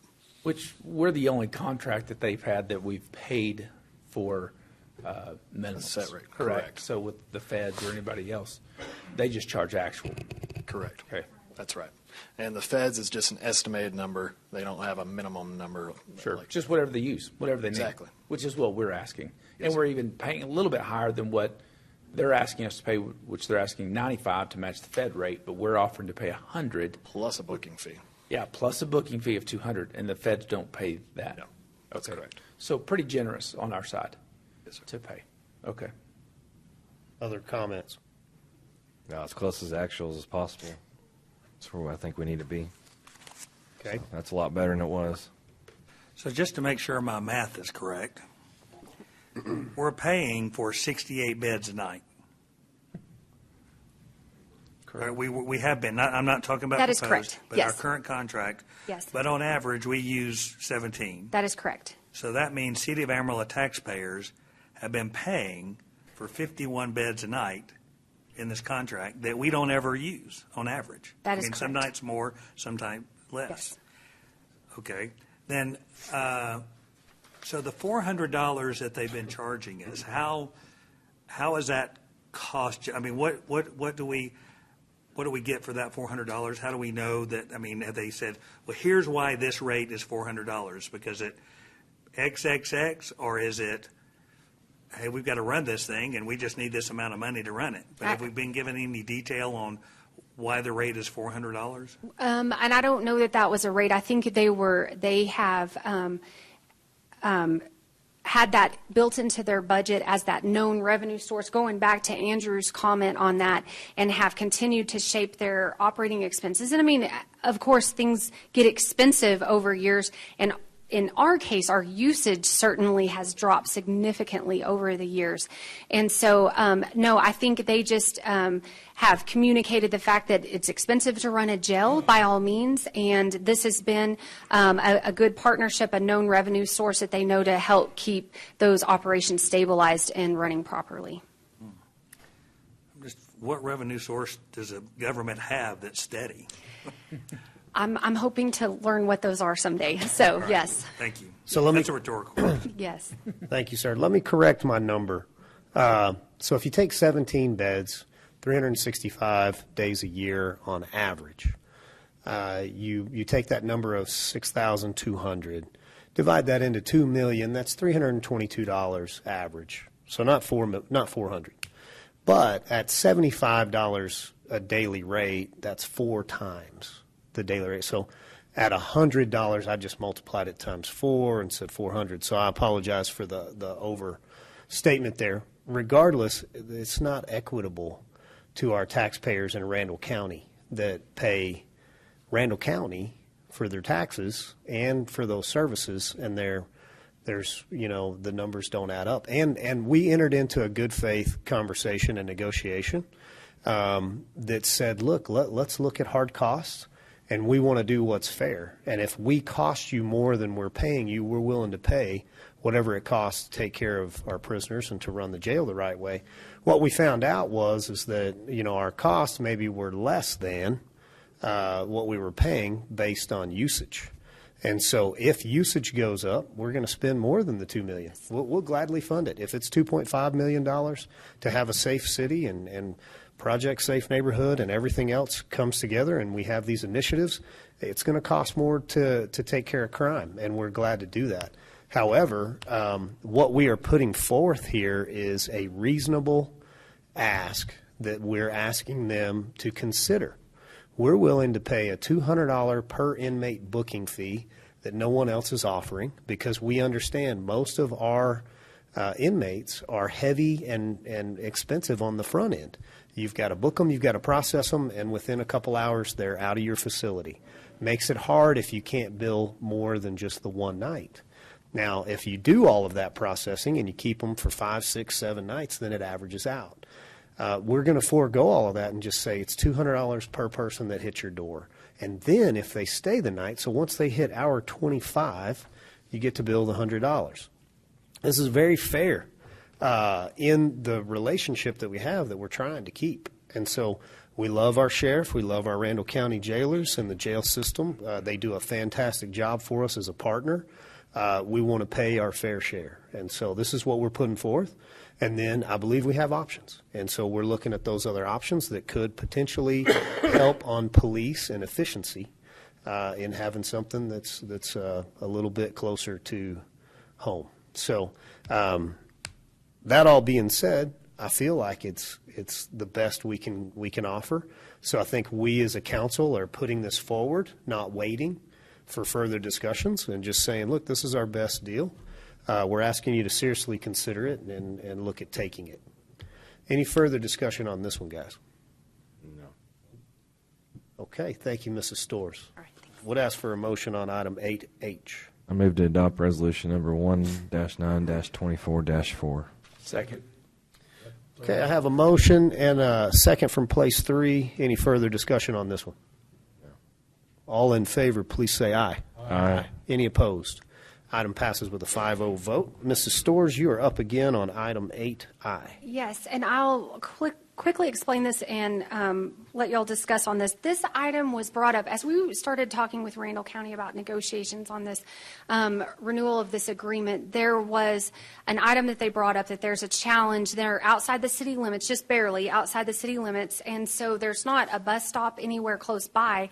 So as prisoners are being released, they have had concerns about prisoners walking in to nearby neighborhoods and just some challenges from the community. And so we brainstormed with our transit team in order to figure out, is there a solution that we could come up to try to help be a good partner with them? And they researched it, and City Council can consider a resolution, if you so choose, that would actually extend transit services on an on-demand basis for Randall County. As you know, they could contact us as they're releasing some inmates, and we could come by, pick them up, and then help get them to wherever they're going and help those inmates from walking on foot and getting into the neighboring areas.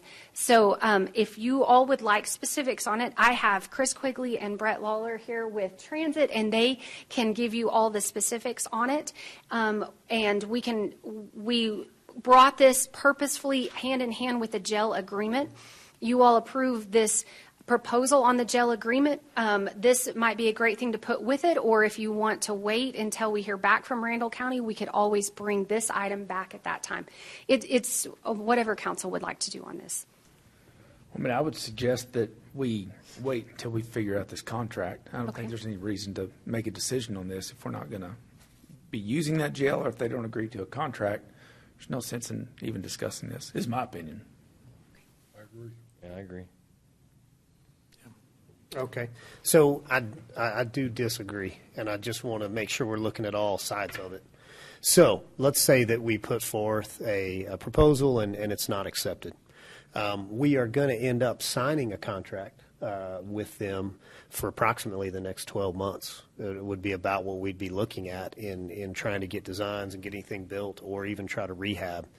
And so they have given us 180 days. We've probably used 45 of those days, so we have some time left underneath current agreement. But we understand current agreement's not fair to them. We want to pay what we need to pay. We just don't want to do it indefinitely. So I think we would have to look at paying something that they would agree to continue to keep our inmates there, unless we're looking at a different county. And we're going to exercise those options, which can be fairly problematic in some of the logistics, especially while we're trying to go and we have an alternative. So if it's a temporary solution, I believe they would work with us probably the best. Now, in the way in which I'm looking for my Randall County taxpayer not having an inmate that just got out on bail walking to their store, or needing a facility or whatever, this is something that I feel like probably doesn't hit our bottom line. I think we've got on-demand services. This is not a cost issue to us. And I think it's a show of good faith that we're pretty proactive in being a good partner. We can run this bus back and forth over there and get people. You know, it's 2.2 miles from the Randall County door to your first bus stop.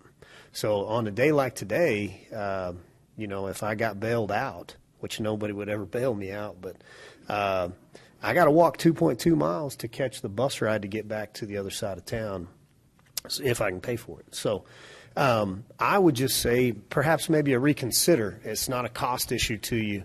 It is kind of a show of good faith. And ultimately, we're doing it to help our citizens over there on that side of town, because it's a problem in somebody walking and hitchhiking or you know, stopping and knocking doors asking for a ride back across town. Do we charge the jail water and sewage? We charge water to the jail. We do not. But they charge, get sewage, free that is sewage? correct. At what rate do they charge water? They are currently paying inside city limit rates. But they're not inside city limits. That is correct. So we are being a pretty good partner at that side of it. I mean, because they've got a pretty good deal there. Do we have an estimate of how good of a deal that is? It's $1 instead of $1.50. That if is you correct. want to look at percentages. Yes. And then the drainage fee's probably not included because remember the off sewer's not there.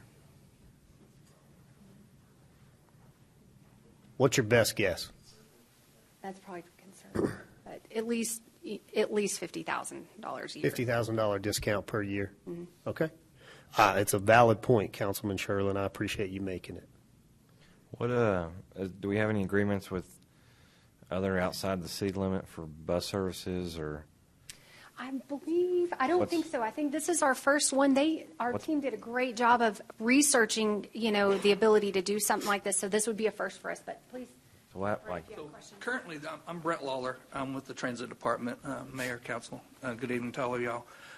So our service, because of the funding that we currently receive, we do not operate outside of the city limits. That belongs to the rural agency, which is Panhandle Transit.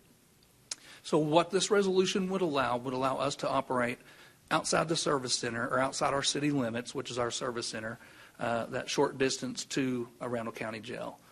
And that's where we would go, and we wouldn't extend it out any further than that. So it's already within our operating hours, so it's not going to be an increase in operation at all. But because of the funding we receive, you would have to pass this resolution for us to be able to get outside the city limits to the jail. And I would also add that in some ways it's not just the jail that we're assisting, but we're assisting that individual that's coming out as well. So I look at it like if it was my brother, he would need transportation. So I just ask that you would take that into consideration. Is there a minimum on that request? Like, is it just for a single passenger, y'all would make the trip? It's just on call. So our passengers per trip was was it 16 is what you said this morning? So it's $16 per trip. But what we charge every passenger is, depending on whether they're reduced fare or not, is $2 for a day pass. So it's not like we're asking a whole lot of money.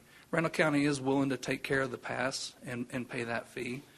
So we're not offering the service for free. We're just asking to extend and allow us that opportunity to go out and help someone that's coming back out to get into the city limits and get to wherever they need to be.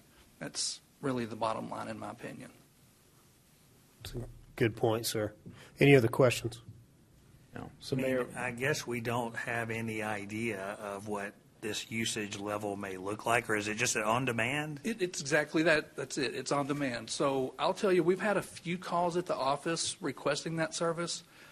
I would be surprised if we go out there more than a couple of times a week. That would be my surprise if we did more than that. So I don't think it would be real frequent. I think it would be pretty rare. I would ask Chris if he wants to weigh in on that kind of account. No.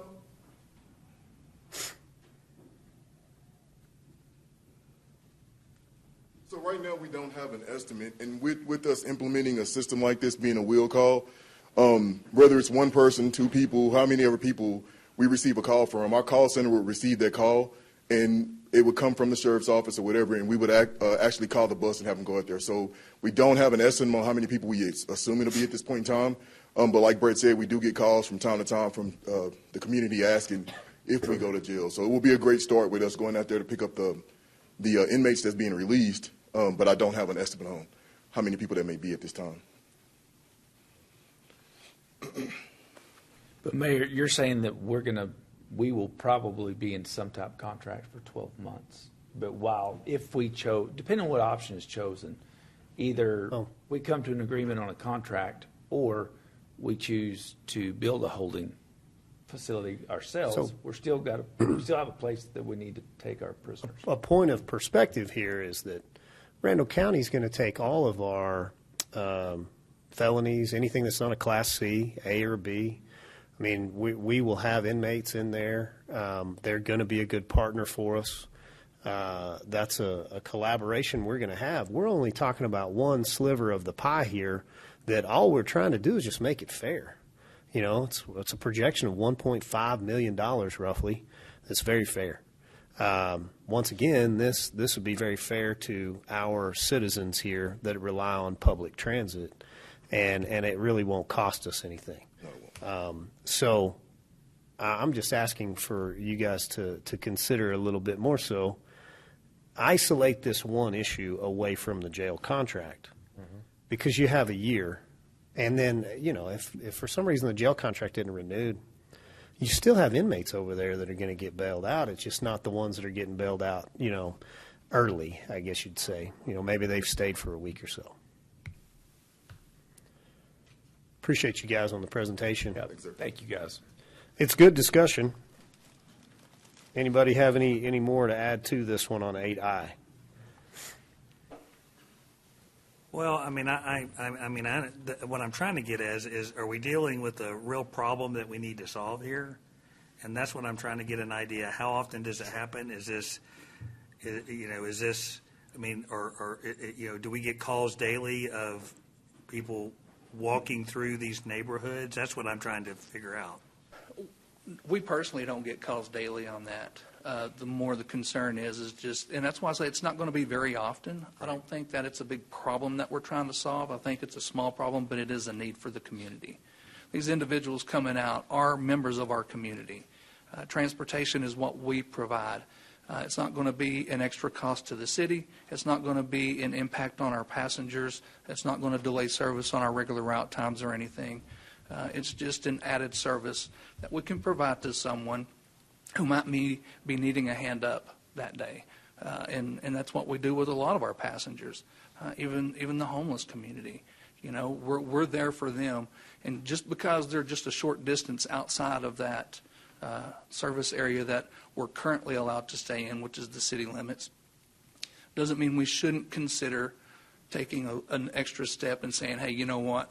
You're a person. We want to help take care of you. We want to get you your transportation services. And that's kind of the way I see it. So did you say the cost is $16 to make that trip? For any trip.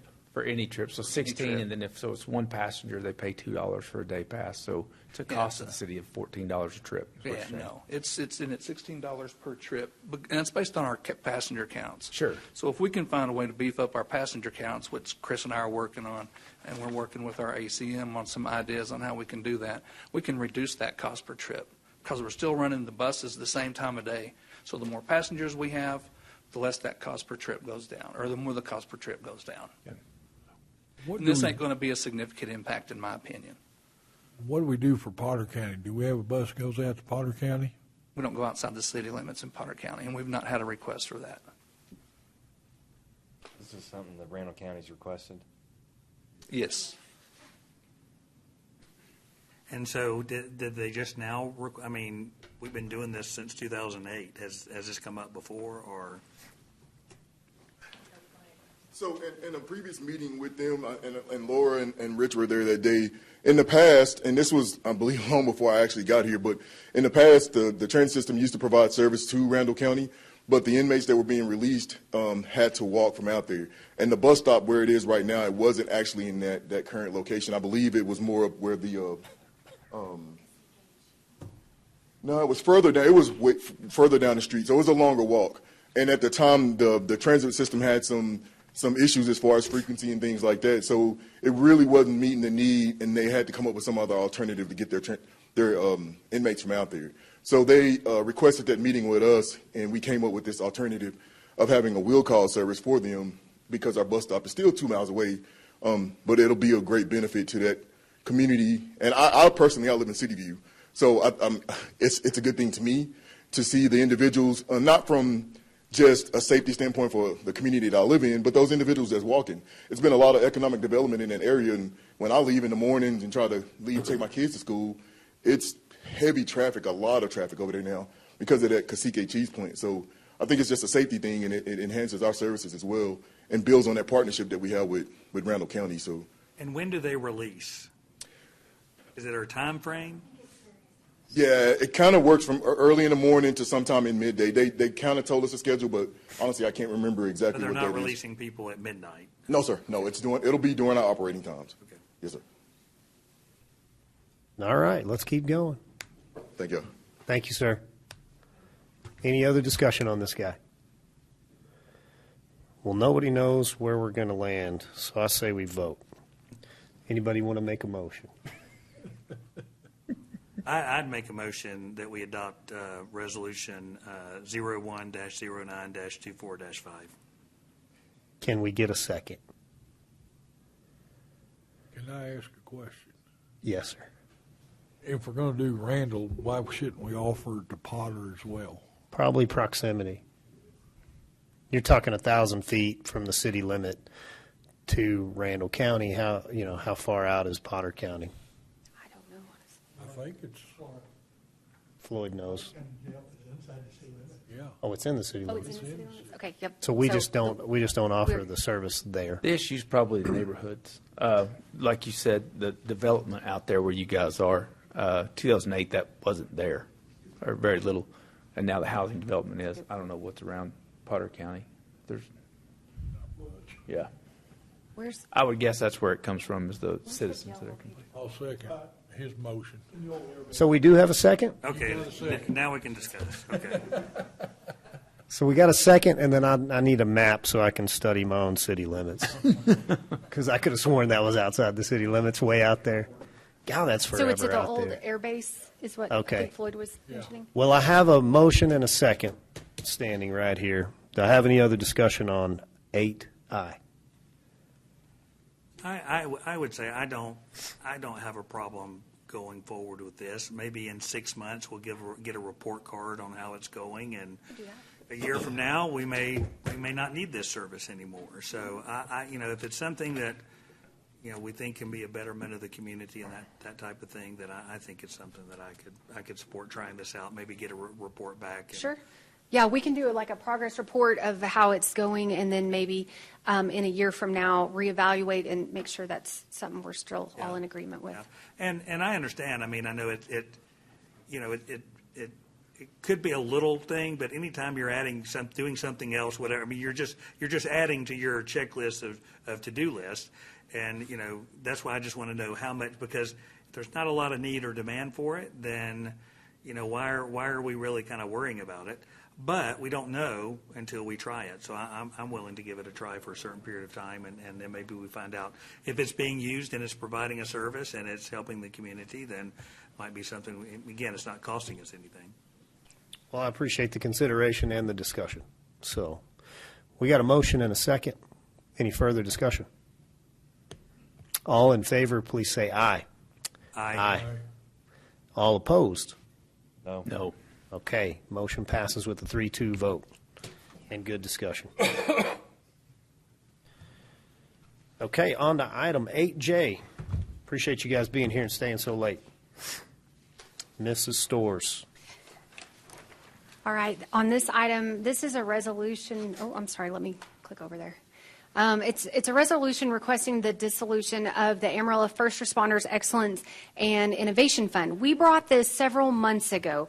There was still a balance remaining in the account, and so we, on October 6th, brought the board, or the members of the board that were still in place, together and got some recommendations. We had worked with our fire chief and our police chief on any needs that they have that this fund could help with.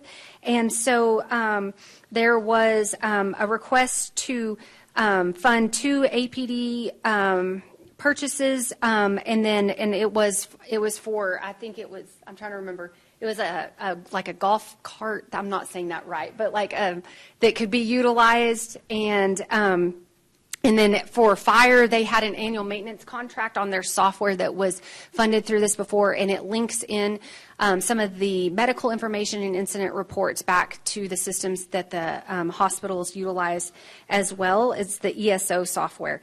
So the board voted to go ahead and get reimbursed for those items. We worked with Amarillo Area Foundation, and we are in the process of getting those reimbursed. So this resolution is the same resolution coming back to now dissolve the fund now that it's all been expended, or I guess reimbursed back to the city, and then we could utilize other funding sources as needed, or nonprofits if needed, to facilitate any kind of grants that need to go to 501c3s in the future. Very good. Questions from Mrs. Stores? Yeah. Okay. Entertain a motion. 8J. I move to adopt resolution number 1-9-24-6. Second. Motion and a second. All in favor, please say aye. Aye. Any opposed? Item 8K, Mr. Freeman. Yes, sir. So this is a follow-up item from direction we received from council to amend the Aedc, Amarillo Economic Development Corporation bylaws. We're only making one change proposed today because we are going to have a joint work session with the Aedc board on the 24th of this month that we will discuss further some of the strategic plans, as well as the economic development incentive guidelines, and whether you want to add more seats to the board. So the one proposed today is just adding a non-voting ex officio board seat for the city manager or designee. Questions for Mr. Freeman? Keep in mind, we've got that scheduled. We will have an in-depth conversation about the bylaws, incentive guidelines, everything. Mm-hmm. So, but this does take care of one thing that we all agree on and would like to see happen. Yes, sir. With no discussion, would ask for a motion. Move to adopt resolution number 01-09-24-7 as presented in the agenda. Second. I have a motion and a second on item 8K. No further discussion. All in favor, please say aye. Aye. Aye. Any opposed? Item passes. Item 8L, Mr. Freeman. I'm going to hand this one over back to Laura to be able to answer all your specific questions on the debt payments. Okay. Okay, I'll keep this one short as well because we've talked about this a lot. This is the actual agreement for Aedc to participate in the funding of the additional amount needed for the Northeast Interceptor project. If you'll remember, we had about a $20 million gap that we needed once the construction bids came back in. This is just a quick overview of the total funding that was put together over many years from several different debt issuances. The most recent one being the $20 million from the water and sewer bonds that you all approved on December 12th. Those actually closed today. We got the funding in the bank today. So on December 18th, the Aedc board met. They voted to approve the funding participation for the project as follows. So to do half of the $20 million, so $10 million in infrastructure improvements, they would pay 50% of the annual debt service for the bonds that were approved by you all on December 12th, 2023. So the annual debt service is approximately $1.2 million, so they would be funding about $600,000 annually.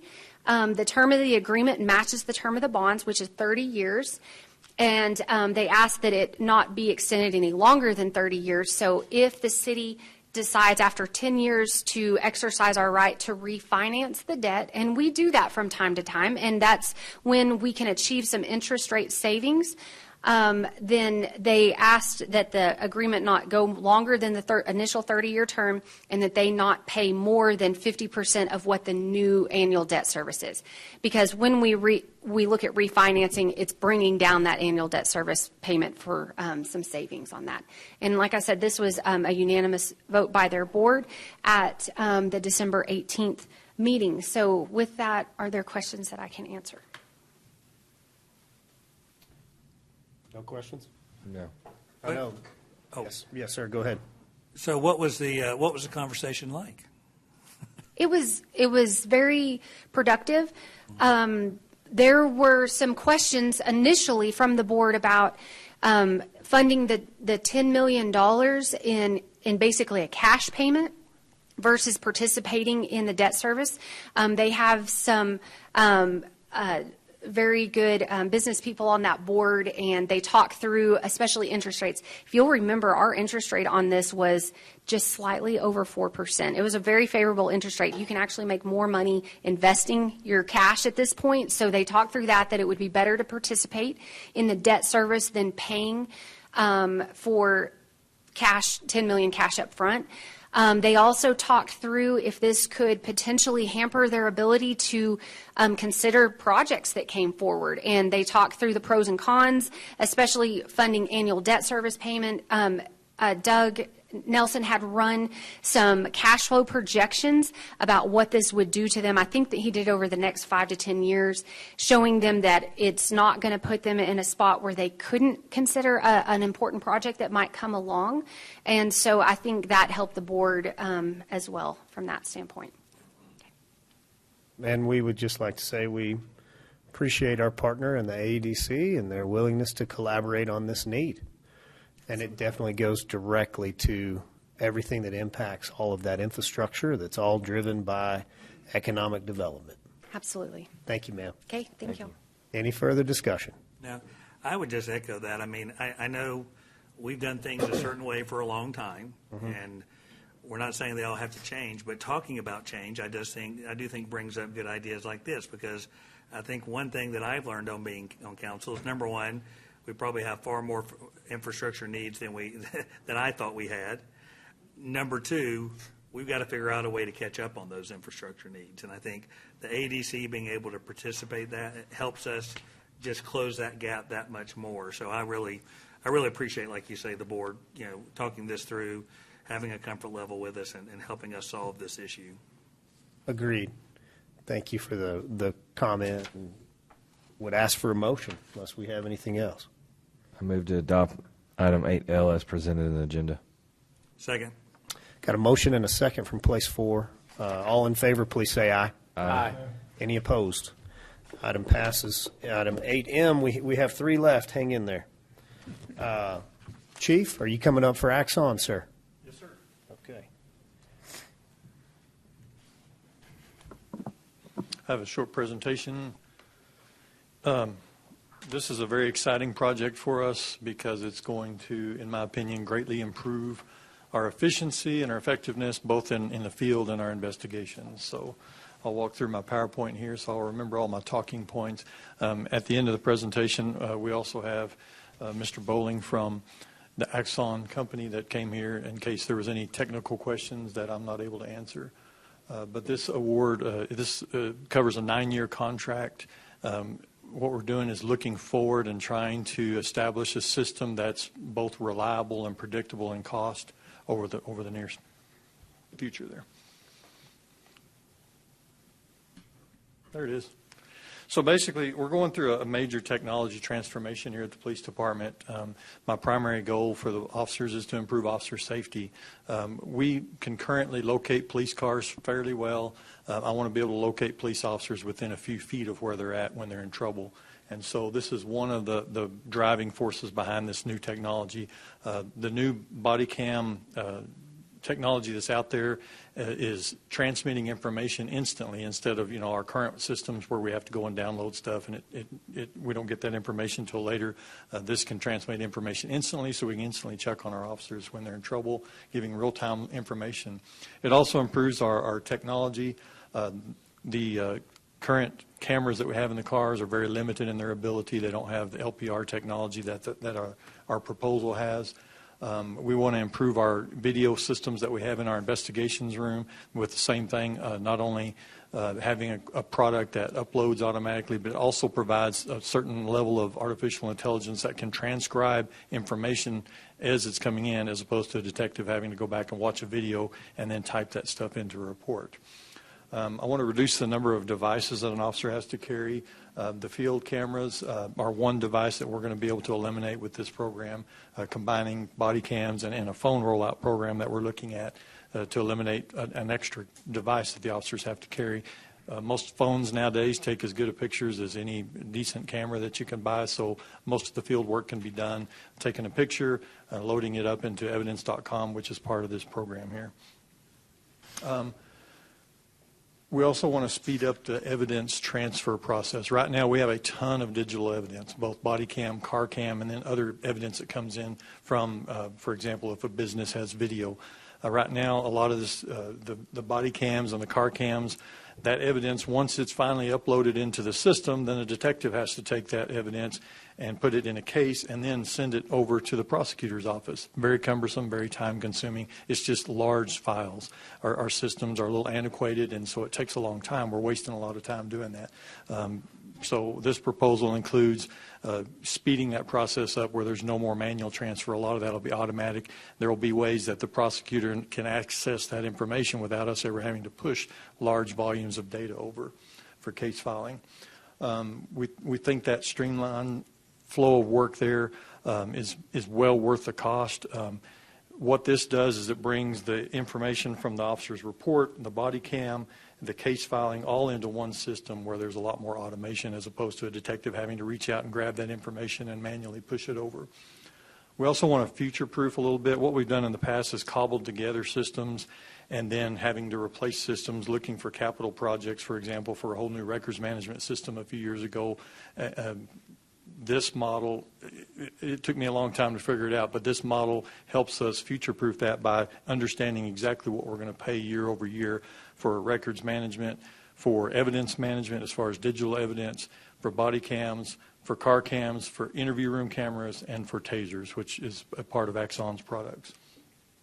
So our current video system is at pretty much at the end of life. We can use it for, we could probably make it work for another year or two, but some of the systems are failing. The batteries on the body cams are getting to where some of them don't hold a charge the entire shift. And then some of the car cameras, once they break, they're kind of at their end of their life. So we've got to switch systems one way or the other. We've got to either renew with our current vendor or go to a new vendor. We're recommending going to Axon. The current records management system that we have, the RMS, is the core piece of our tool that we have to keep records on arrest, reports, investigations, automobiles, people, just literally millions of records that's contained in that system, and it's very vital for us to have access to that information. The problem is our current RMS doesn't integrate well with anything else, including our video systems.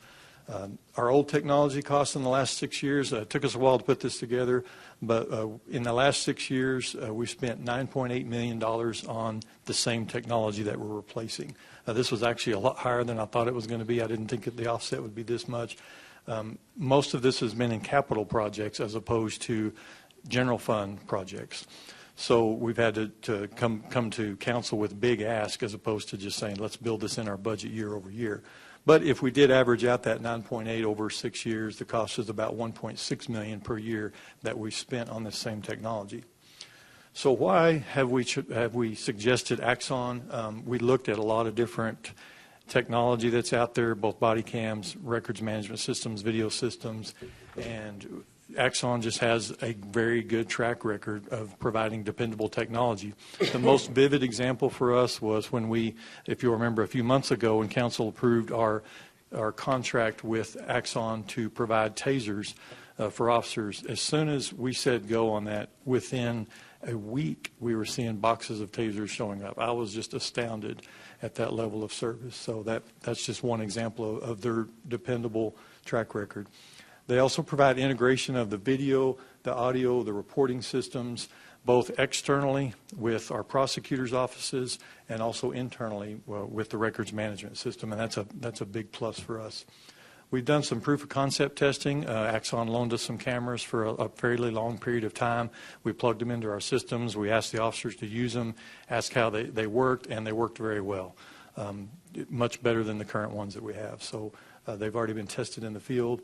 We also did some research. We called other agencies. We talked. We site visited Oklahoma City, who's using Axon. We also did a day-long site visit in Odessa because Odessa is using pretty much the same model that we're looking to go to. They've got the tasers, body cams, video cameras, and their records management system, and we were pretty pleased with the results. I took my records manager, my property manager, and Lieutenant Chadwick, who's our crime center manager, all down there. We asked a bunch of tough questions. They were very gracious, spent a lot of time with us.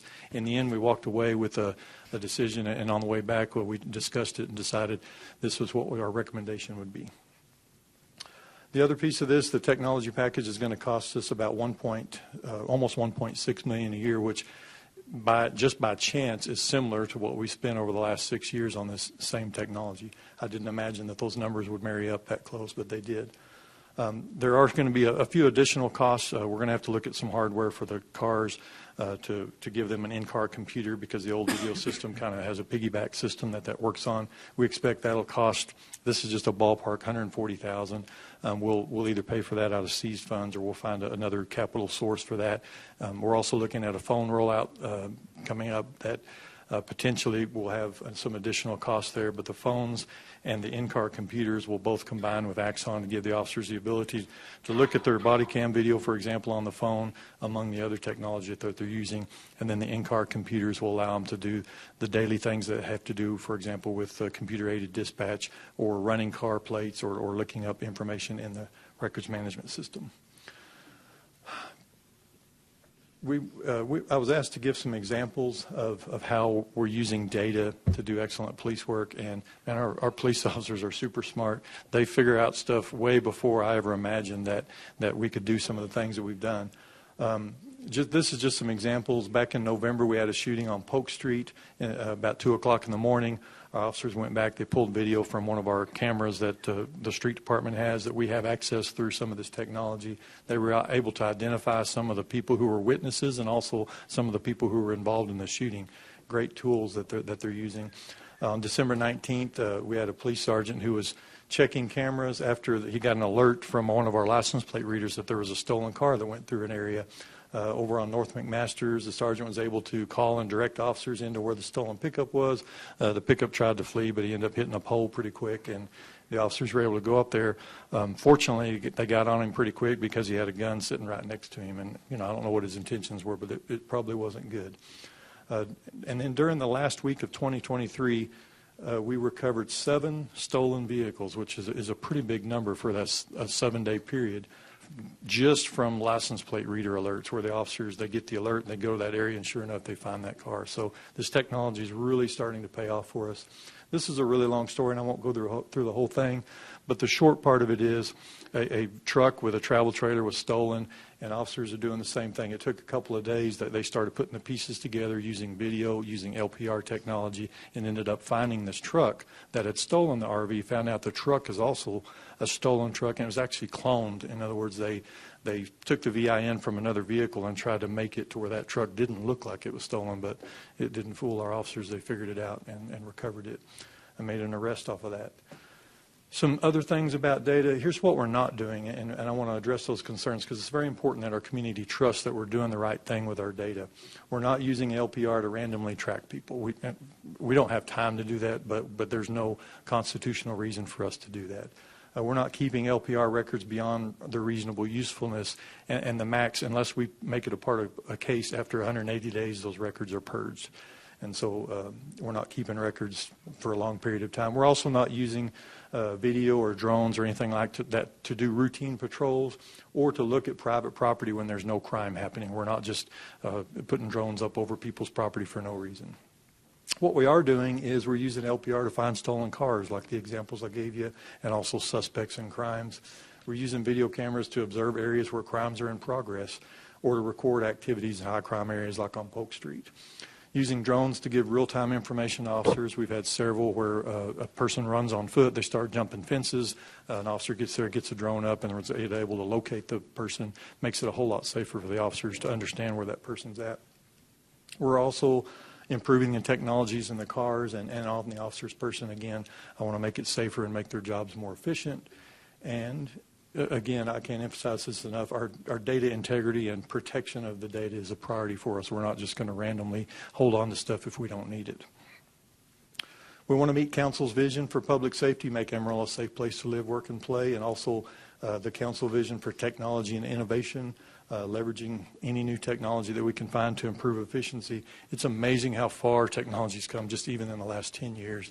But in 33 years, we've come a long way from toggle switches to turn on the lights to now there's so many amazing things we can do. So I'm happy to answer any questions. I think Mr. Bowling is available also if we have anything in particular on this project. Questions for the chief? I don't have anything. I do remember, I think, when we were having a group meeting of law enforcement and prosecutors and that kind of stuff. I mean, the other people that you work with, I guess Potter, Round County DA, seem to be excited that this technology would also help them as well and make their job easier in what they do and prosecuting the people that you arrest. It will. The video evidence is just almost in every case now. And so transferring that evidence has been really cumbersome for the last few years. This is going to speed that process up where there's actually, it's a different process. It's not sending files over, it's accessing files remotely. And the piece I really didn't talk about is evidence.com, and that is unlimited storage for us for digital evidence as a part of this package. And that is a huge deal because having on-premise storage is a little risky in my opinion, but it's also expensive. And we've spent hundreds of thousands of dollars in on-site storage over the last few years that we can now, at least we can predict what that cost is going to be and future-proof for, the next several years, understanding, okay, this is general fund, this is what we're going to have to spend for this piece of technology and not have to worry about it. And we also get some refreshes with that after a certain period of time. The body cams will get refreshed and some of the other equipment, as well as the tasers.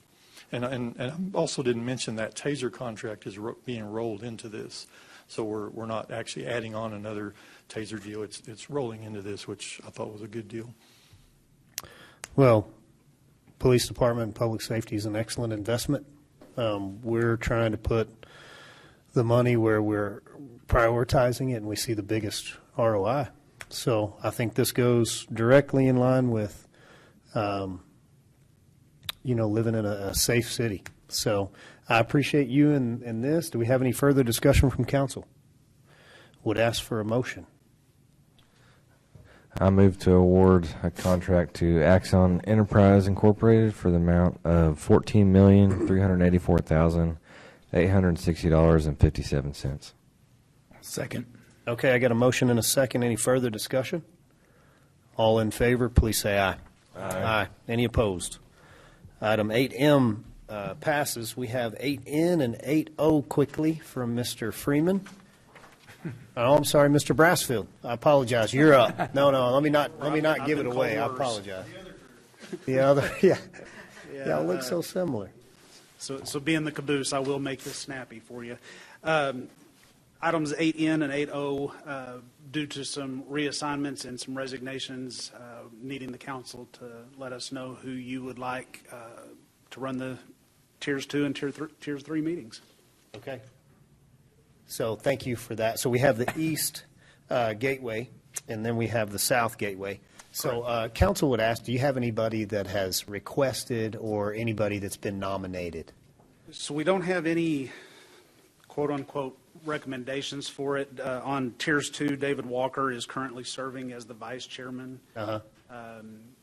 On Tiers 2, John Atterbury had been the chairman, but he was reassigned to the Tiers 3 board. And so... and did we add, who did we add to Tiers 3? Dean Crump, right? Dean Crump and Blaine Westlake, I'm sorry. Okay. Mr. Walker would be a logical chair From for a continuity 2. standpoint, I believe so. Okay. I would wonder if council would be interested in nominating David Walker for Tiers 2. Anybody got any discussion on that? No, that's good. Okay. I'd like to nominate him then. So would ask for a motion on that item. I move to appoint David Walker as the chair of the Tiers 2 board. Second. Got a motion and a second. All in favor, please say aye. Aye. Any opposed? Motion passes.